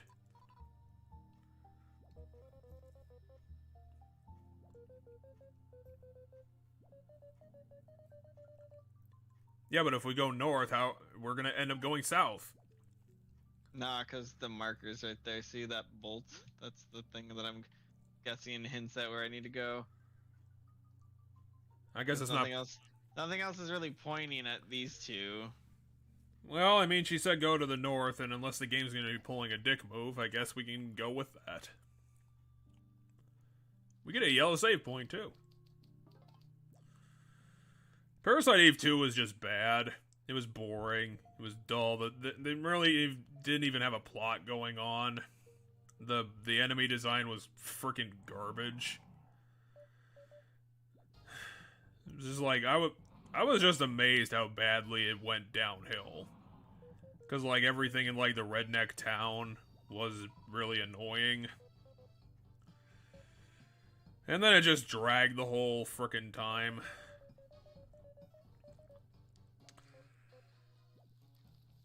I mean, we ended up getting the bad ending just because I think we wanted to get out of the game as quickly as possible.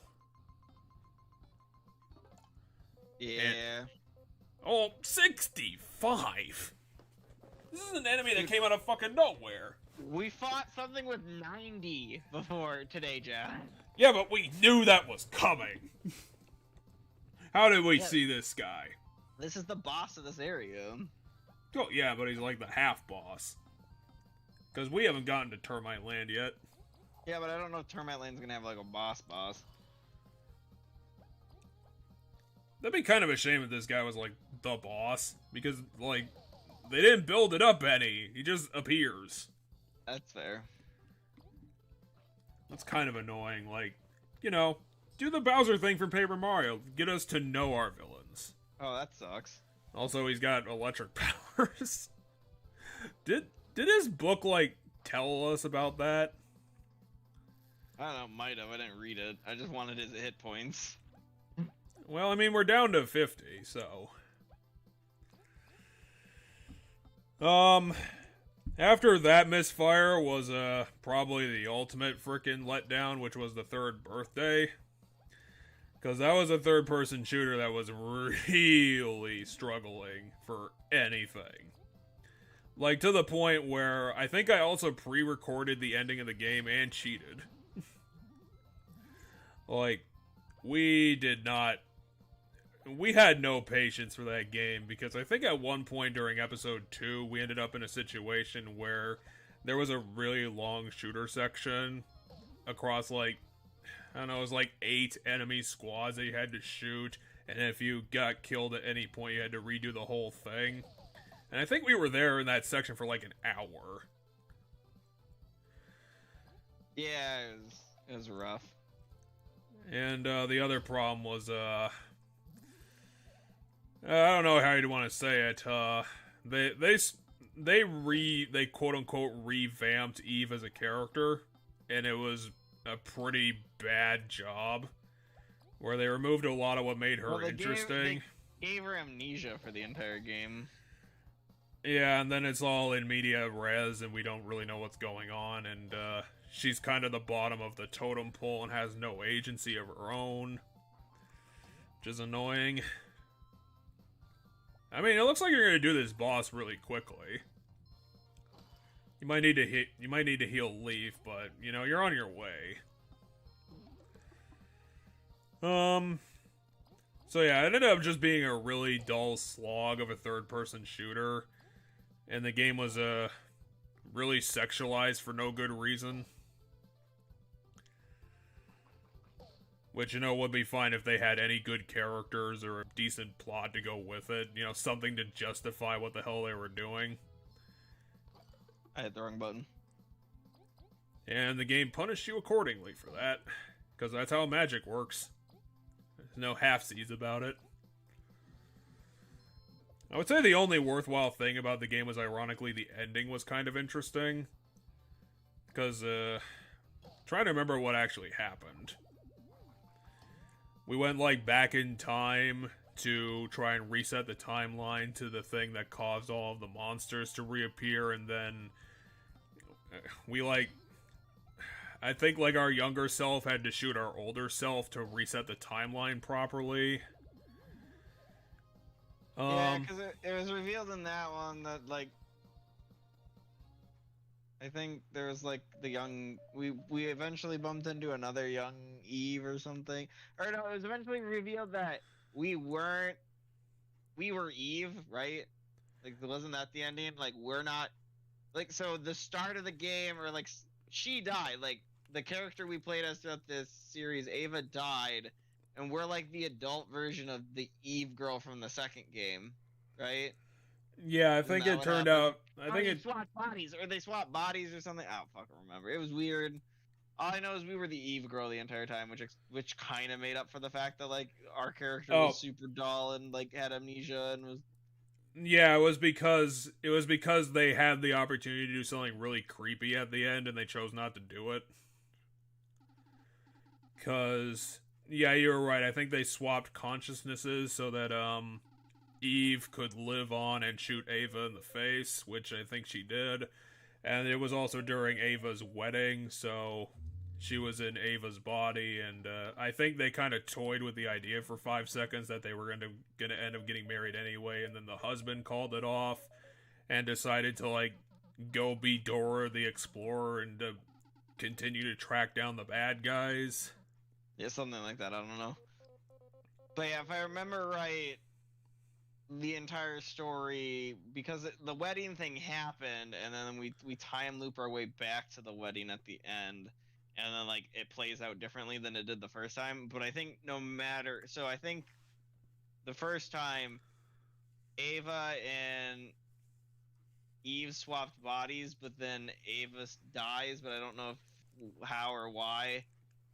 Because I think the government people shoot her or something, and then, like... Oh, yep.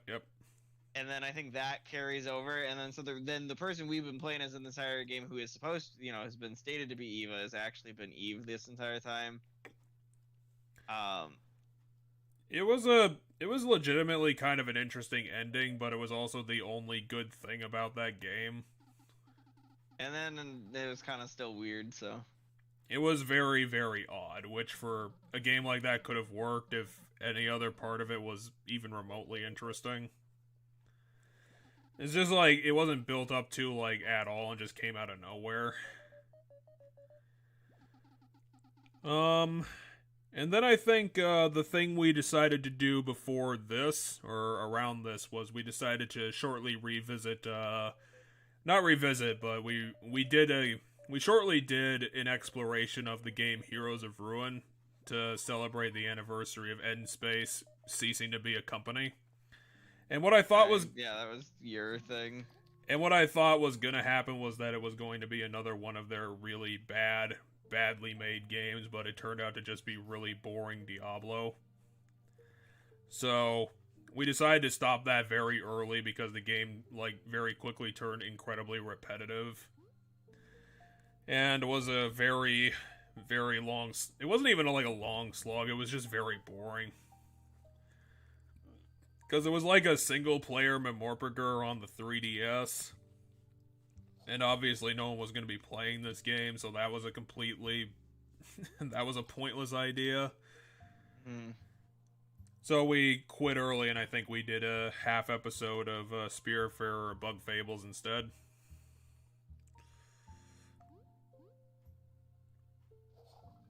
So how are we going to get to the Termite Kingdom?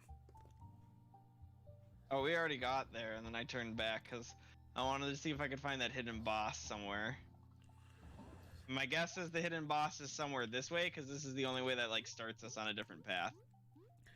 So my guess is if I look around properly over here, something over here must lead us to, like, this or something, like this cave or something. And then there's a super boss in it. Yeah, this might lead to where the hidden boss is. We're still not strong enough to get away from these jerks. Apparently not. Ugh, I hate them. They are the most...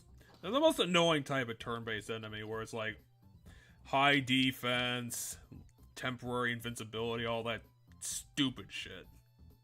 They don't have temporary invincibility, but they do have every other attack is high defense if I don't use the right attack. So yeah, that's use an attack that knocks enemies out of its shell. So yeah, that was, to my knowledge, that is, between last episode and this, that was every project we have done in the 2 years we've been doing this. It might be 3 years by now. I haven't kept track. I think it's been 3. It's certainly been a kaleidoscope of projects we decided to do. I think we mostly try to aim for doing an interesting game, it's just that sometimes they just turn out bad. Right. Which, you know, is kind of the rough with the smooth you get when you pick interesting stuff and not explicitly good games. Did I need to freeze that guy? No. How do I get up there? And I think we discussed this before, but currently I think I have around 17 projects on my project list. So we have content to go for a heck of a while before our entire venture decides to implode in on itself at some date in the future.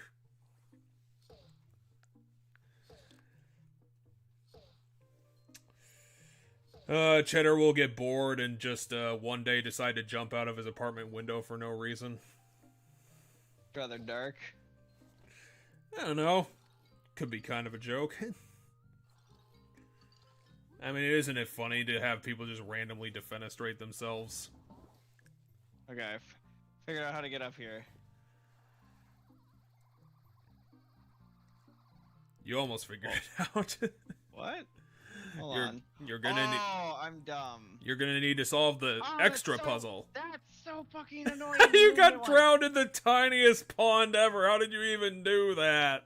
Because of the wind. Okay, so the wind blew me into that pond. So here's the dumb thing about it. So if you noticed, I wasn't high enough to get like aerial wise to get into that area. And that's because I have to start my flight up here, but the wind pushes me off before I can like press the button to fly. You're gonna have to do the tightest double jump of your career. Okay, do you have the speedrunner's talent to make this happen? I mean, for all I know, it could be literally impossible.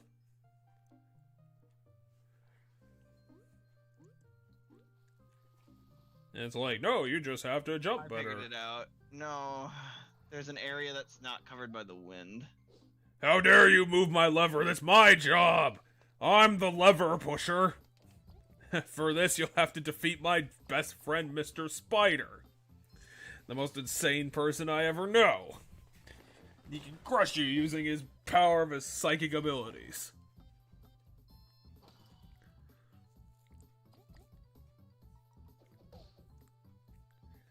Damn it, I forgot to teach Mr. Spider how to do the Psycho Crusher. And it didn't work.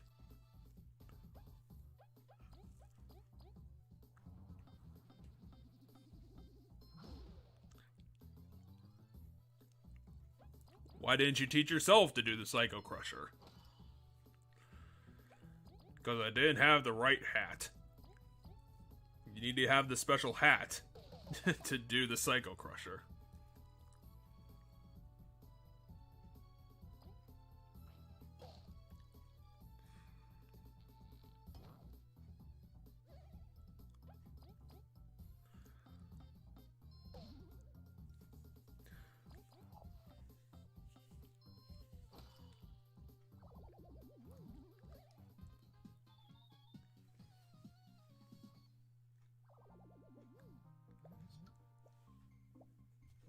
I probably shouldn't throw that out, because as my list for our next episode of Spiritfarer, what we need to focus on.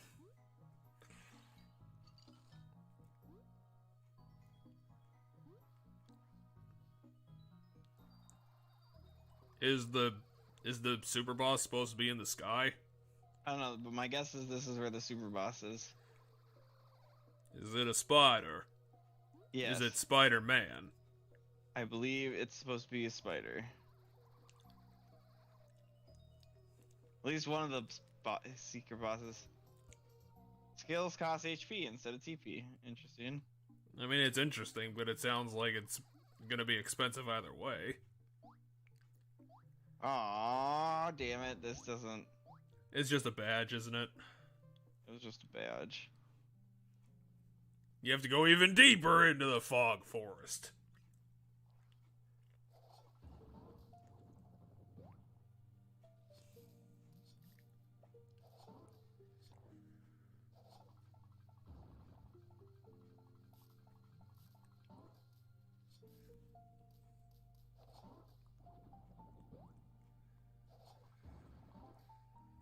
Don't you just love how they give every character like 4 different abilities that use the same fucking button? Yeah, it's a little irritating.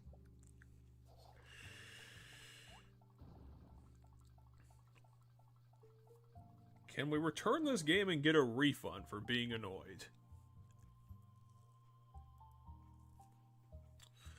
Being annoyed at the teleporting forest.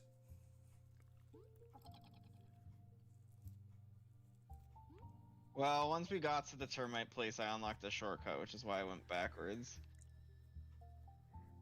And then the super boss is right behind you! Well, yeah, that's... My guess is there's gotta be something that hints at where to go for the super boss, but, as of right now, we do not know. Okay, if you can solve our dial puzzle, we'll let you in. Are they messing with us?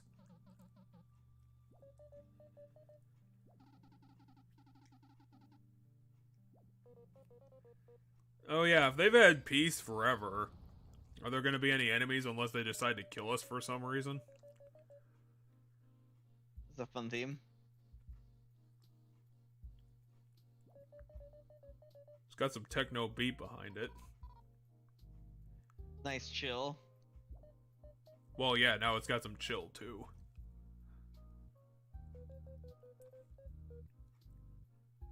Well, yeah, V doesn't give a shit. Why'd you just decide to leave? I wanted to see what was out here to their left. 'Cause maybe this leads to the secret boss. That's just our secret sub-cave.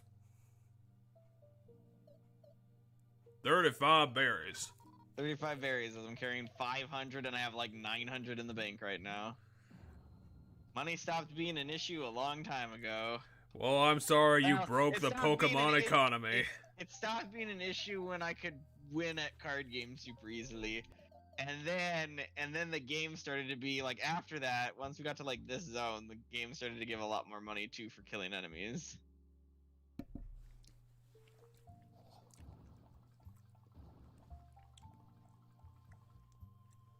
We're gonna have to upgrade this Pokemon economy to the Zelda economy for how stupid it is. So you don't have any problems in the world once you become rich.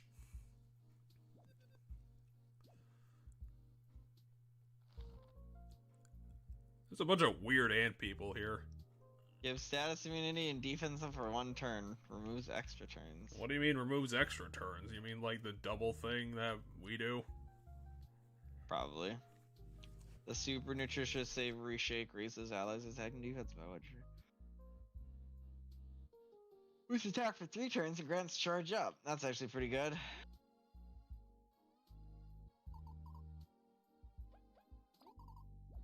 Actually, hold on.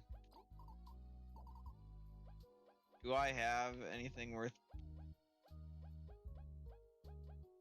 selling?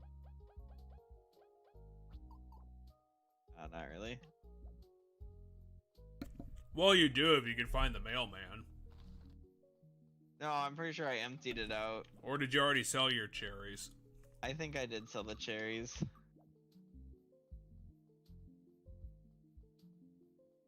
Tell me where your hidden boss is! I want to fight him now to prove that I'm good at this game now! Now that I have a ton of badge points.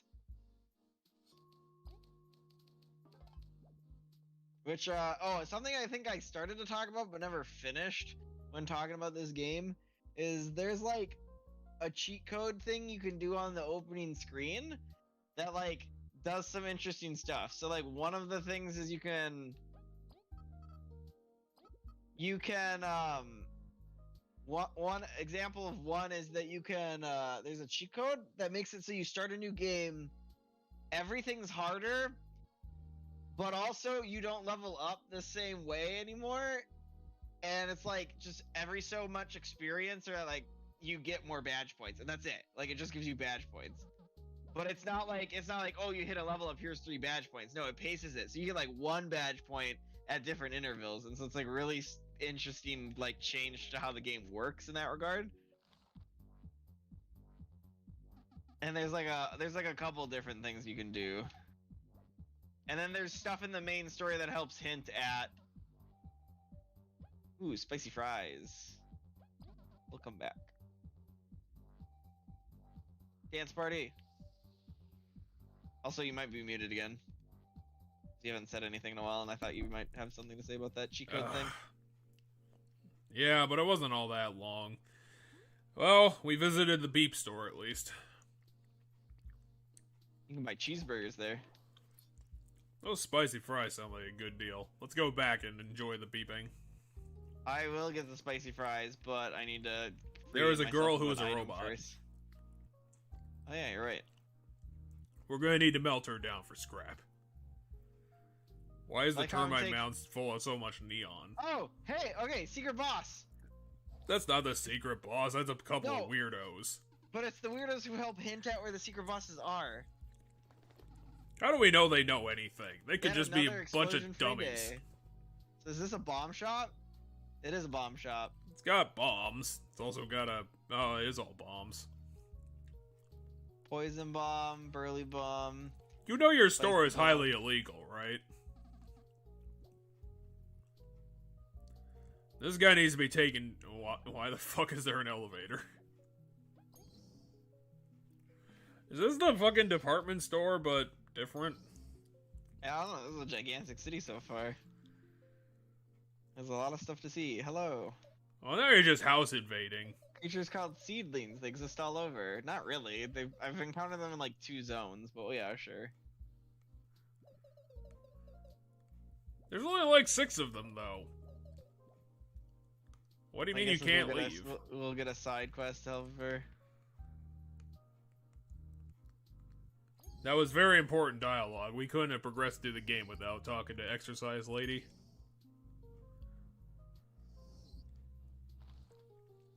Why are there so many ants in the termite kingdom? I thought the termites were like the guys who had like giant helmets on their heads. That looks like a termite or some other kind of bug. I don't know. I don't think I've seen an ant in the termite kingdom. Why'd you go back to the 5th floor? Because I'm looking to see if any of these guys were ants, because you said something about ants. That looks like a termite, just without the helmet. That looks like a termite, just without the helmet. The helmet ones are the military ones, but these are just the people, like the townspeople. Okay, let's rip off their helmets and reveal who they They're really definitely, are. Like, I definitely, when I look at them, it's like, yeah, that's a termite. Yeah, and then this is a termite wearing a helmet. The only people so far, these guys aren't termites. They're the guys who tell us. Well, how'd they get in? I don't know.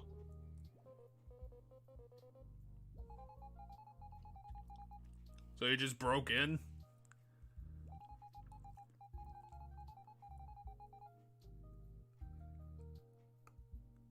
That sounds very familiar.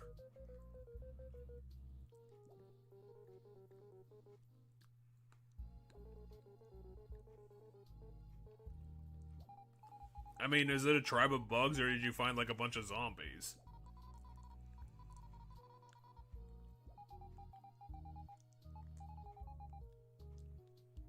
There's a place with many strong wind currents. It should be west from there. Okay, that helps, because there is a room that, like, the whole puzzle of the room is all these wind currents. Oh, yeah, the, like, near the And end so- of it.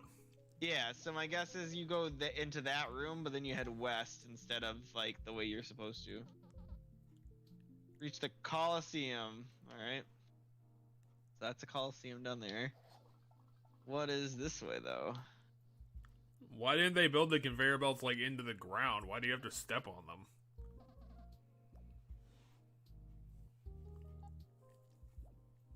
This is the water treatment plant. Yep. That's a good old sign, doing what it's supposed to. Why does the water treatment plant need an EKG meter? The good old electroencephalograph. We need to know that the water treatment plant's heart is running still. Otherwise, it might kill us all. Okay, here's where you get your boat. And yet I constantly stare at it. 'Cause I'm dumb.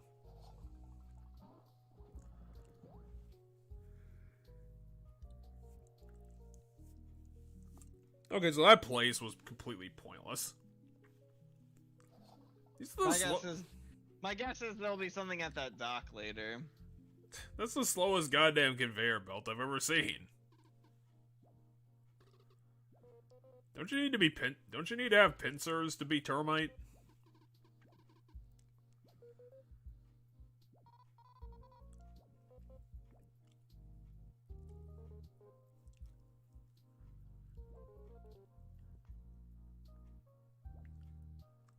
We decided not to set up shop because we don't understand how these people work. Maybe only male termites have pincers? I don't know. I don't know how termites work. Hey, it's you two. How'd you get out of Wasp Land? You guys just got out?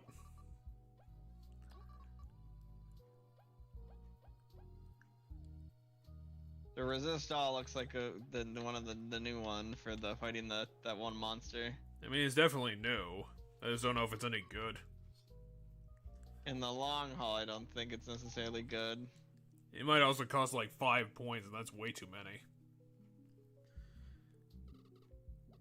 I'm the guy with the lance. You better not mess with me or I could stab your face off. Yeah, my guess is... Is there any point to the Termite Kingdom then? Because we went the one direction, there was nothing there. We went to the Colosseum and there was nothing there. I didn't go to the castle, so my guess is going to the castle will unlock other shit. Termite Kingdom is just full of blue ballers, isn't it? Why doesn't the Edgelord want to talk to us? Bear to spare, sure. Well, that didn't do anything.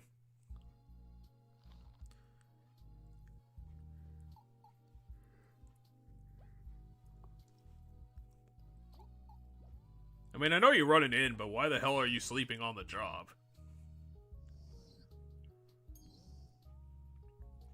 Welcome to our balcony. Customers only. Hey, you're not supposed to be up there. You might be able to make it over there.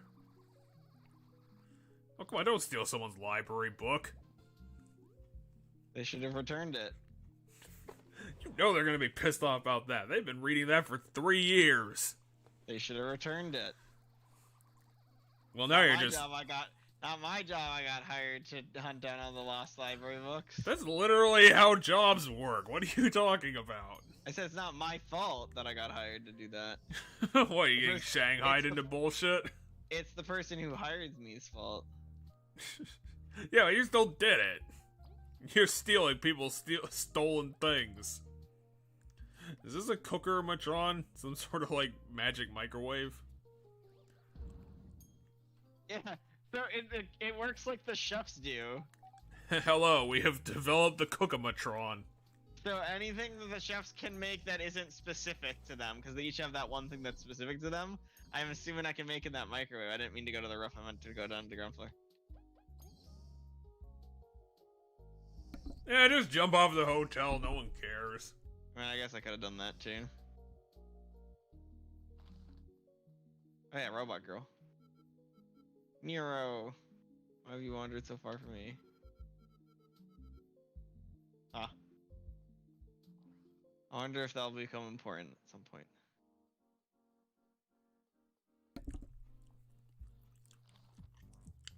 Hey, we're finally back at the beep store.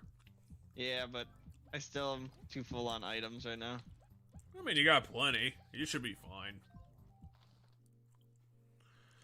So this place works exactly like the Ant Kingdom, huh? You even got the same picture. What are you, like 6 years old?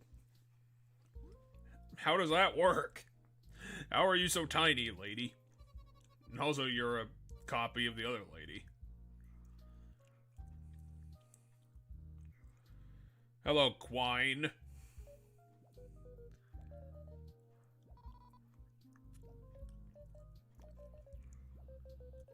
Maybe you should take the mask off. Cause that's like her royal crown is her mask. Come on, show some humility, lady. What are they gonna do? Just capture us? It us? can be weakness to take your crown off in front of other royalty. It could be a sign of weakness or a sign of swearing fealty. Don't we kind of need to do that? No, we don't want to swear fealty because that would give over our kingdom to theirs. We need to make an alliance that's different than swearing fealty. Well, clearly she's gonna give us a rough time, and we're gonna have to do that anyway. Either that, or we're gonna have to kill the queen anyway. We're gonna have to kill this queen.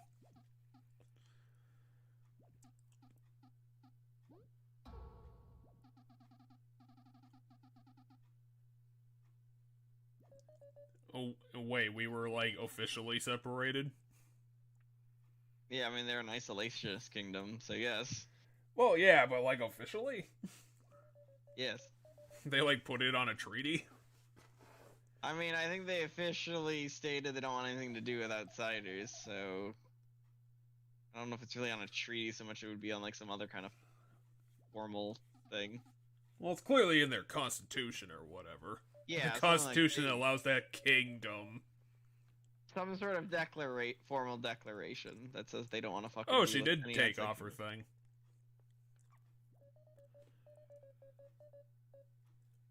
The main bad guy is gonna get everlasting life. We need to stop him.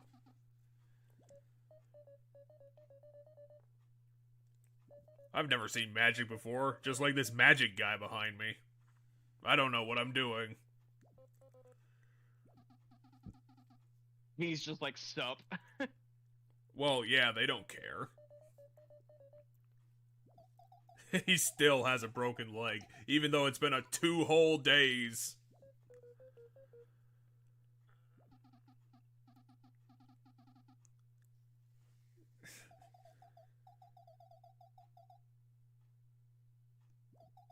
I mean, but can they be stopped by immortal wasps?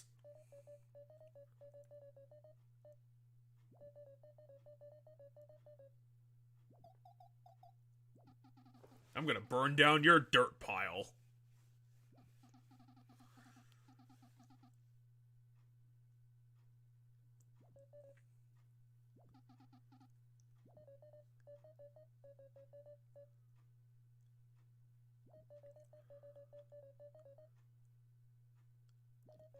What did we come here to get in the first place?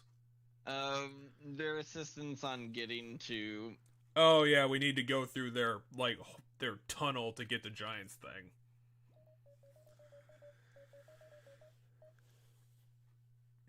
And also take off my mask for a whole 30 seconds. Oh, it is a treaty. It's the sort of treaty that says we won't go anywhere near each other. I could have sent a letter, but you would have burnt it. Because you're actually a bunch of dicks. How dare you say that to me, someone who's lived for 120 years or something.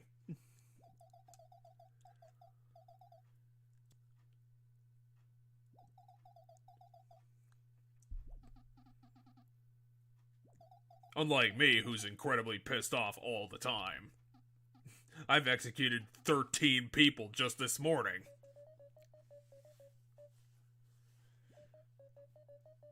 Damn people wanting us to talk to other people. I'm not gonna stand for that.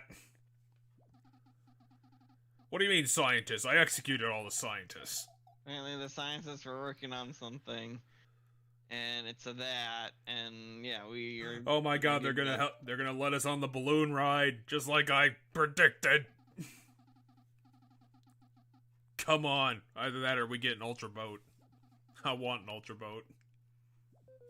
Okay, here comes the Coliseum, because they're like, well, you gotta prove your guys are strong, so they're probably gonna make us go to the Coliseum. You have to fight 5 of our best soldiers, who are all terrible at fighting.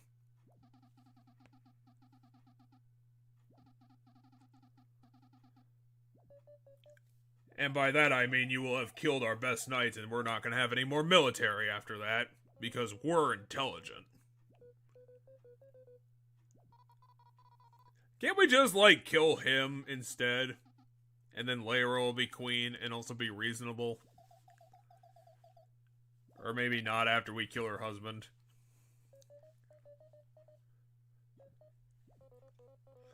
Is murder...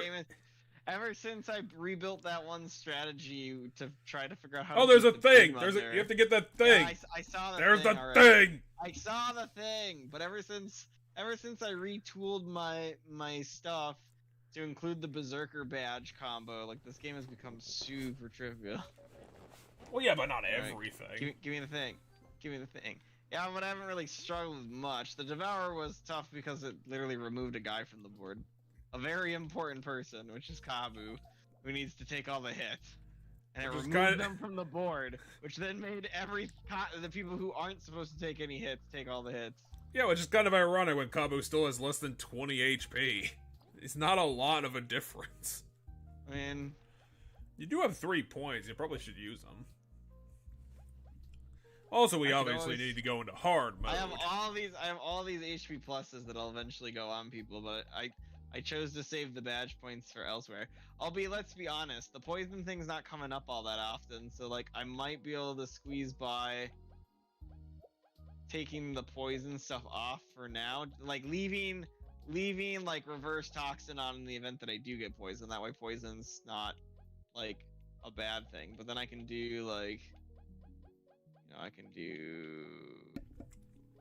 Is it time to go back to the Berserko strat?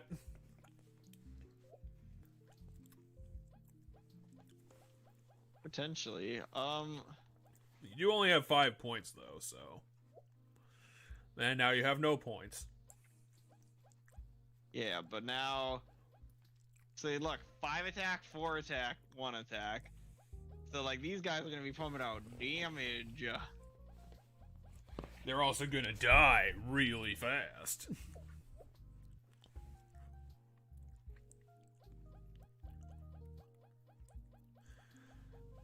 Have you really thought about the consequences of your rash actions? Your rash badge setup. Also, they're not gonna die any faster than they have been. In fact, I just gave V a HP up, so V's slightly more survivable than she was. I mean, it's 11 versus 13. It's a 2. Yeah? That's 1 hit in this game. Why is this game so fucked up about its numbers? Because it stays with small numbers. We need to teach this game how to math better. How do we teach this game how to math? Oh yeah, that was another thing I was going to complain about Three Houses. Because the game can't understand how to do math correctly. So I have no idea if there's like a bunch of calculations behind the scenes I'm not aware of, because what the fuck they're talking about doesn't make any goddamn sense. What do you mean? Attack rates. Hit rates are fucking wrong. Like, I'll get to a goddamn certification that's like 75% and then somehow fail it twice. It's like, how does that make any fucking sense? Bad RNG, I guess. I don't know. That's been happening all over the place. I'm calling bullshit on this game. It's just like the same thing happened with Sacred Stones. But that's not hit rate. That's... I mean, I forget how the game calculates hit rate. I used to be able to do the math for, like, almost all of the Fire Emblem games, but, like... Yeah, I don't know. The number of times I'll be hit by people's gambits that have 30% chance is ridiculous. Really? I always feel like when I was playing that game... I believe that might be bad RNG for you, because I never had that where it felt like people's shit was hitting me more than it should. I'm gonna have to sue the game for fake math. It's a crime, goddammit. How do I submit this to a lawyer? I like how V wanted to bet on us. The guy's like, no, you can't bet on yourself. You can't place a bet on yourself. Wait, so they literally... I mean, I know people did that in the past, but, like, they didn't, like... I don't think they, like, literally carried them. I thought they, like, carried them, like, on a plank or something. They carried them on, like, chairs and stuff, but, like, so the thing here is, like, a termite queen is a gigantic bug in comparison to a normal termite. And Yes. it's so, like, the thing here is that it's so heavy it can't move. Which I don't actually know if termite queens can't or cannot move. I don't know how termites work in that regard, but... It's probably not, like, worth it for them to move, even if they could. Everything in, like, a hive like this is provided for them anyway.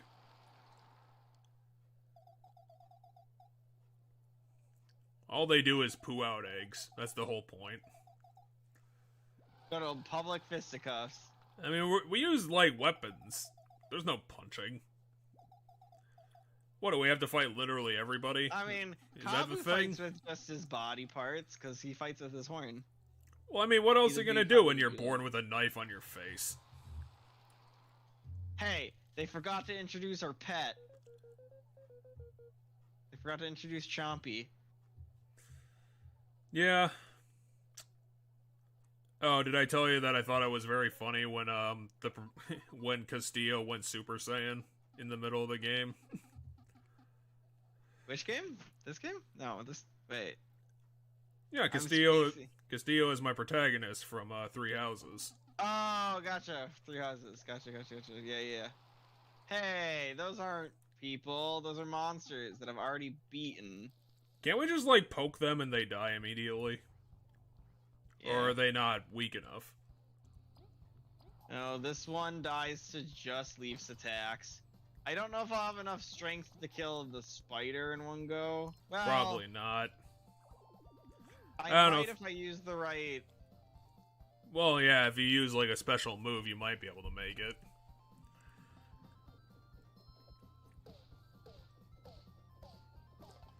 How much was that? I know Yeah, it okay, was... we did it. As long as I don't fuck anything out, we did it.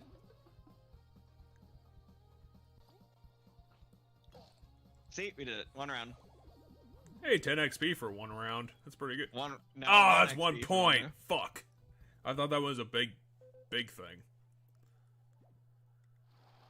Child's play, literally.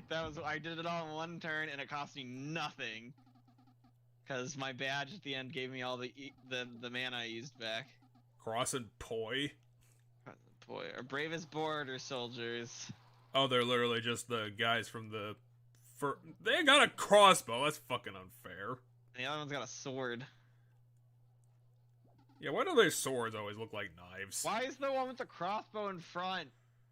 Because they don't Well, understand how their tactics work. Like, my ranged unit's in the back. Yeah, the sword guy can't even reach the guy he's trying to stab. They still can't do it. And also, why is he holding on to his breastplate? Wait, these guys have specific names? I thought they'd just be like guard. No, they're cross and poise. 16? Screw off. I can kill him in one turn. You can? Yup. 5. I thought your limit was like 14. That's 7. That's 8. What? Dude, Oh, yeah, that's 8. if you're gonna try and prove something to me, you better get your math straight. Fine. And that's him dead. Well, you did it.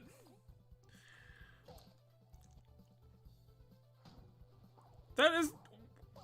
What? He had a poison so, attack. so much for your thing. Well, The I thing you didn't- said earlier. I didn't block. Well, I kept the poison heal on. The problem is I didn't realize he was gonna attack 3 times. Yeah, I guess you don't need to unblock all of it. The guy with... Well, I guess the guy with the sword should have more HP. Well, again, why is he in the back? Right? Dude, you're far away from the thing you're Anyway. trying to do. I don't know if I can kill him this turn. Oh, I might be able to, but I'm not 100% sure. Well, I'm missing 1 damage off of this. It did 1 damage less than usual. Oh, but it's still okay. And dead. Alright. You are right. A lot of this game is turned trivial. You've actually managed to somehow turn down the difficulty internally to story difficulty. Yeah, so I call this learning game systems and finding how to break them over your knee as best as possible. God, watching your LP of Paper Mario's gotta be the most boring thing ever. I mean, when I get enough badge points, yeah. What are you talking about? They got beaten in 2 rounds. Also, they didn't even understand how to use their weapons. Also, they didn't get a chance to. Unleash the primal evil. We did this earlier! I just fought this thing! How is it alive and here? Well, V just admitted it to them. Okay, we'll put another Primal Weevil on top of the Primal Weevil for double power. You know, what is that, the Queen? Oh.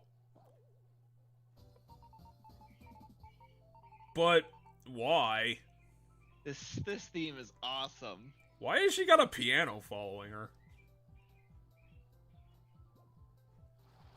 Can we fight the piano guy instead, who's like actually good at things? Like, can I?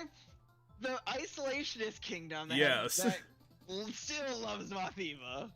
She's still famous even in the isolationist kingdom. What's up? Yeah, what's up, Zaf? That's why you're here? Why did you fucking escort her here, then? And also, what do you gain from us kicking your asses again?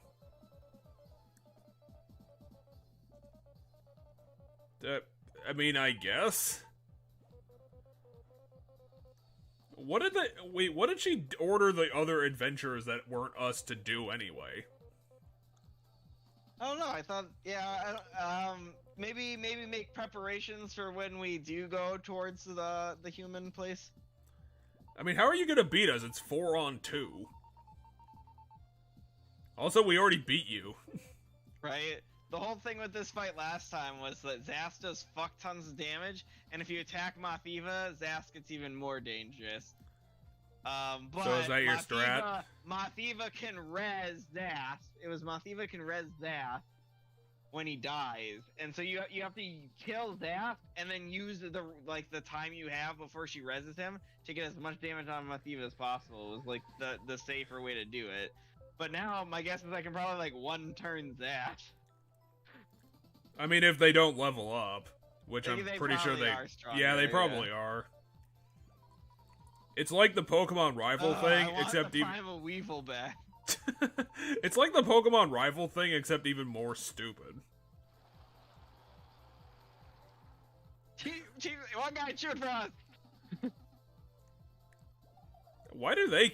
I don't even understand why that guy likes us at all. Because we just, to the public of this place, we just fought like 2 waves of dudes, and also so that's a lot. They have a lot more HP, but no defense. Well, they never did have defense, but they have a lot more HP. But I don't have to scan them again, which is kind of nice. Well, yeah, you already know they're. I thought maybe like their more improved, stronger form or something would have to have Well, with your strat, you're definitely gonna have to kill Zast more than once, because there's no way you're gonna be able to do 30 damage in a turn. No. It'll take me like two or so turns maybe before. Okay, so her theme is a piano following a violin, because she's just somehow got like an entire orchestra everywhere she goes. Okay, Zast is using a thing to power himself up. And healing? Oh no, wait, she's attacking us with music. Yeah, she had that attack last time. God, you really do have a mind for the tiny details. We fought this boss like 3 chapters ago. It's true, we did. Didn't we fight them in heaven? We fought them just before going up to heaven. Well, you almost got Zaspin. Oh shit, he knows ninja shit. Just like we saw a long time, a lot of times. Yeah, Mathiva doesn't do like jack shit for damage. Oh, goddamn, we're gonna have to waste a turn on this shit. No, we're not. I mean, that was... Oh, wait, he just gets a power-up. I thought he gets, Yeah, like, he gets a power-up, but guess who's gonna kill him? Yeah, So I'm gonna use the I gun. know. I thought he got a reaction attack. Oh, no, that's not how it works. He just cannot stand you. And down he goes. Now we'll find out if he keeps that buff when he... Oh, he does. Damn. Oh, okay, but he... No, he I didn't. don't... He doesn't keep the buff. Yeah, I don't think he does, because that'd be complete bullshit. Because he didn't, like, transform or anything, so it was literally just the numbers. Okay, so this is gonna be really easy.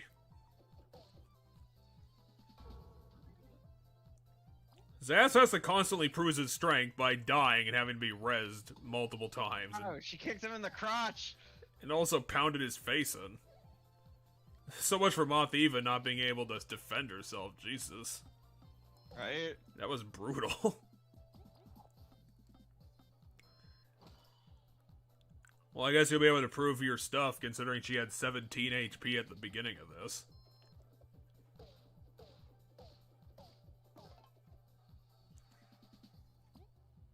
Well, fair enough, you can still do 17, too. You fucked guys! We own the shit out of your feeble people. Don't act like this fight tired our guys. Yeah, I don't even know why. Like, you were like the only one who was like anywhere close to danger was Leaf, and he only half died. Yeah, Leaf is at half health, but he can't block anything because of the badge I have on him. Oh yeah, he has the Berserker shit. He has the Berserk badge right now because it stopped being useful to freeze enemies a long time ago. Because I would do it only to really it still can be useful in like fights like this where there was two guys, but it didn't really matter. Like the extra damage and stuff kind of panned out better than freezing them anyway. But like in boss fights, it became impossible to do my freeze, skip the boss's turn strat I was doing earlier in the game because our turn always ends with Chompy. And so Chompy ends up breaking the ice by attacking them. So I realized freezing them wasn't any good anymore. So then I switched it off of V, because V's abilities are better, in my opinion, for just damage and stuff. And to just throw the Berserk thing and just to make his Leaf's auto attacks really strong. You're not gonna give up. You're gonna be seen later in Chapter 8.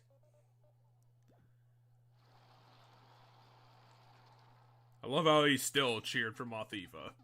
Even when she died.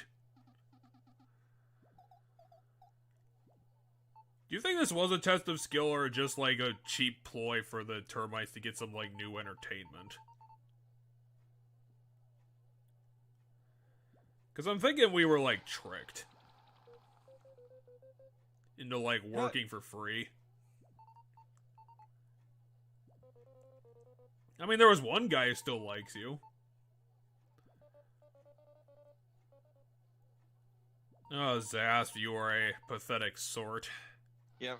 That is the simp. Now the extra ones cheering for Moth-Eva still. Maybe Zaz can abandon Moth-Eva because they registered together and he can't fight alone. So now he has to drag along this dingus everywhere he goes. Why are you still complaining? Also to us who don't give a crap. Poor you and your successful career and tons of money.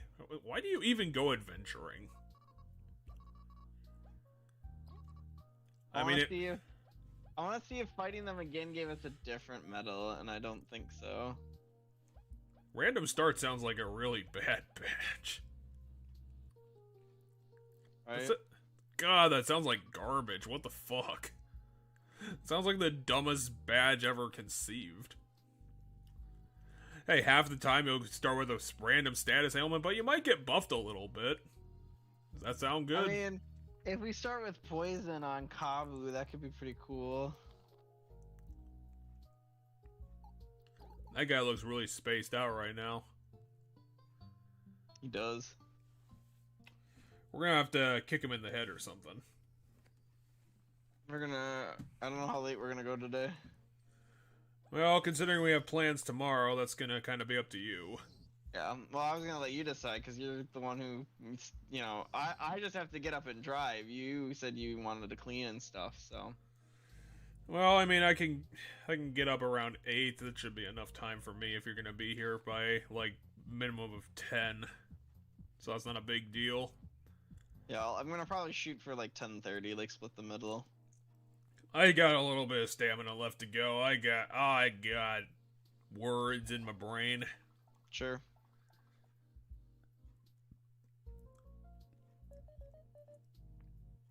Hopefully this is the end of chapter 6, considering this was... No, wait, no it's not, because it's assault on rubber prison, which we're not even close to. Yeah, they're gonna give us a way to get to rubber prison. Oh, I love how you admit this after we beat up all of your champions. Fuck you people. We beat up some monsters, we beat up your second champions, and then when you threw a giant monster at us, our rivals decided to say, fuck that, we're gonna fight them instead. And then you were like, yeah, okay, that sounds fine. And then we just beat up our rivals. Oh, he's giving us a submarine.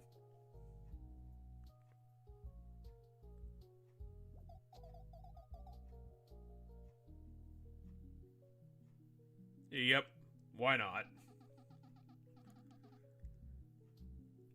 Yeah, but you're not the science man. I like how it's submarine, but like... It's not, it's, I guess it's kind of? Well, but it's submarine because she grabs the Any from Neo Transport. Yes. And then she grabs Mary from Maritime, and then Sub from Subaquatic. And so even though that's not where the word submarine comes from, in this world, that's where the word submarine comes from. Well, that's because he wants it to sound important, because it's a shortening of Subaquatic Maritime Neo Transport. Our people being one adventuring squad. And that's it. Anyway, I read online this is how we get to the peacock. This gives us the ability to go to other places too, and one of which is where the peacock spider is. Okay, so it is the airship except underwater. We're gonna have to go fight Ruby Weapon now. True. Did you ever bother going to fight the Ruby Weapon? I fought the one weapon you need to fight as part of the main story, and I said fuck all the rest of them. Fuck them and their random colors. Yeah. Maybe if I, like, the next time I play through that game, maybe because it's on my list of games to play on the stream. Maybe then we'll dick around and I'll try to do the whole Black Chocobo into getting Knights of the Round so that we can watch Knights of the Round, and then if we get Knights of the Round, maybe I'll try to break the game enough. I'll probably do things off screen just because there's so much grinding to do to get like the best of everything in that game, but like maybe then we'll try to do the Ruby weapons and all the other weapons and stuff. Well, I mean, I didn't do the super boss of 358, so you don't have any obligation to do them. I'm not saying we have an obligation. I do kind of want to go get Knights of the Round in the playthrough that we do, which means I'm gonna have to dick around and do Chocobo shit to get the Black Chocobo. But like, I just want to do it because I want us to activate the summon for Knights of the Round, and then sit and watch their attack for that. Like that party member's singular turn takes like 4 minutes. Because the Knights of the Round animation cannot be skipped, and it is very long. You just want to bring it to a dead stop every 5 minutes. You're just gonna start using it on random garbage mobs to prove your supremacy. Dude, if I grinded all the way to get Knights of the Round, I deserve it. But that is how I beat that game. I didn't use Knights of the Round because I didn't get Knights of the Round in my first playthrough, but I beat that game by spamming summons. I was like, why do anything other than spam summons? That's just, like, the way to do it. Anyway, I'm gonna go hunt down that secret boss before we, like, get in that submarine and leave this place. I mean, there's only a limited amount of places it could be at this point, and... Well, they said we just gotta go to the very windy room, and then from there... Yeah, but that was like 5 rooms ago. This is gonna take like Uh, 2 minutes. That's way too long. Came from this way. We're gonna have to dodge like one pumpkin guy. Damn it. These guys still aren't Well, you haven't leveled up yet. fair. And you'll never level up considering these guys are worth like 1 point.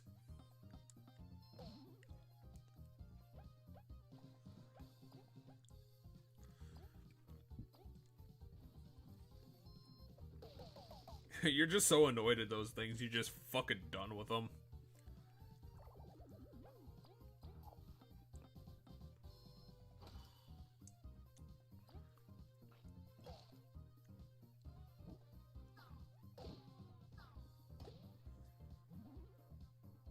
Yeah, I mean, at least you got your 2 HP back, I guess. Yeah. When I start leveling up, I might start putting some of the poison defense badges on him. I don't necessarily think he needs the poison attacks. It'll be nice eventually, but like, I don't think it's needed. Yeah, honey drop you don't really need. Right. Yeah, that's kind of a bad item. I mean, it turns into... The honey drop turns into the, Yeah, this should be the windy room. Yeah, this is the windy room, and we have to head as far west as possible. Shouldn't be all that hard considering you now have the mastery of flight.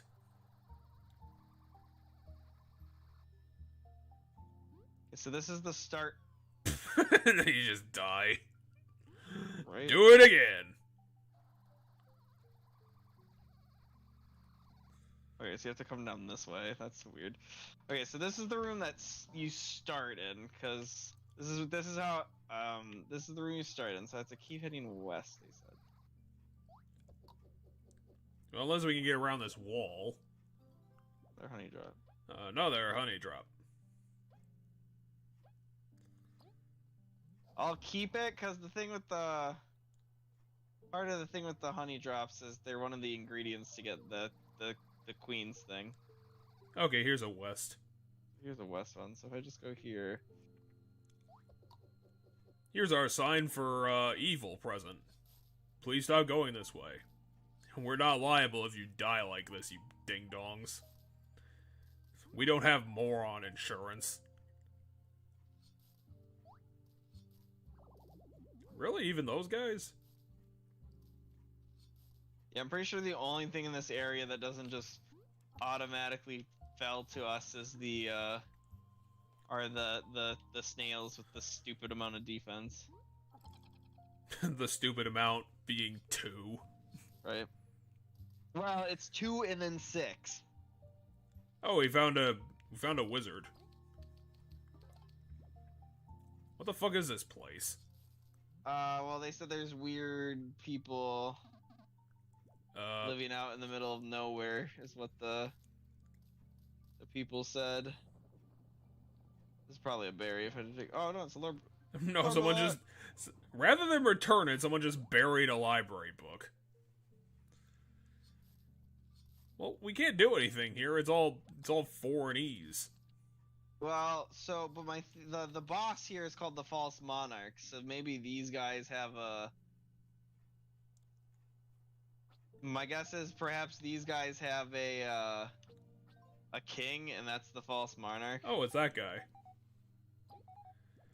Well, it's kind of trivial considering we now have $400. Right. That's And- why I was like, I know I'm missing some stuff.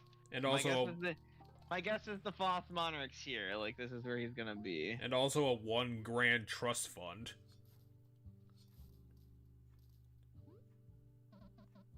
What? You're just looking for the one guy who isn't insane? Oh yeah, my guess is one of these guys activates the boss fight. Well, you found a plant. Although it's probably inside that house right there. That guy has an upside down face. I don't even know how that's possible.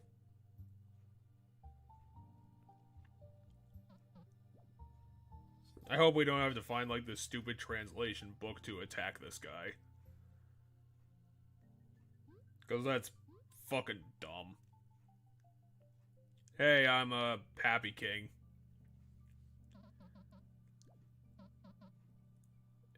It's a king made of flies. Or moths. Is this guy even the actual boss? Because I thought the boss, like, was a big Yep, dude. it's the false monarch. It's labeled as the false monarch. That's what the bounty's for. 100? That's a lot. I mean, at least it's at 0 defense. Is it a false monarch because it's made out of moths? It's gotta have a gimmick. There's gotta be a gimmick here. I mean, my guess is he's gonna summon a fuck ton of shit. He's gonna summon the ultimate moth blob. Apparently I fucked up 2 of those. That sucks.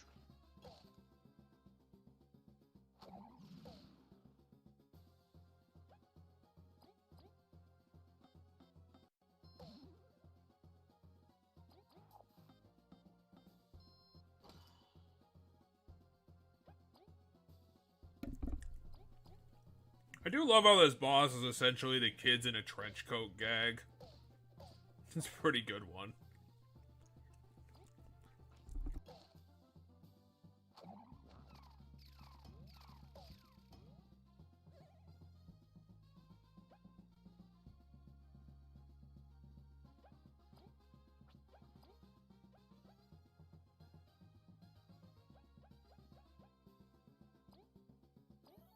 Let's find out what this does. It's pretty good for Kabu's turn.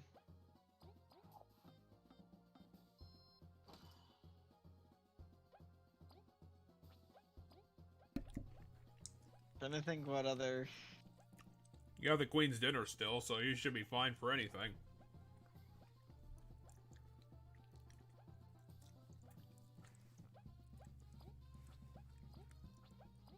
Let's see here. Here, this will work. We'll do this.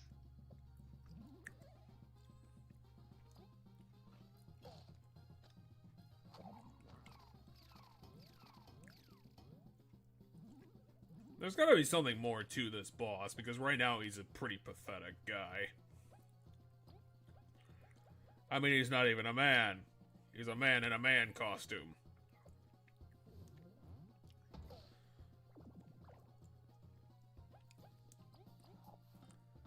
It's even more of a false monarch. It's a false monarch of a kingdom that doesn't even exist.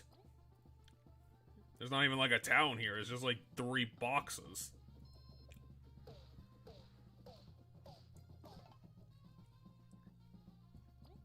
You know, he's only got 30 health.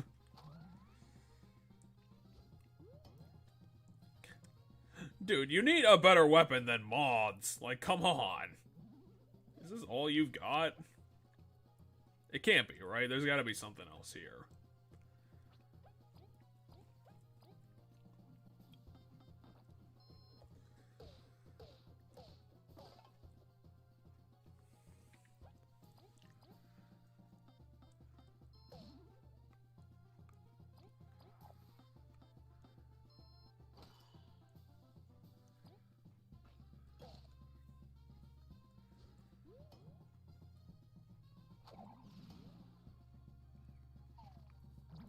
Has this guy done, like, more than, like, 20 damage total? Yeah, I think so. But I want to say it's like, it would be like exactly around 20. You ran out of mana. Too bad. I mean, next turn I make 4. Now fight this moth. This moth of ultimate death. Can you fight this moth guy? Aw, shit, you killed it. Wait, that was seriously it. That was the false monarch. That was... As I said, I think I'm at the point where I've broken this game over my knee. I mean, I guess that would make sense for Chapter 6? Because I think his strength was that he had a fuck ton of HP, but... And then, like, his one attack did do ass loads of damage, like, when he, like, walked up and, like, opened his chest and, like, a bunch of shit flew out.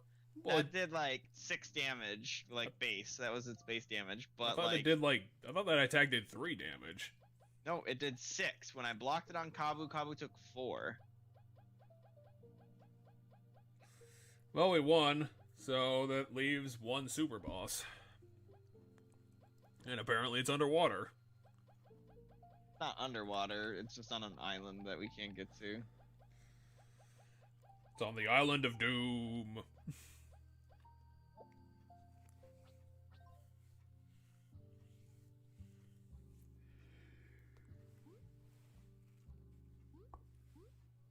Was the entire village made of moths? Apparently. Yeah, it has to be. They were all masks. So yeah, it wasn't even a kingdom. It was just a moth sandwich. Huh, so how are we gonna get back? Oh, I'm gonna take the shortcut.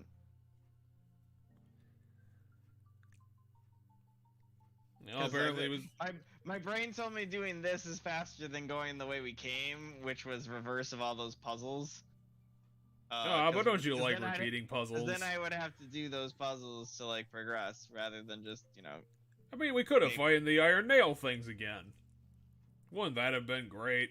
I don't know, we leveled up, so they might just die to us now if we walk into them. Okay, now we're gonna have to steal a submarine and crash it. Not steal a submarine, we were promised a submarine. Yeah, but we're gonna have to pay like... We're gonna take the submarine on a detour, though, because I'm gonna go fight the other bounty. Hey, do you want to read the internet? We got that now. Aw, you ignored our internet. Wait. I used those items in that fight, the spider tokens. I did it intentionally so that I can go here. To buy burgers?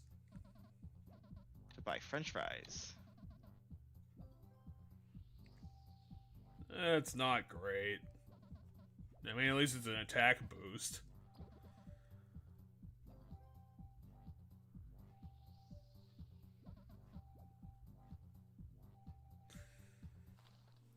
I mean, they're items.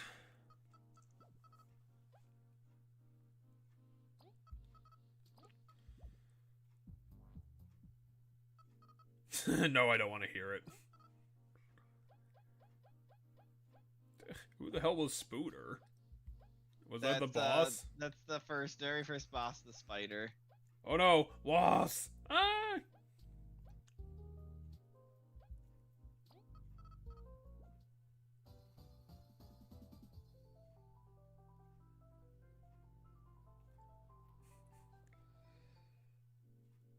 That damn crazy piano. You can just imagine the guy going blah, blah, blah, blah, blah, blah, blah, smashing everything on it.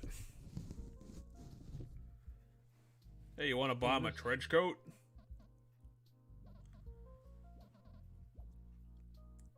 Is he coming with us on the submarine? Is it a bus? I love how the guy is still there. I mean, it's not much of an airship, but I guess we'll take it.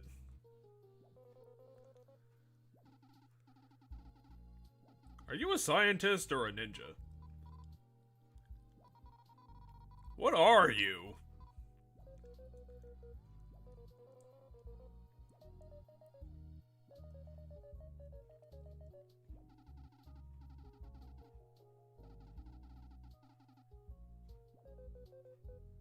Well, what if the danger's underwater? Then what?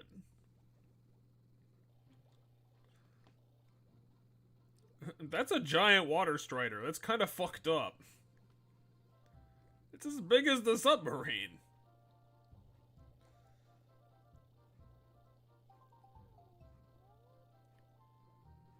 It's journey music. You just gotta have appreciation for it.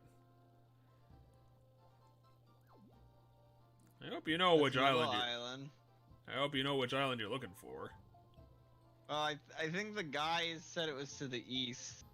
That's the coast. I don't know, we'll just sail around until we find it.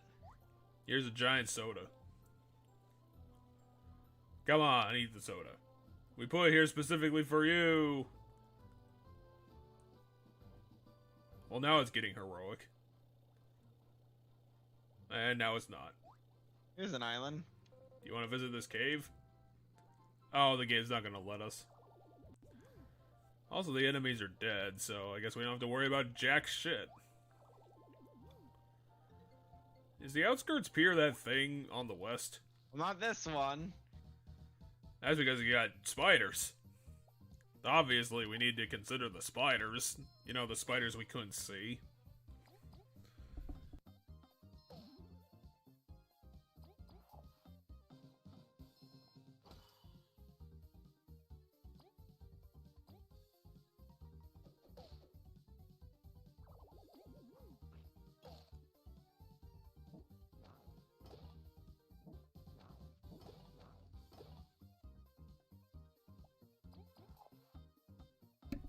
Oh, wait, Ace, you're blocking.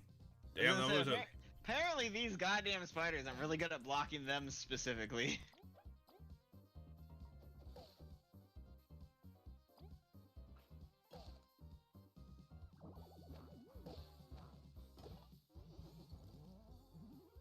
Oh yeah, these are the stupid spiders that do that, though. You still heal one, that's funny.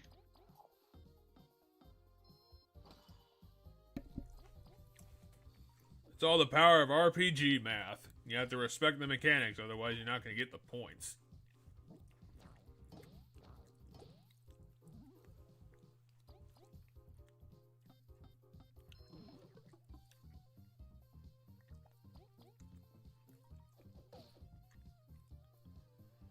Okay, Lee, finish them off so we can get out of here. I mean, at least we got 4 points for that. And some money. And $4.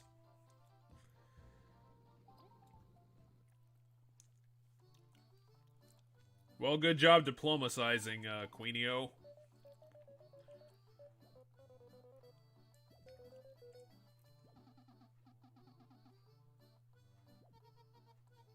Oh yeah, they're not isolationist, kind of, now.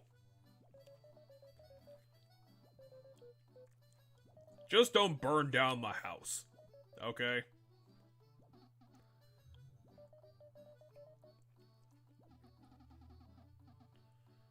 Wait, we need another ship?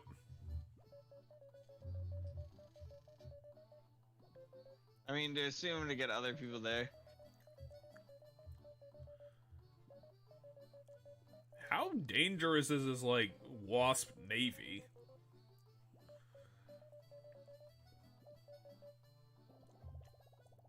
That's a pretty decent amount. I can win more of that in a card tournament, Your Majesty. I mean, we did just drive her here. We didn't do all that much with her. What? We also escorted her through a dangerous, monster-filled land. Oh, whatever. You felt like 10 monsters. Like, you fought like 10 monsters, period. That's not enough. And I made more money from the money those monsters dropped than what you just paid me. Fair enough. You found the golden thing, and that's cheating. I'm curious what this guy has to say. He, like, look where he looks. He's like, ah, oh, fuck me. Oh yeah, his boat was sunk. Apparently the wasp sunk it. He can't deal with it. I mean, they took away his pride and joy. And now it's on the bottom of the harbor.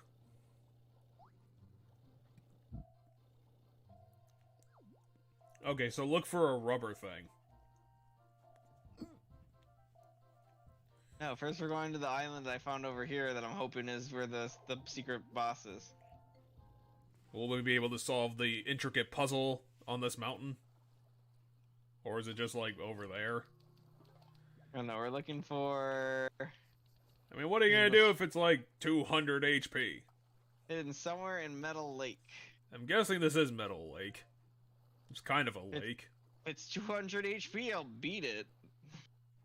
Yeah, but what if you can't, bitch? Numbers! I'll be surprised. I'll be surprised at this point if I can't. The only reason you beat the 100 HP guy was because he didn't know what the fuck he was doing. He didn't do, like, any well, I guess he did do, like, one multi-hit attack, but it was, like, for nothing. It's like, he attacked completely out of moths. His entire kingdom was made out of moths. He didn't have a fucking bone in his body that he could do anything with. And then you just killed Leaf and Chompy. Yeah, how the fuck are we supposed to get over this thing? I don't think this is gonna work. But I could be wrong. I don't know. Because I always say it seems like kind of a bullshit way to make this work.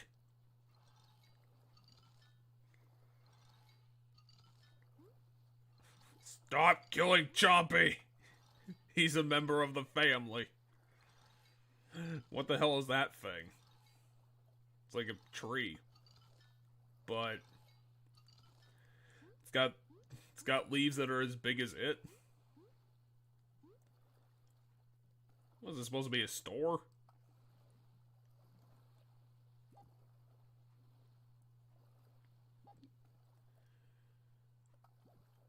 Is this like a missing person that we've failed to find? I don't know.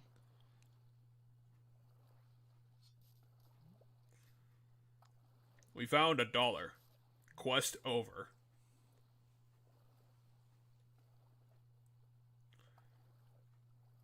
Do we have to climb to, like, the top of the mountain? There's apparently a soothing beat from something. Do we have to learn how to play music? Well, knock over the tree at least. I can't. That's bullshit. So then what is this island? Well, how can I go through the waterfall? Because you can see there's something behind the waterfall, but I don't know if the game's gonna let me just walk through the waterfall. You know? Try and freeze it? Okay, it does let me walk through the waterfall. The problem is I can't see through the waterfall. There we go. Well, I guess it was easier than I thought. Okay, now learn how to double jump.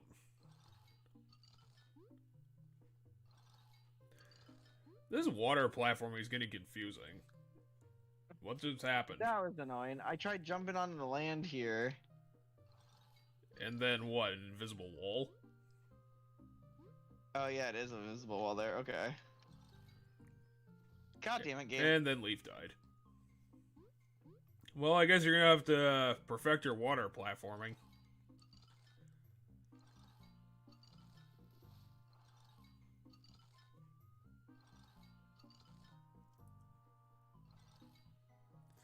Oh, that one's annoying. You might have to be a little closer. Oh my god, that pissed me the fuck off. You gotta learn the old rule of threes. I needed to be a little bit closer. I needed to be farther away. Cause it ended up falling in a way that I couldn't jump to it because it was too high.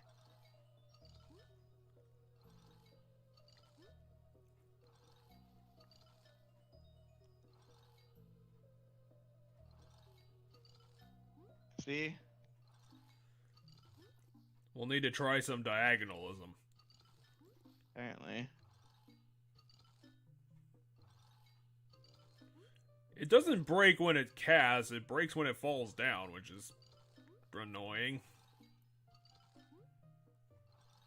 I mean, it's annoying that this exists at all, but, you know, challenge.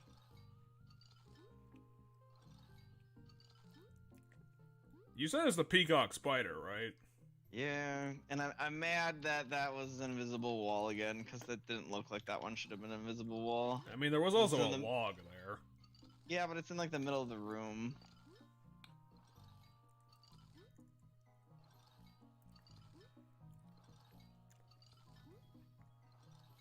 I mean, if you feel bad, look at all your teammates who constantly keep dying.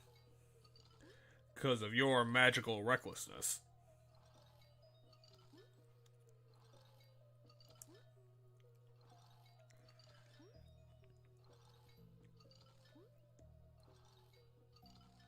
No, you're near the end. You'll be fine.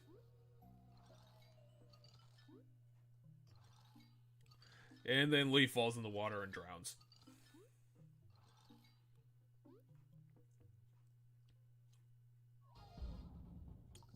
That's just the first boss again.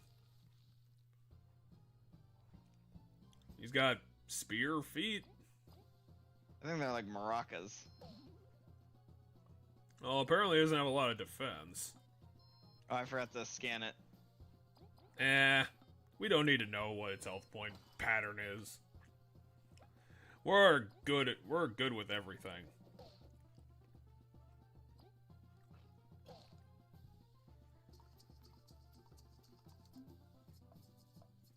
Okay, so it has double moves, which is not going to be really infinity.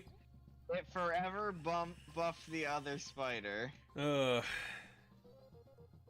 Really? It has 1 defense 75? and 75 HP. It has constant reinforcement that it powers up. Our priority should be the spider. I mean, it is priority and proximity, so. I mean, at least it doesn't seem to have any reaction attacks.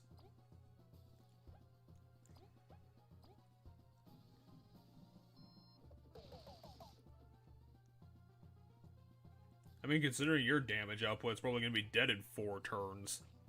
Well, sadly, Chompy can't attack it. Ugh, that's a lot of damage.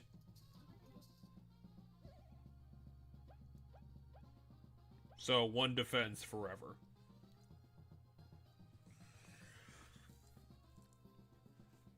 Does it have a flip over sprite? No, it doesn't. So flip over. Most things get flipped over. They don't really like flip over. It's like they get knocked out of certain stances they might be in, and if they're not in any specific kind of stance, then it doesn't do anything.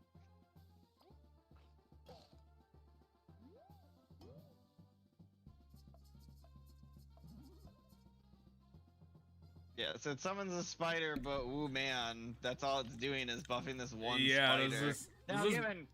It's keeping Kabu from attacking it, and it's keeping Chompy from attacking it, but it's not stopping these guys from just tearing it down with tons of damage. Does this boss have anything left for it? Wasn't this a 3-star deal? It was a 3-star quest that we took like 4 chapters ago. Yeah, but still, this is... I mean, guys, this is kind of pathetic. You're not even a boss. You're just a minion summoner. Honestly, this bubble spider is more of a threat than you are. Yeah, I think if it summoned 2 things, then it would be a threat. Like if it had 2 spiders with it, you know, and then it's buffing both. Like when it does the attack buff, both of them get the attack buff. When it does the defense buff, both of them get the defense buff, you know? That, I think, would be more dangerous, because then it'd have more attacks per turn. But right now, it's just the one spider's attacks per turn.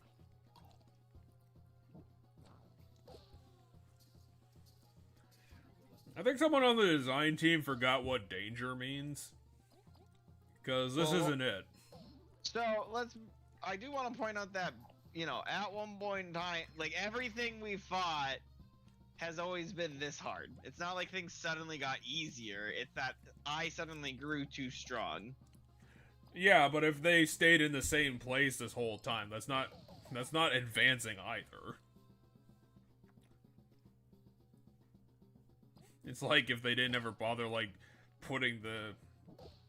what is it called in D&D? The DC? I guess DC isn't exactly what that means. The DC's difficulty rating in Dungeons and Dragons. And DCs aren't balanced either. DR, not DC, but difficulty ratings is how it is. DC is a dice check. Oh, that's what that means. How hard is an enemy is in the monster manual is the rating. Anyway, it's done.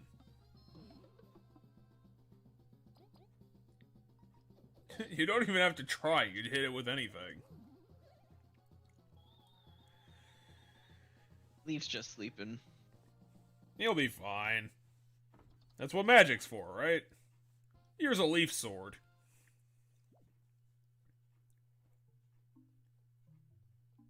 What does Doppel want all these feathers anyway?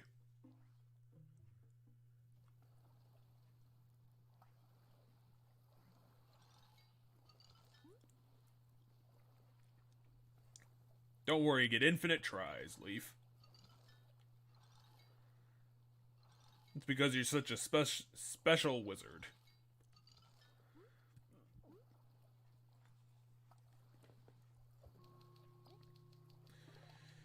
Okay, so what's a rubber prison look like? I mean, considering the super bosses can't even touch us anymore, the game's probably solved at this point. Now it's just all over except the shouting.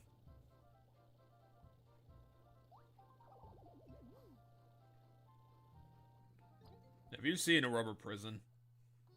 Have you, termite science man? Oh, you're turning in the quest, aren't you? Yep. You want to see what your reward's gonna be. It's gonna be some dumb badge that you should have gotten 15 levels ago.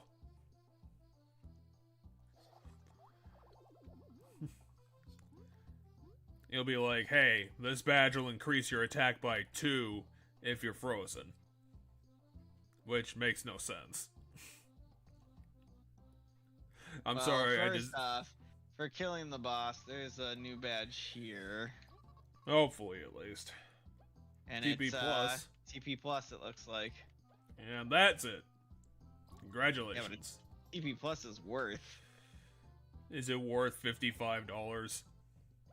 Yes, where is it now? It's with the other ones that you've collected throughout all these years.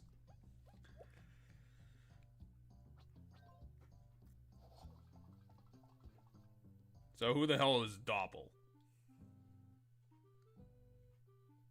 What's a Doppel look like? What do you mean, who's Doppel? Doppel's the guy who's giving us all these goddamn monster quests. What the fuck is a Doppel? Well, Doppel's the guy down here then, because the guy I gave him to is the guy behind the counter right here. This guy? Yeah. How did you know it had a crystal? Oh, it's literally called Last Stand. Really? Increases defense by 2 and HP is low. 50 berries. $50? Really? Peacock spider. That was worth a lot more than $50. Another Last Stand medal. I mean, maybe the peacock guy was worth $50. So literally, oh, and a bond berry because I did all of them, which it permanently increases the mana by 1. So we did all the super bosses. And I got an achievement for doing all of them. Well, yeah, it in-game achievement. No, I got a Steam thing came up for it. We have 4 library books. Ooh, I want that.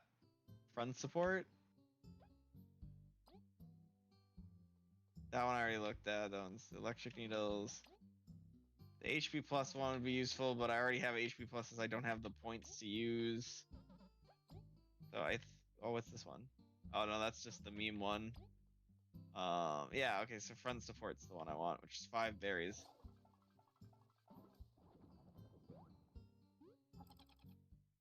Might have to go on a berry hunt.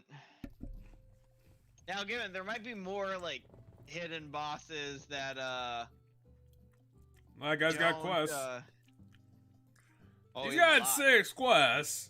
What? That's too many quests.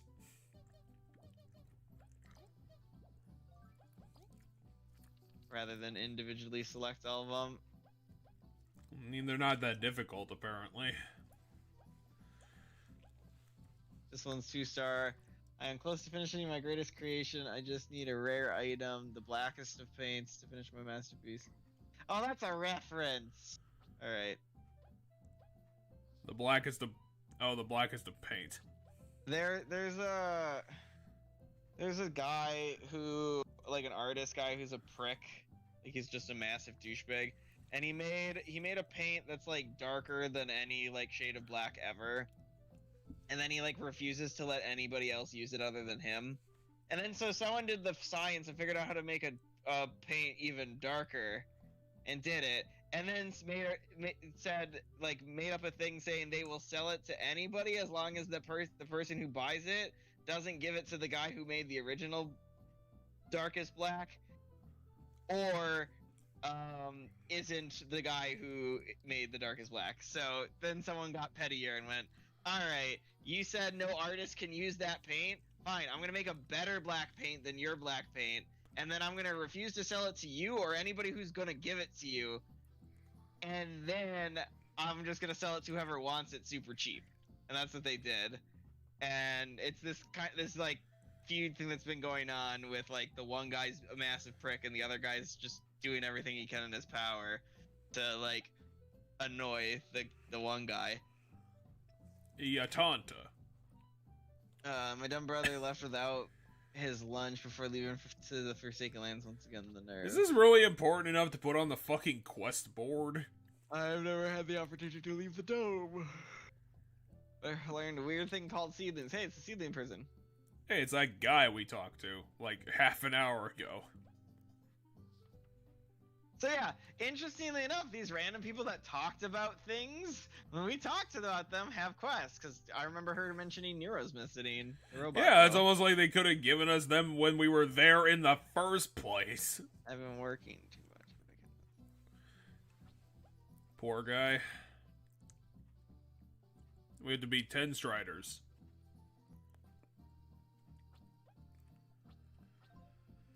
We got a lot of work.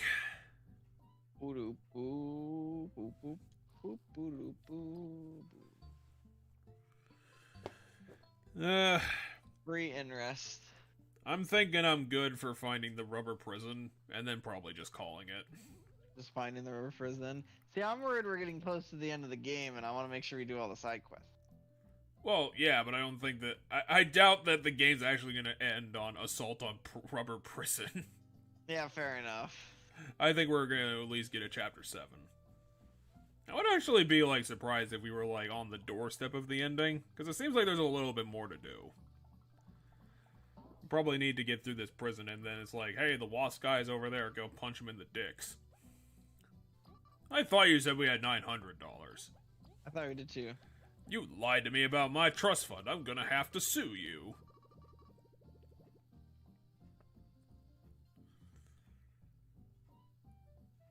Now I can go. Now that I have no money in my pockets, I can go play more board games, or not board games, card games. Aw, shit.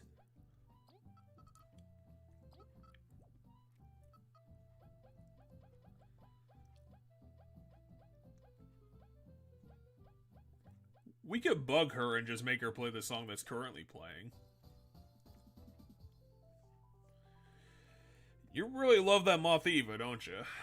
Thieva theme is a good one. The Wasp theme is a good one.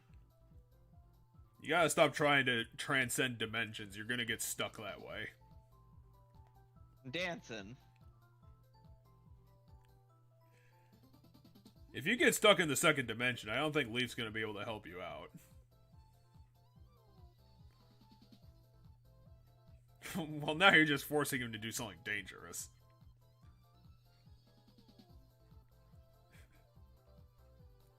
V doing that looks ridiculous.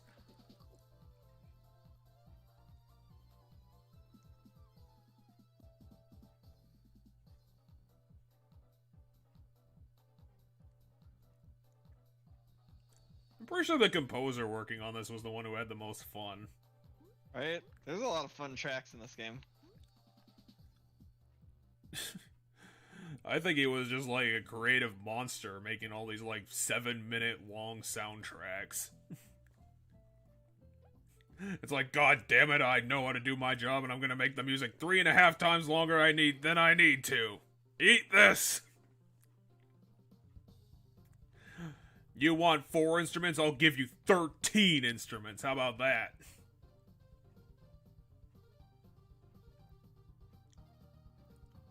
Was this the Mummy theme? No, this is the big Kabu monster, like the thing that. Wait, Kabu's that friends. that was The thing that- this was that fight, the ridiculous so. Kabu stitch shop thing. No, not the fight against Kabu. The thing that killed Kabu's friends, like that God, big what was monster that? thing. It was in this poison thing. I think that's what it was. Was Because Was it the worm? no, it wasn't the worm. It was just called the Devourer. But that was a super boss. No, the Devourer wasn't a super boss. Yeah, well, it was. Well, then why did we kill it? If it wasn't a super boss. Oh wait, hold on. Maybe the Devourer was the name. What was it? It was called the Beast, maybe? Hold on, let's find it in here. Yeah, it was just a worm thing. Yeah, there's a lot of enemies we haven't fought yet. Well, technically Carmina's on this list for some reason. Yeah, because she was a boss. Oh yeah, that was the one we broke into her bedroom. Yeah, she was a hidden boss in the card island. False Monarch is just happy to be there. Huh. Maybe the Wasp King is gonna go there. This one. I think it's the theme to this thing. Yeah, it's just the worm guy.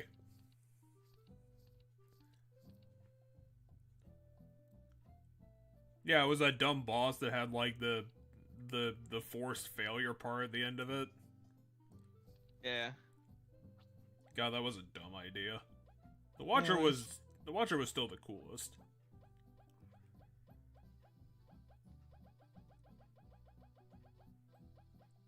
The Watcher was an easy as hell fight though. All it did was build walls.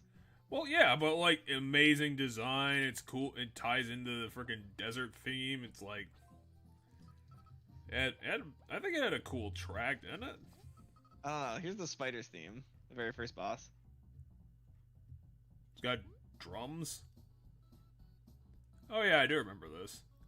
It's like the theme is wacky for some reason.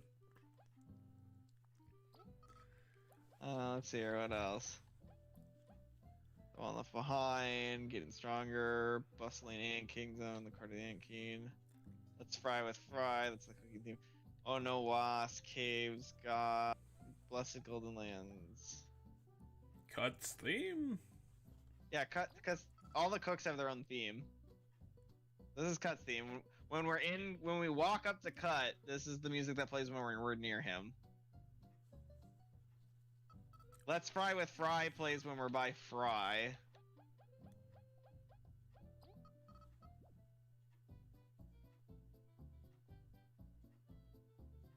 So if I like go over here and we get close to Fry, that music that was just playing should play. What? There's a new store. Oh yeah, they were building that. See? All Hey, the chefs Fly. have this. All the chefs have this where if we get close to them. We built a giant cell phone. I don't know what we were doing either. You want this sleepy mask? I got sleepy mask. Okay, how about this purple raindrop? Sleepy mask again?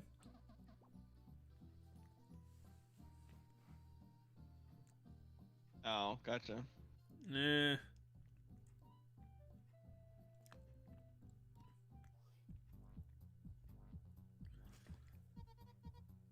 You want to play Snake? We got Snake.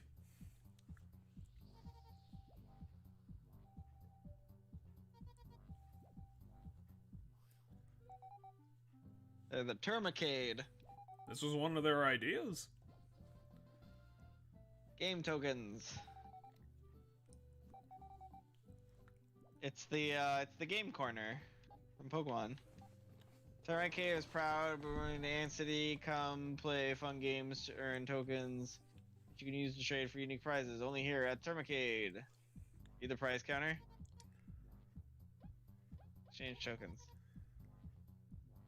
Oh, and Power Plus. Yeah.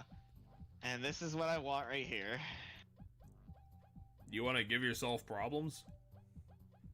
What? No. So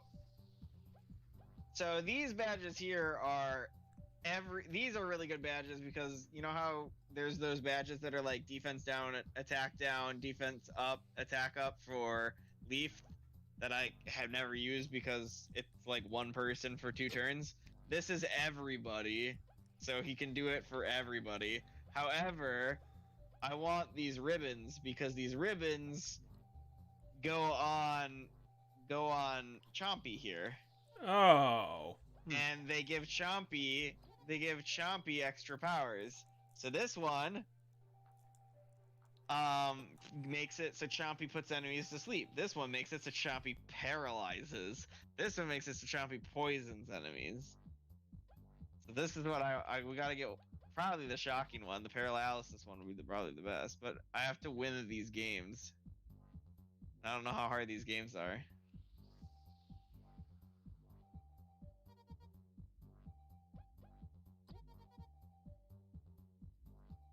Control little B, looking for pollen. You gotta avoid wasps and logs flying with A.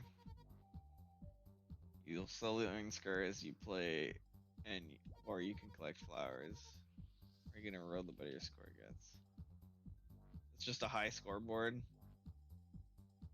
Yeah, okay. So, Flower Journey, the score to beat is 4,500, 9,500 for Might Knight. You hope Terminite Knight reach the top of the tower. Up, down, left, right to move around.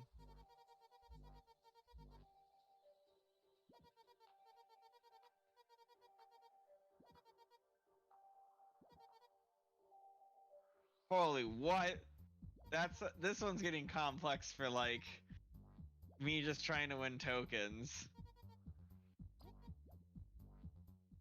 Well, not everything can be made out of slot machines.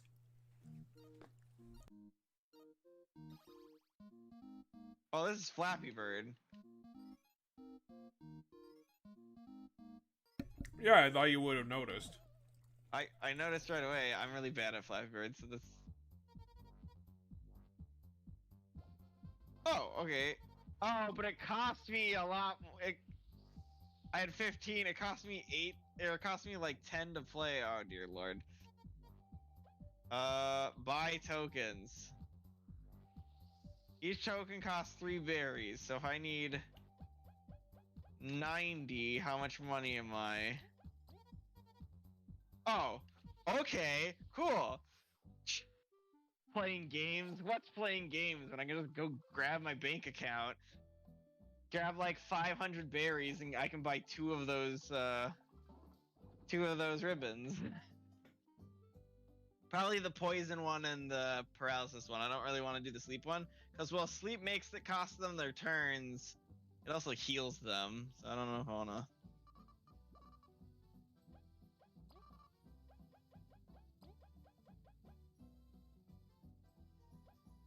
Let's take 550.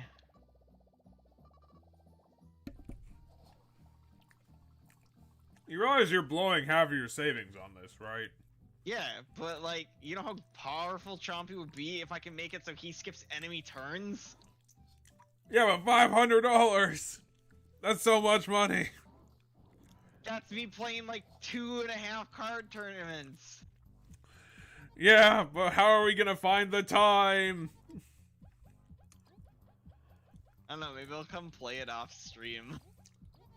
I come back and you somehow have $5 grand.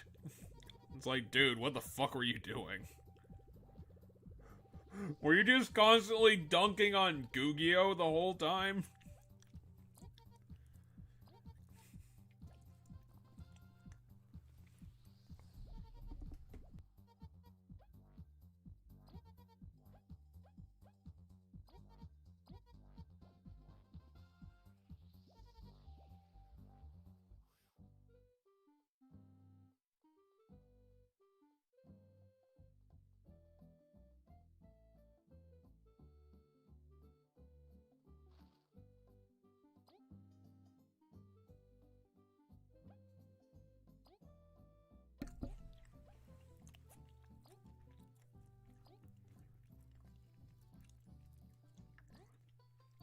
He looks good with that yellow one in his head. I think it's a girl. Because it's specifically gonna grow up to be the brood, the Chompy mother, brood mother, whatever it's called. Like that's the thing of it. Chompy just transcends all of our labels on him. Fair enough. I don't know, he's gonna have to invent his own words for what his label is. He's gonna have to be called Schmorky from now on. The Schmorked. Hold on. Schmore, schmorm, schmork. Schmorm. Trying to turn that schmorky into pronouns. Schmore, schmorm, It'd be schmorked. E. It'd be one that ends with E, like a schmore. So no consonant at the end because that would be like the he, the she. So schmore, and then it'd be shim or schmim. I like schmim. Schmim. Schmim for him, her. And then him, his, and then we need a his. We need a possessive. Schmores. So schmorsh. S'mores. S'mores. S'mores. So schmorsh, like schmorsh bow, looks very pretty on schmim. Schmorsh bow looks pretty on schmim. Look at us, we're building neo pronouns on stream. We're doing this at 1 in the flippin' morning. Building neo pronouns at 1 in the morning. Really Schmorm. difficult to pronounce because we decided to go with SCH for like the main consonant of our fucking thing. When did this open? Schmim. Where is the key? There's a book in there. Oh god damn it, this guy locked up a book. He's breaking all the rules. We're gonna have to arrest his house. It's just like Gone Home, we have no idea where he went. I just want to add that like the like you seeing Chompy as a boy, me seeing Chompy as a girl just reminds me of a quest I was doing today in Final Fantasy 14. So there's like a silly quest line called the Hildebrand Adventures. And one of the quest lines, they found like a clockwork robot. You have to teach it how to be human. Well, so you remember what black mages look like in like the first The guys with Final Fantasy games? the guys with the hats over their faces. Yeah, they have like the shadowy face with the yellow eyes and then the big yellow hat and the blue robes. So they find there's a character that looks like that in Final Fantasy IX, and they essentially find that character from Final Fantasy IX, but it's a robot. And they because the characters in the Hildebrand Adventures are dumb, Hildebrand thinks it's a child and not doesn't see it's a robot, and then his assistant sees it's a child too because she's also just as dumb as him. But Hildebrand sees it as a little boy, and his assistant sees it as a little girl, and so they bicker about whether it's a boy or a girl forever. Anyway, is that all the books? Did we get all the books? No, there's probably, if you saw a book up there, there's probably going to be a second shelf. Oh yeah, that's right. There's totally a second shelf. We have a lot to read though. We should have to go back through this, and because like I don't think they're in. I think some of the ones we picked up might have like backpedaled and be like in the middle. So like we might just need to go from the start and go down and read them all again, because this is that deep lore. Well, we can put it on the list of things to do. Because I know one of these books mentioned how our lifespan, I think it was, mentioned how bugs became sentient, and like hinted at like humans dying off.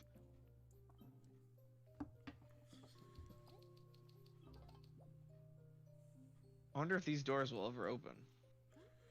No, we locked them for a very important reason. You're not gonna see this until the post-game, bitches. If there is a post-game, we'll have to discuss it. I mean, I assume the post-game is just like, hey, go explore the world and find all the shit you didn't do. I don't know, sometimes in RPGs they have like a legit, I don't know what you'd call it in Pokemon, like the battle tower, and there might be a thing to do there. But yeah, my guess is there'll just be more side quests to do, and then I don't know, I'd have to look at all the bosses in the game to find out if there's any like, because you know how the Broodmother, like the Chompy Broodmother, or Chomper Broodmother was, that boss was so hidden there wasn't a quest for it. Like you just have to stumble into where it is, beat it, and then you get yourself Chompy, right? That's how you get Chompy. Yeah. A boss that the game literally never tells you exists. The only way the game hints at the fact that Chompy exists is you can get the bow items, and they seem to not do anything. Because if you don't, it's just like, who to give it to? What use could it be, right? All of them have lines like that where it's just like, what the fuck's this for? Implying that there is a use for it. So like you can get these bows without having Chompy. But yeah, the game never tells you to go fight the Mother Chomper. But given the Mother Chomper wasn't that hard to find. Well, it seems like since you're getting into a circling pattern, this might be the place that you're ready to cut it off for part 6. Yeah, I saved here, and we got Chompy and her pretty bow. Well, we did side quests. We did half of chapter 6. Yeah, we're actually getting somewhere in this game. There might just be 7 chapters. I don't know if they're gonna pull out a final chapter 8, but I mean, considering they've nicked a whole bunch of other stuff from Paper Mario, I wouldn't be surprised if they were gonna do that too.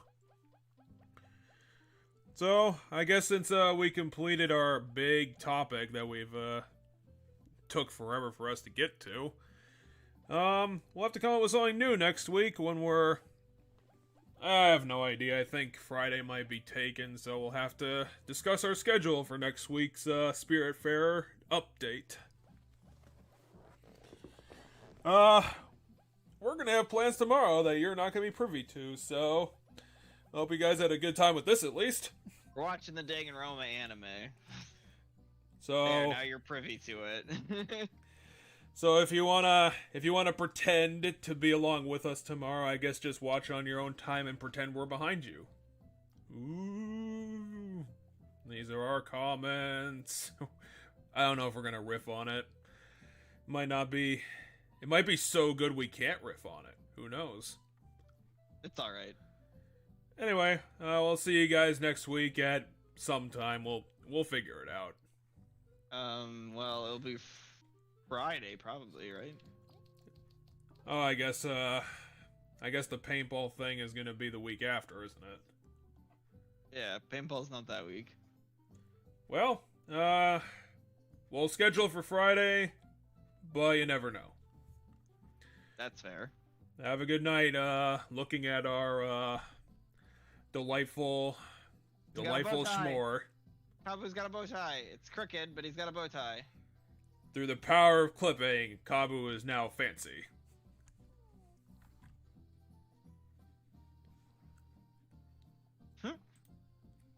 His PV is slightly taller, see? Just barely. God